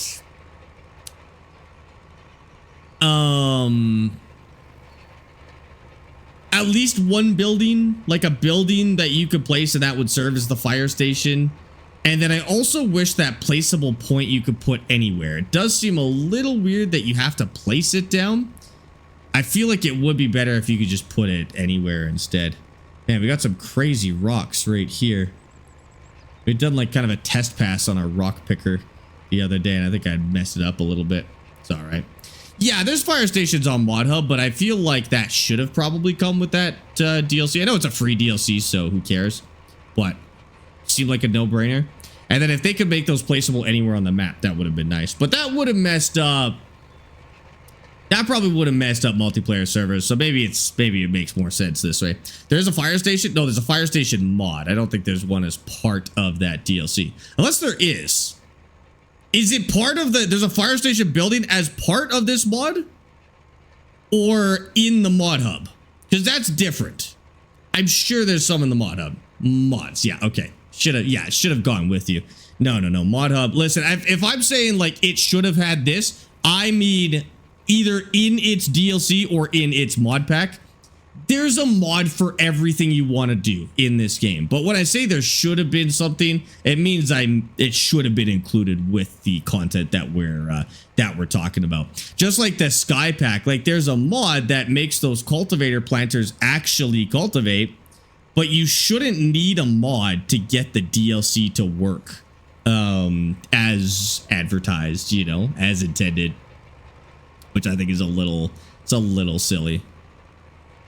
Yeah, and then there's not all the mods on console too. That's like the main reason as well. Is first of all, it adds another time when your mods could conflict. Because if you have one mod or one DLC, you know, it may cause some mod conflicts. But if you have to use 2 or 3 DLCs to get the intended effect, now you've got 2 or 3 instances where you could have a mod conflict that can wreck your game in some way or corrupt your save file. So like the less bloat, the better. The less mod bloat, the better. And then in the case of the Sky Pack, like we shouldn't have to fix paid DLCs with mods. Like that's, sure it's possible, at least on PC, but if you're going to pay for content, it should work at the end of the day. There's no mod for dating in this game. Honestly, not on the mod hub, but there genuinely might be off the mod hub, Rookie. There might be. Lets you romance the AI characters or something like that. That'd be so silly. Farming Simulator 26 is out, Jess. Farming Sim 26 is a mobile game. It just came out actually about a month ago. And it's okay. I mean, it's a mobile game. It's better than Farm Sim 23. But it doesn't let you start from scratch, which kind of sucks. I wish they had some American ones. I mean, you're playing a European game at the end of the day. I'm not too concerned. I think a lot of people are like, oh, if they only add European stuff to this game. It's a European game. Like, you can only be so upset about it, to be honest with you. You've actually been able to play Farm Sim 23 on Netflix for a couple of years now. That was kind of a cool thing. I don't think you could do it with Farm Sim 26, but yeah, if you have a Netflix account, I think you can still play Farm Sim 26. It's insane that it didn't work. Like, how did they not test it? Well, they know it doesn't work. I think the worst part is they know that it doesn't work and they added it anyways, because it doesn't work with the stuff that's already in the game, and it hasn't since the last game. So I feel like it's even worse that they knew, because if they added it and it didn't work, I'll be like, oh, hotfix incoming. They're probably going to fix that. Hope they're fast. But like, this makes me think that they don't care. They're not gonna fix that. The whole Sky Pack is not going to be fixed, to be honest with you. It's just gonna be like that. I don't know why it's like that, but I would be very surprised to see it fixed, since it wasn't fixed for the stuff that's already in the game. Yeah. You never do that? No, it's a pretty cool thing. Netflix does have a handful of games that you can play on mobile, paid games that you can play on mobile, which is nice. First time seeing a tractor like this? You know, I don't use these very often. This is what it is, basically, is as cheaply as possible. It is just a fat engine on a frame meant to pull as much as possible with no fancy attachments. It doesn't even have a PTO on the back, so it can't even pull certain equipment. It's just for pure yanking power, and that's it. But it does that with, and for pretty cheap, to be honest with you. Like, this is a little over 100K, which is really good for the 400 horsepower, whatever it is, 300 something that you get. Typically, for that much horsepower, you're paying like $250,000 or more. So it's kind of a cool way to farm. You don't farm quite as efficiently in terms of yields when you use the equipment that this typically uses. Because, you know, it's not doing... Well, no, we could pull a plow. It could pull a plow, actually. Never mind. But it really thrives with the lower yield, higher acreage type of approach. Okay, now this I think I could take back, because I won't need this until the spring. We'll probably end up buying one. Also, anything on discount? Whoa. Oh, that's for Nexat. Holy. I don't need that. I don't need that either. Okay, it's all good. And you can play Red Dead Redemption on Netflix. Can you? That's sick. On what platform?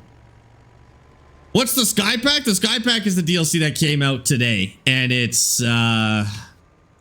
just a bunch of equipment that we already have, really. A couple of interesting little visual features. They're well made. I will say they're well made for what they are. But I don't know. They're pretty underwhelming, honestly. Mind if I ask what you do for a living? This, you're looking at it. Yeah, I did try the new DLC. I'll probably make a video on it and see how it is. But I honestly, if you have the year pack, try it. But I probably wouldn't spend money on it, to be totally honest with you. I'm curious to see what some of the other creators think about it. Maybe I'm just being overly pessimistic about it, but I don't know. I just didn't get it at the end of the day. Turn the hazards on. Think you need a PC though? Sorry. Oh, a PC to play Red Dead on Netflix. Oh, probably. Unless it goes on Xbox. Got almost 1,000 hours on the map. I'm kind of thinking about the fishing map, but $50 is kind of wild. Yeah, but $50 for 1,000 hours, Quad. Like, there's no other game you can buy for $50 where you're getting 1,000 hours. It's worth it. It's like another game. It's like a fish farming simulator on its own. It's worth $50, honestly. Yeah, we're gonna return that. Perfect. Holy poppies, dude. We're set. All right, let's take this back and actually get it some gas in the meantime. So not worth it then? The Sky Pack? No. Kinlog? Yes. Highlands Fishing? Absolutely. The Sky Pack? I can't give you a good reason to buy it, honestly. Unless you're a huge Sky Agriculture fan, which is a brand that, frankly, I've never even heard of up until now. I don't know what reason you would have to purchase it. Picked up a wheel and farm stick the other day after watching you. Game changer, honestly. Yep, 100%. That's the best way to say it. It's an actual game changer. It's nuts, dude. Rust is a 10 out of 10 game. I don't recommend it. Rust is not a 10 out of 10 game. Rust is an game. It is not a 10 out of 10 game. Rust is a 5 out of 10 at best. It's not even well made. It just has a community that kind of feeds into itself, where just a uniquely antisocial community where people can just be degenerates, and a kind of addictive building system, but you're building in an insufferable place to begin with. People like Rust for the same reason they like VR chat, to be honest with you. That's it. I don't even think people play Rust to play Rust. They play Rust to be a degenerate at the end of the day, honestly. Stop looking at my muscles, John. They're not for you. Sparx, you wouldn't understand. It's a 10 out of 10 game. I got 7,000 hours. You can put 7,000 hours into 0 out of 10 games. That does not make it a 10 out of 10 game just because you can put hours into it, dude. What is Rust? Are you asking for real? Have you like really never seen Rust? You might be the only person on the planet that has never seen or heard about Rust. That's crazy.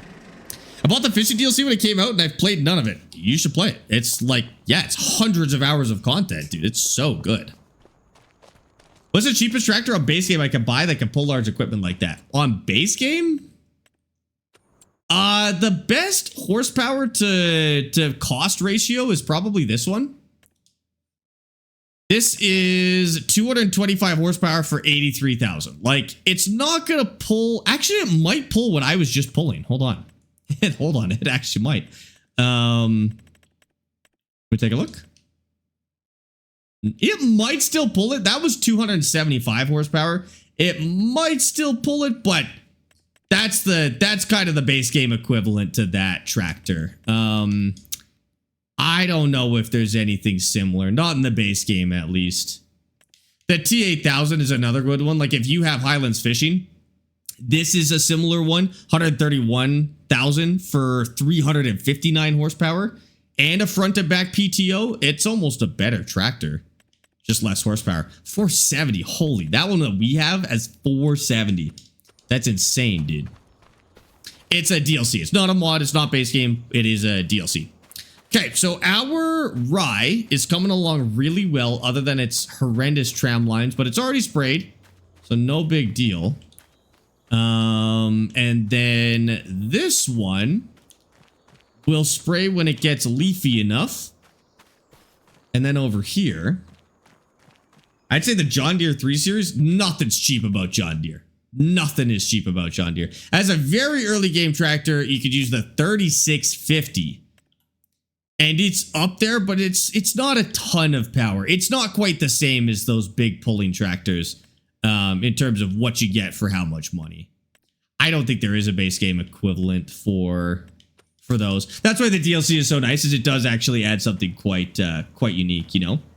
You know when the best time to sell goats? Like, is there a change of money? Oh, for age. It'll stop going up at a certain point, but I don't know what age that is. Okay, this is good. This is really good yield. So these are poppies. So these are going to need a spray probably next month. These get harvested in 2 months from now. And when does our rye get harvested? Also 2 months. So we could probably just skip right through August and see what we get here. I do need to potentially put the peas away, though. I think I put them in the wrong spot. We'll see. I have 84,000 liters in there. I don't know if I put any in the proper spot, actually. Hold on. Should have some in here. Nope. Should have done that, but we haven't skipped any time in the meantime, so we haven't really missed out yet.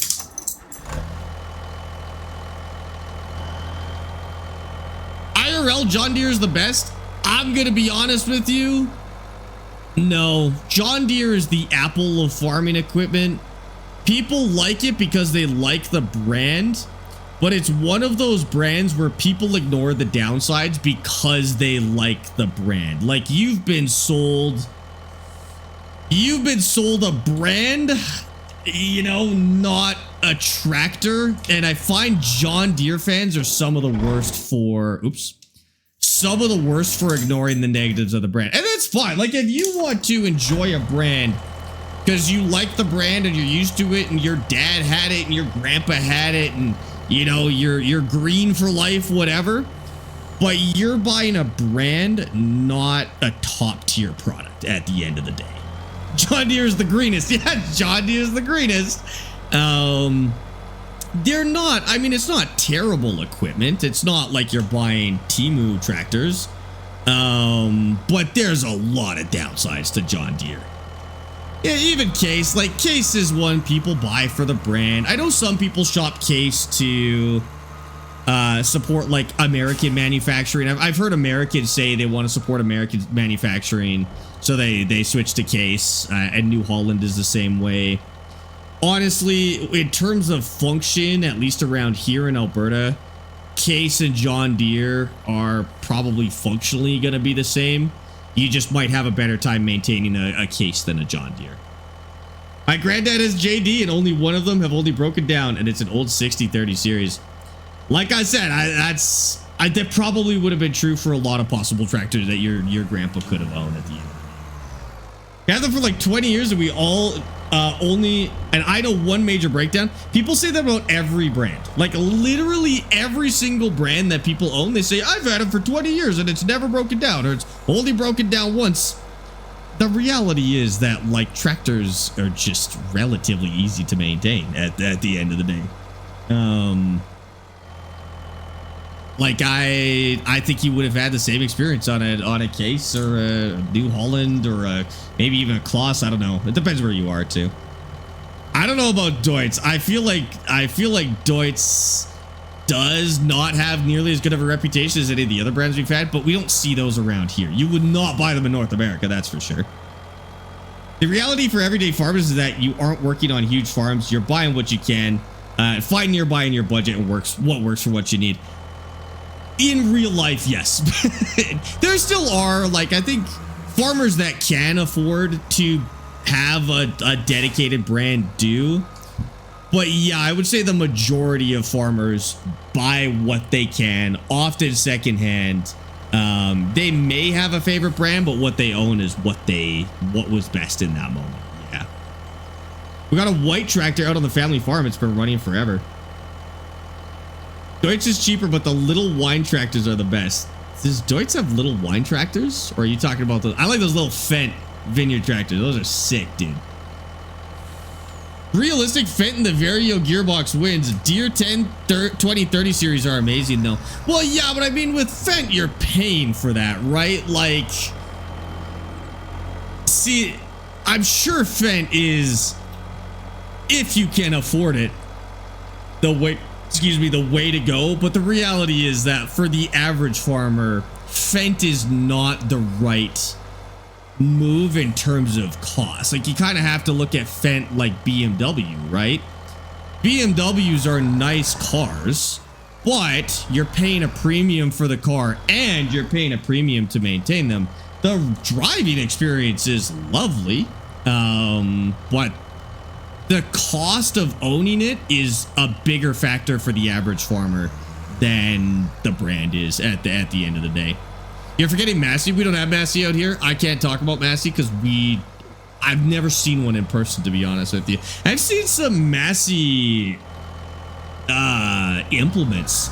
Genuinely, I've never seen a Massey in person. It's not common here. Same with Deutz. Like, we don't see it here either.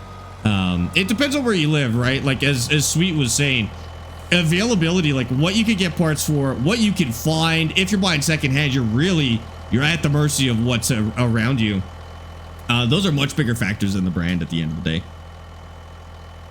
Just got my, oh yeah, Clarkson's Lambo is a really good example. Like, that was a really good example of probably a decent tractor if you're in Germany, right? Where it's built, where you can get parts, where there's, people to maintain it. In the UK, a Lambo is too big, parts are far away. The people who are maintaining it are not necessarily subject matter experts because you're taking it to probably private shops. Like, Location's a really big factor for the tractors you have. I just don't understand why people are such big, like why they buy into the brand so hard, because I don't think most of these brands are that strong. Maybe John Deere in terms of branding, but like, it surprises me how many farmers will overlook the reality of owning a tractor versus buying into a brand that they're used to. And like, there is something to be said about brand loyalty. If you've had a good experience with John Deere for 40 years, it's probably a safe bet to keep buying John Deere. You're used to it. You know how it works. But like, there's definitely some people who just go in totally blind, and just like blindly continue to buy their favorite tractor and not even consider other brands. And it's not even just tractors at the end of the day. Like, we're saying this in the context of tractors. People do this with cars, obviously. Car guys do this all the time. They will swear up and down that the things that are famously wrong with their favorite brand aren't actually there, and everybody's lying about it, even though they are there. People do it with phones at the end of the day. Like, yeah, everybody knows somebody who's addicted to Apple products. I don't know, people, I've just never really related to that. Like, I don't care about brands for anything, really. If I have a good experience with a brand, I'll keep buying it, maybe, but I'll still look at other options. And nothing can make me ignore the downsides of any brand. I've never used a product in my entire life that is perfect, and I'm not going to pretend that those imperfections exist. I think some people maybe feel like they have to defend their purchases, otherwise it makes them look like they are bad at buying stuff, like they're bad at owning whatever they're owning. But like, I think it's the opposite. If you're telling me, you know, that the thing you have you love unconditionally and the problems are not even real problems, I feel like that's when you're a bad consumer. That, not a consumer, but like you're bad at owning whatever you're owning, I guess, you know. My grandpa said Massey, JD, and NH, and they were great tractors, but he said he will always buy JD over Massey. Sure, yeah. The other problem is, like, a lot of farmers can only speak anecdotally about their trucks, and car owners the same thing. Like, most cars and tractors will last you 10 to 20 years with some issues along the way, but generally speaking, most people buy a car or a tractor and it lasts them 10 to 20 years, except for some extreme cases. And so when that happens, they're like, oh, this brand is the best. I guessed right on which brand is the best. And it's just like, all of them would have done that. No matter what you owned, it probably would have had that. There's some lemons out there, obviously, but generally speaking, it's just like, you're just having the average experience. I hear all Dodge Dart lovers like to lick feet. I don't think anybody loves Dodge. Like, loves Dodge? I don't think they're out there, dude. That might be true for the one person that loves Dodge. Tractors out of the 80s and 90s will run smooth as butter. Some of them, yeah. Not all of them, but some of them for sure. Gage, thanks for the follow on TikTok. Lamborghini's Italian, not German. Yeah, but owning one in Germany. My point wasn't that you own it in the country that it's from. My point was that owning it in Germany, which is much closer. And also, Lamborghini is Italian. Lamborghini, the tractor brand, is not Italian. Lamborghini, the tractor brand, is a rebadged Deutschfahr, which is German. So actually, you would be owning it in the country that it's from. Hey, these are medium. We could go spray these. Doros, thank you for the follow on Twitch. This is still growing. Holy, look how long this is, dude. It's like mid-waist height. That's crazy. Okay, let's go spray our first batch of poppies. Lamborghini is an Italian. Yeah, Lamborghini is an Italian car brand. It's a German tractor brand, weirdly enough, these days. It might have been originally an Italian tractor brand as well, but these days it is manufactured in Germany, as far as I know.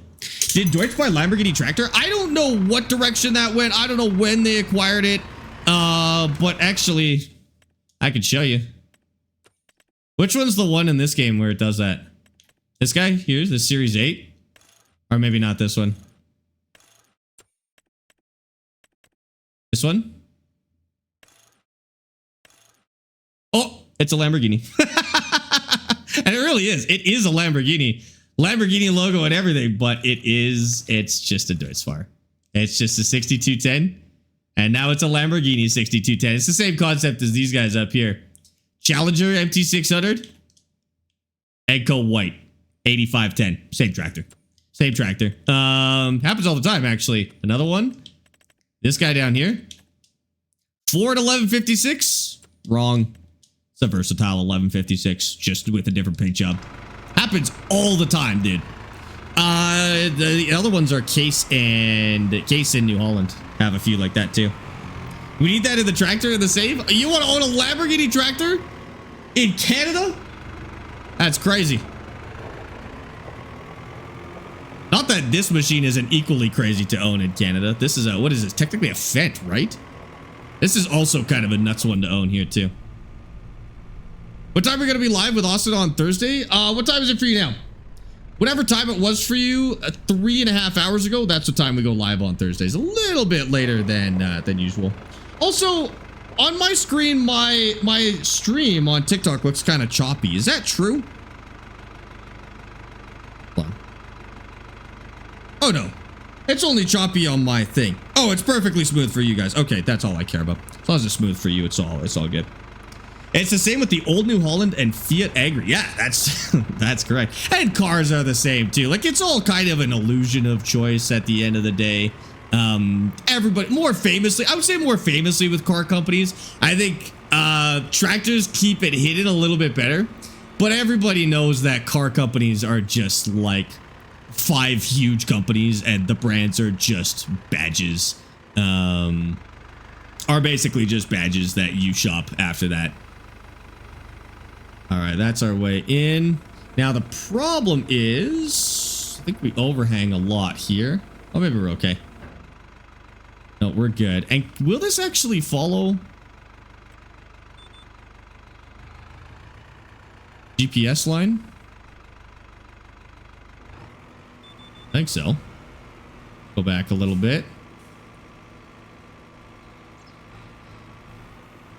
Fortune turned into Ford, then into New Holland. At some point, New Holland owned Ford, and then the license expired for the Ford Oval, and then Case owns New Holland. I don't know how it got there, to be honest with you. But yeah, you're kind of right. Like, the amount of times these brands change hands, I don't know the story behind every single one.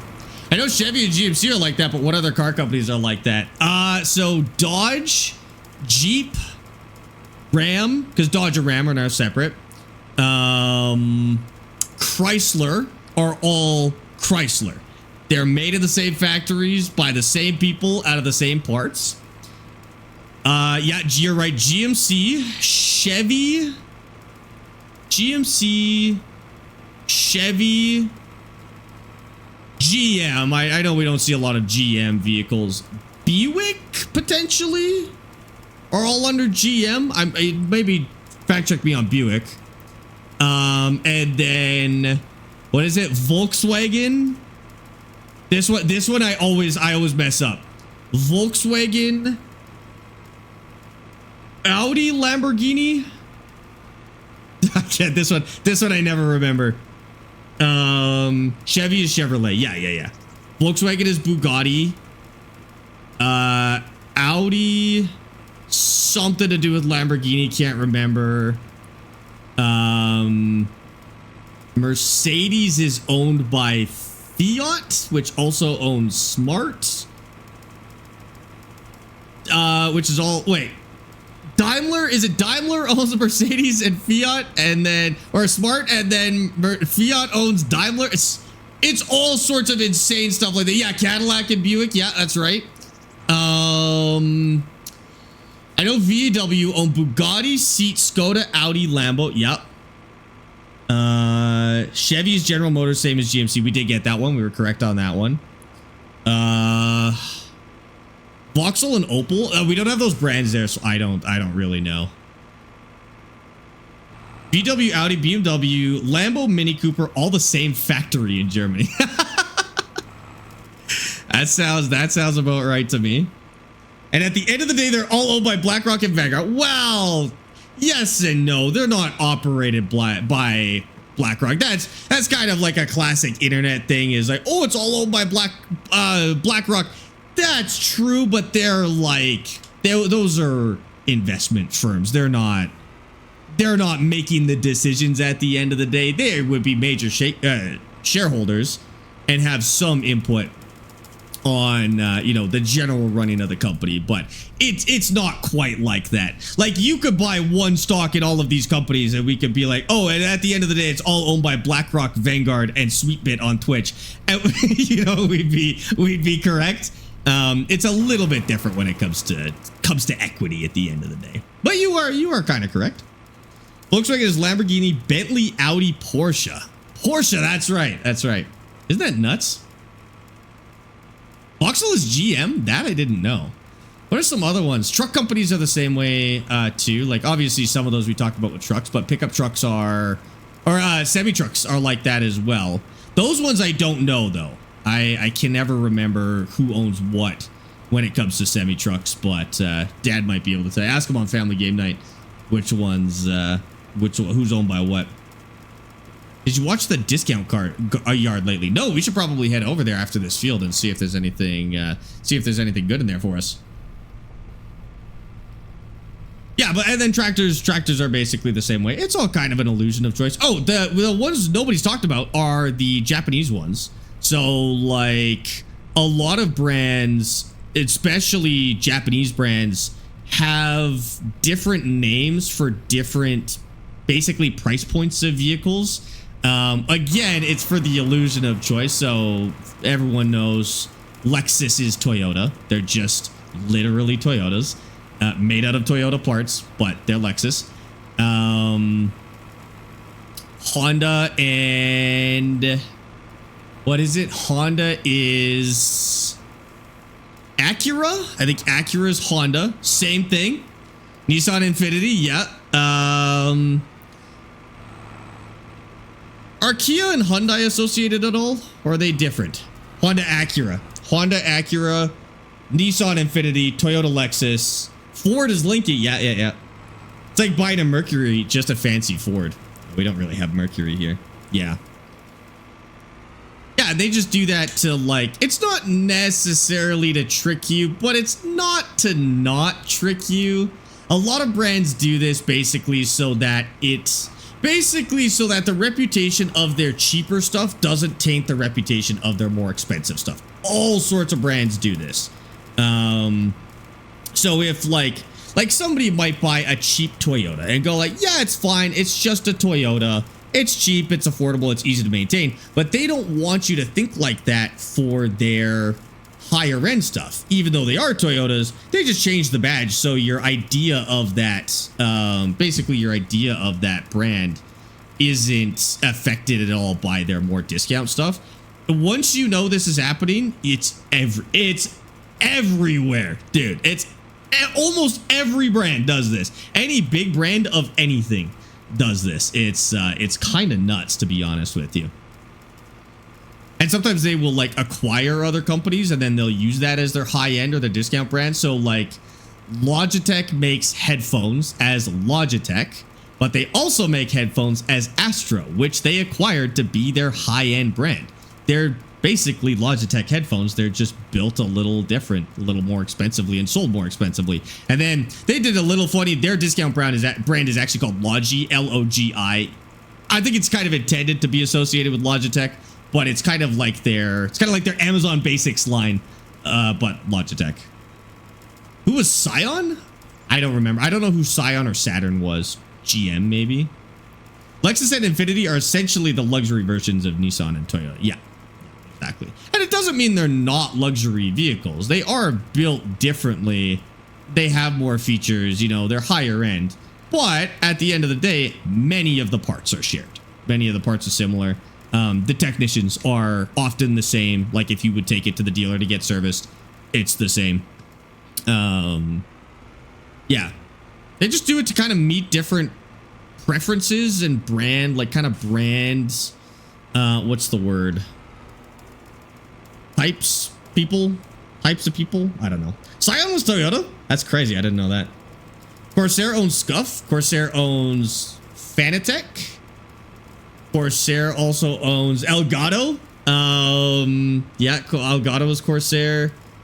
Man, they got all sorts of brands. Corsair is big on doing stuff like that, on buying brands. Playseat, maybe? No, I don't think it's Playseat. I think I've got them mixed up with Fanatec. It's crazy. Hi, Tommy. How's it going? Different marketing for different demographics. Yeah, different marketing for different price points, different demographics, but they're the same. They're the same product. And food companies do this all the time as well. They'll have, like, especially with health foods, like a lot of health food brands that, you know, you're like, oh, this is just a small mom and pop company, and it's just like PepsiCo.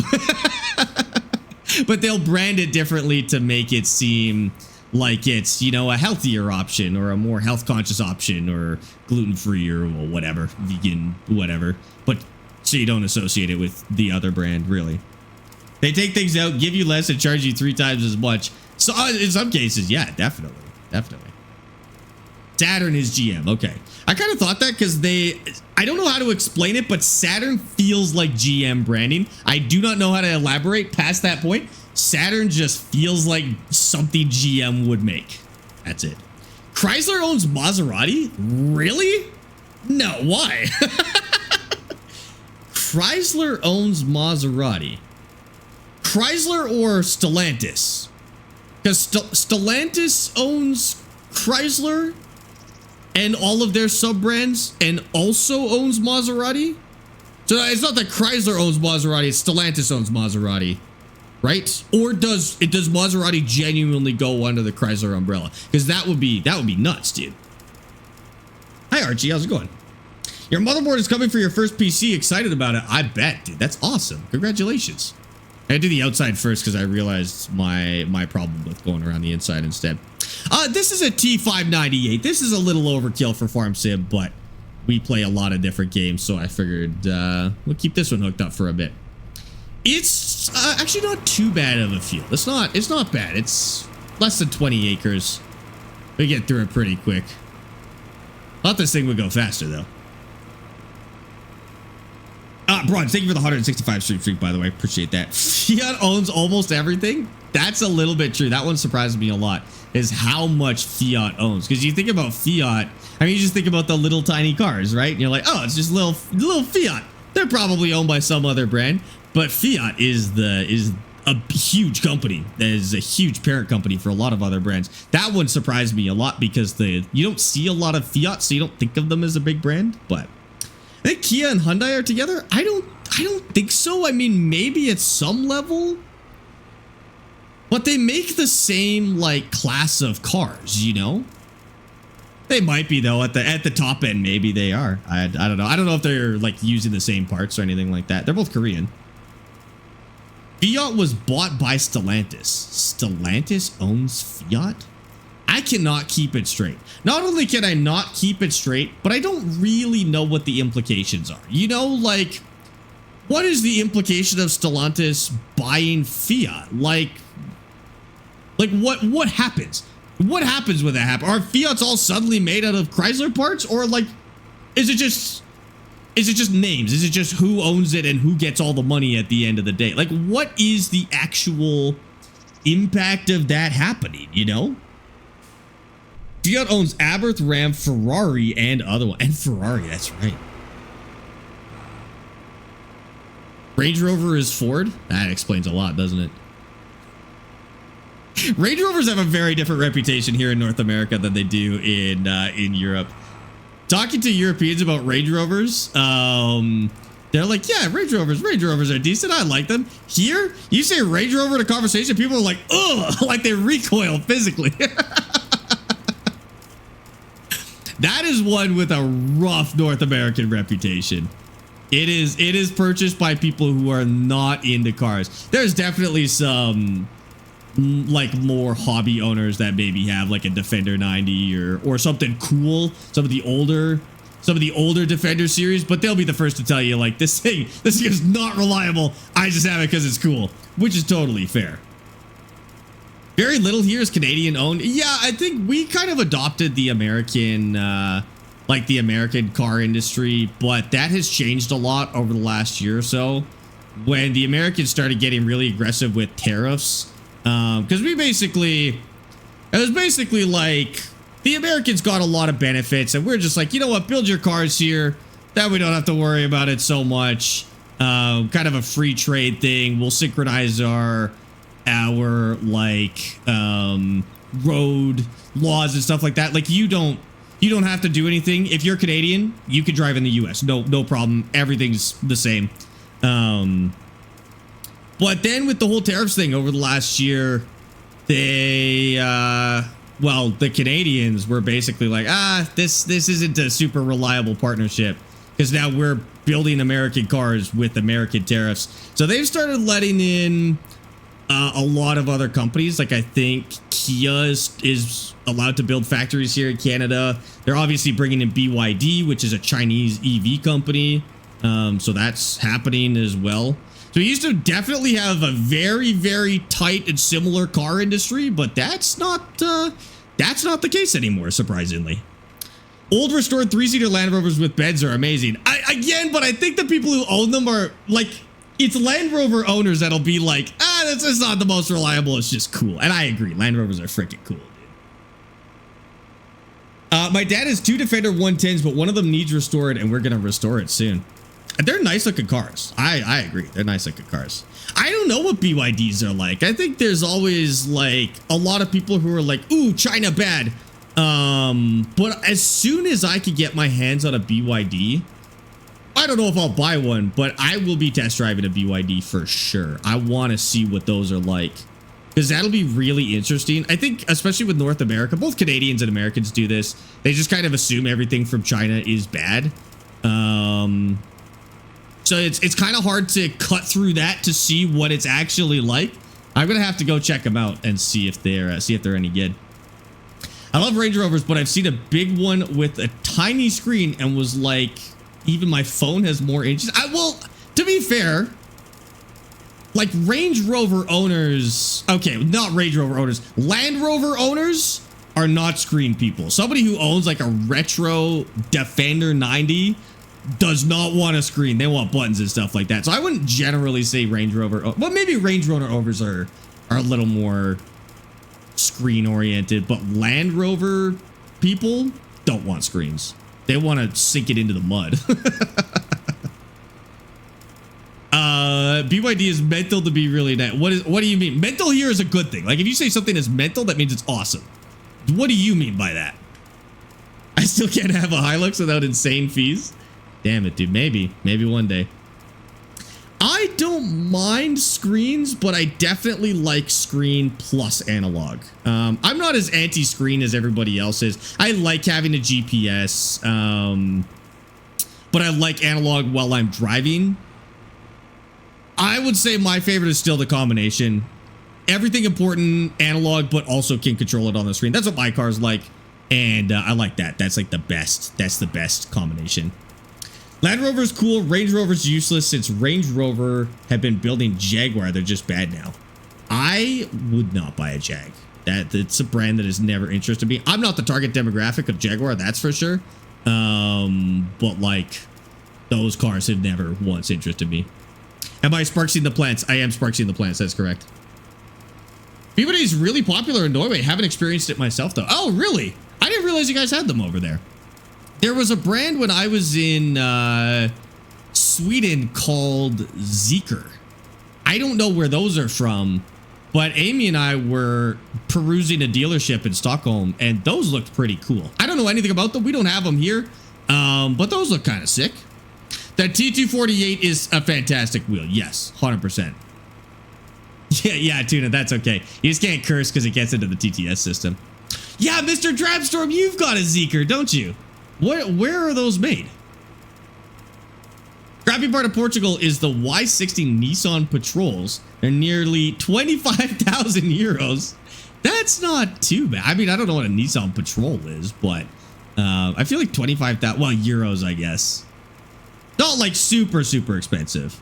Zeekr is from China. And do you like, you said you love your Zeekr. Interesting. We don't have those here. Are they like made by BYD and just like different branding or something like that? Like who are they made by? It's like a Polestar Volvo. Those Polestar ones look sick. When I was on, I don't even know what that means. I got the impression BYD was pretty reliable, but the interiors aren't great quality. I think they're meant to be like cheap mass-produced cars though, right? Like that's kind of their selling point, is they are not very expensive cars at the end of the day. Patrols are like Pathfinder. Oh, okay, gotcha. Yeah, sometimes the car conversations are hard to have in stream because we don't realize which of our cars are available here and which are available like globally. And the more of these conversations we have, the more I realize that we don't have any of the same cars anywhere. I've heard a few people say that, but they also were not the most reliable sources. I've heard people say, well, they're verifiably cheaper than Tesla, but I've heard people say it's like a Tesla but better build quality. I'd have to check that for myself. Better than Tesla isn't a high bar to jump over. Not for build quality, no. Teslas are the same kind of thing. Like they're meant to be mass produced and cheap. Well, at least they were with the Model Y and stuff like that. Model X, you would expect more for a $200,000 car, but especially the model names. The Pathfinder in Europe is the Navara. Oh my God, dude. Yeah, that's right. And sometimes they're the same car with different model names. That's a good point. I have an Omoda SUV, which is owned by Chery. They own BYD as well. What do you think? Is it any good? The bar is in hell. I mean, Teslas aren't that bad. They generally work. Like most of the people I know that own a Tesla say they're fine with it. They're not obsessed with it. But they're generally happy with it. It's just the one complaint they have is everything in the inside is kind of creaky, and the gaps between everything's are a little inconsistent. It's kind of that built by hand, build quality type of thing. Love to know that the Mazda B series are just Ford Rangers with a facelift. Who owns Mazda? Mazda is like the least, I'm not gonna say it's the least talked about, but like you never really hear a lot of conversation around Mazda compared to everybody else. Who owns Mazda? Pathfinder is nothing like a Patrol. I couldn't tell you. I'm just reading chat. More like a Navara. Gabriel, the Navara is the Pathfinder. Allegedly, that's what we're hearing. Is that the Navara is the Pathfinder. I think Cybertrucks look stupid, but that's why people buy them. So I wouldn't buy a Cybertruck. A, because it's just not a safe vehicle. I like my crumple zones because I don't want to be the crumple zone. But I also think Cybertrucks are just ugly cars. But you have to get into the mindset of somebody who buys a Cybertruck. They know it's ugly and they do it to piss you off. That's it. Like if you ever see a Cybertruck and you go, oh, a Cybertruck. That's exactly what Cybertruck owners want you to do. That's a reaction they're looking for. They're trying to stand out. I'm sure the quality isn't great either. And they obviously aren't very good as trucks on top of that. But that, again, that's not why people buy them. I mean, I'm sure there's some people delusionally buying Cybertrucks because they think it's a good truck. It's not a good truck. Get a Rivian if you want a good electric truck. But again, it's not why people are buying Cybertrucks. My reaction is there goes a dumpster on wheels. They want you to think that. You are doing exactly what Cybertruck owners want you to do when you go, oh, gross, a Cybertruck. Promise. I don't know if you've ever talked to a Cybertruck owner. They're not doing it because they think the car looks good, or because sometimes I think some people do it because they're just big Elon Musk fans at the end of the day. I've definitely met a few of those, but generally it's to stand out. It's kind of like, what would be the equivalent in another way? Kind of the same idea as painting your car like a really, really bright color. Like driving a gold Lamborghini around is kind of the same energy as a person. Cybertruck owners don't exist in my social sphere. Talk to more content creators. It just happens. It just happens, dude. Tesla's really popular in Norway also, but the Cybertruck is extremely rare.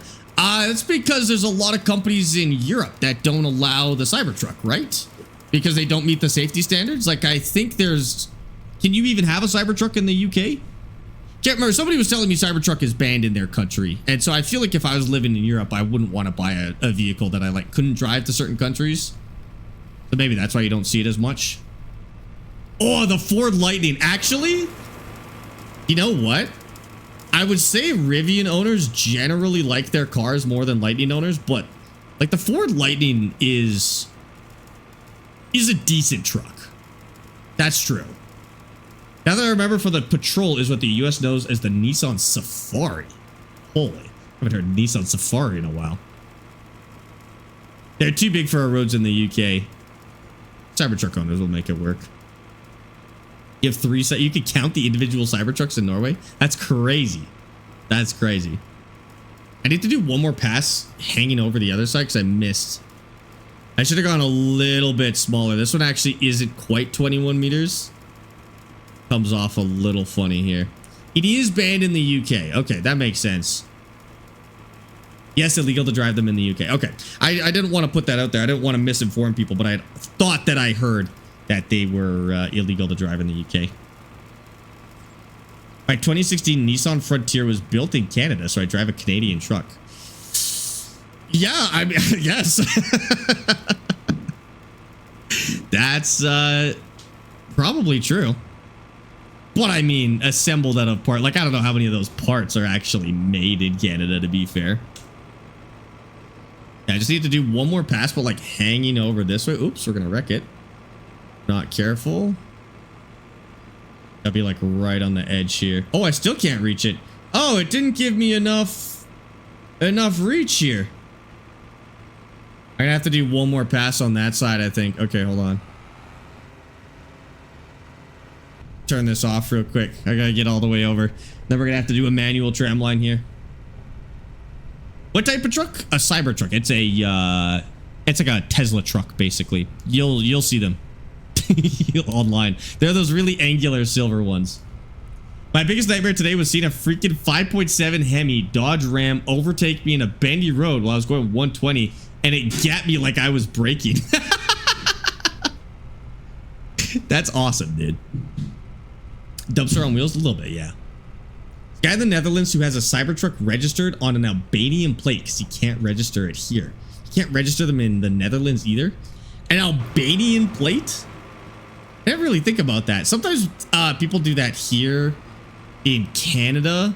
They'll register it to a different province because they've got different rules. So like a lot of trucks will be registered to Ontario for some reason. Ooh, that is a lot. And then some people will register their cars. Some people in BC with sports cars will register them in Alberta. So that they don't have to have the front plate. Because in BC, they have to have a front plate unless you're registered to Alberta. Then you don't have to have a front plate on your fancy looking car. Because they ruin it. Front plates are so ugly, dude.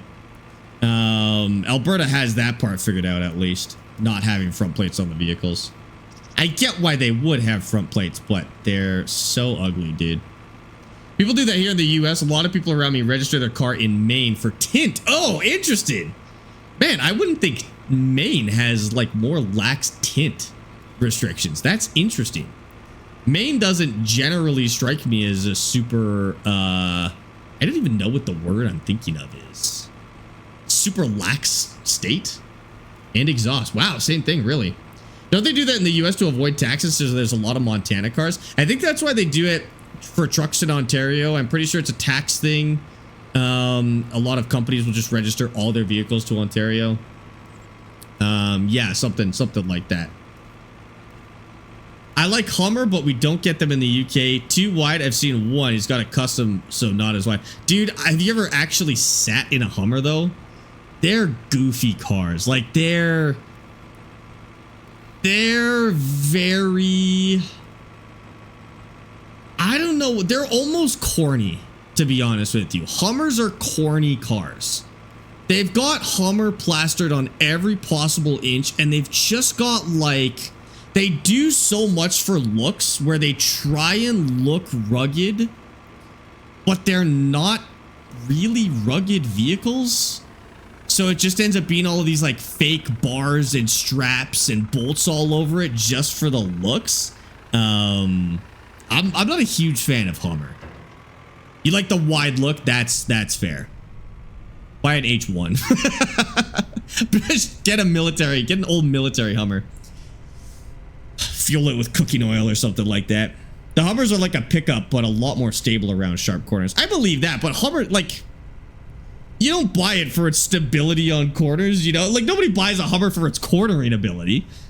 You buy it, presumably, for its off-road ability, but you can't tow.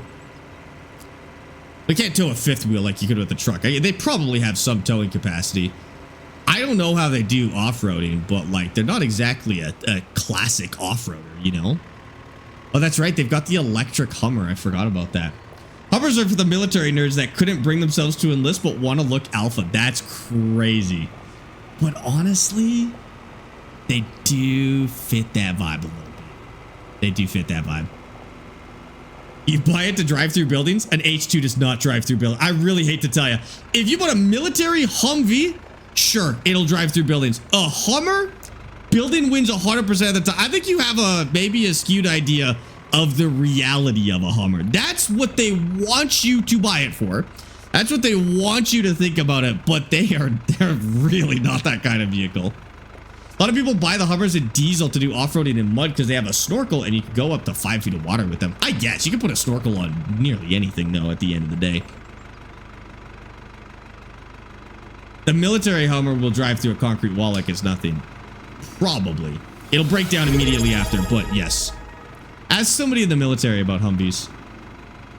Noah_high_this_. I could own an H1 over any of the abominations that came after it. I agree with that as well. I'd own an H1 because it's sick. Noah, thank you for the tier 1 sub for 9 months. Enjoy the new badge, dude. Also, welcome in. How's it going? Can you give me Farming Simulator 25? Mom says you can have it when I'm done with it. Okay. So are we, I think we're good to skip and see some of these poppies all growed up. We'll have to spray our other poppies still, but let's see what we're working with here. Land Rover Defender over Hummers, probably the same level of reliability, but just looks wise, I agree with that. Defender 90 over H2 any day, dude. I'd actually take a 90 over an H1 any day. I'm not really big into the military look, but one thing about the older military Hummers, they burn on 5 different types of fuel, and they are a diesel motor. That's why I made the joke about fueling it with cooking oil. A Canadian Humvee would break down leaving the parking lot. We had Humvees. Go a little further. I like what are those British ones that they have now? What's that one that replaces the Humvee, the H1? It's like a Jackal or something like that. Can't remember what it's called or who makes it, but it looks sick. Holy, what a view. Look at this. Look at this. Oh my God. What a beauty. That's our field of poppies. Oh my God, dude. Look how good that looks. That's so sick. Ugly view? Wrong. You're wrong. Oh, I'm gonna have to buy a harvester. This rye is ready to harvest. Those poppies are ready next month. And the following poppies are ready the following month. These ones over here. They need a spray, but they will be ready the following month. The distance between these rows looks a lot better than my last one. These mediums now? Yeah, these are mediums. Let's go check the discount yard. Did I miss a strip of rye? No, the tram line went in a little weird on that one. I don't know why. Let's see what's over here. Oh. Just this little, look at this little tiny skid. That's awesome. 9,000 bucks. I kind of want that, to be honest with you. I genuinely might get that and drive it home. That's sick. I don't want this truck. I would have bought this sprayer if we didn't have our cheap sprayer already. Oh, here's your Lamborghini, chat. I think that's the bigger one. I don't think that's the Lambo. I think that's the bigger one, actually. This thing is still here. Nobody's buying that. 358K for that monstrosity? Now this is beautiful. Look at that. We were just talking about this tractor. Look at that thing. What an awesome little machine. I love it. Not the logging tractor. Cool. Man, nothing terribly helpful except that skid. I actually really like that skid. Should I buy this for moving pallets around? Probably be nicer than the, well, the only problem is it's very light. I could only move like 2 pallets at a time, and then it's gonna tip forward onto itself. I don't think it meets our goals, chat, unfortunately. Wow, look at the controls on that thing. Man, that's awesome. That is awesome. How does that even work? Can't even tell because the things are hidden. Trying to figure out how you would control this. Push forward to go backwards? And twist to go left and right. No way. What an absolute nightmare. That's awesome. All right, chat. Well, I think it's 5 o'clock, so we better raid out. Now, I probably won't have a stream tomorrow, but it depends on the plan for the week. I just have a lot of videos I want to catch up on, so I'll let you guys know in Discord as soon as I can what the plan for today is. Honestly, that Skypack, I can't recommend it, chat. I can't recommend the Skypack to you. I'm sorry. It's fine.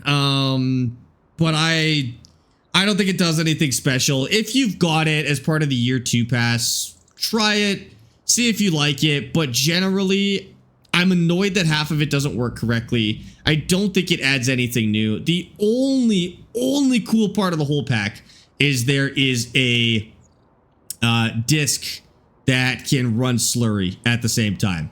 That's kind of sick if you're running slurry, but there's probably a mod that does the exact same thing. So, you know, if you think that's worth buying the pack, go for it. If not, I don't know. I don't think it just adds anything that cool, unfortunately. Yeah, this mod is way cooler. The emergency pack is really sick. I would absolutely get the emergency pack TLC. Download that one, put it in your game. I'll do a video on how it works now that I know how it works. I'll put that video together, but that one was really sweet. I would definitely check that out. I would have paid for the emergency pack and taken the sky pack for free. I think they went the wrong way here. I think the emergency pack would have been more exciting as DLC, but I'm glad we got it for free because I like free.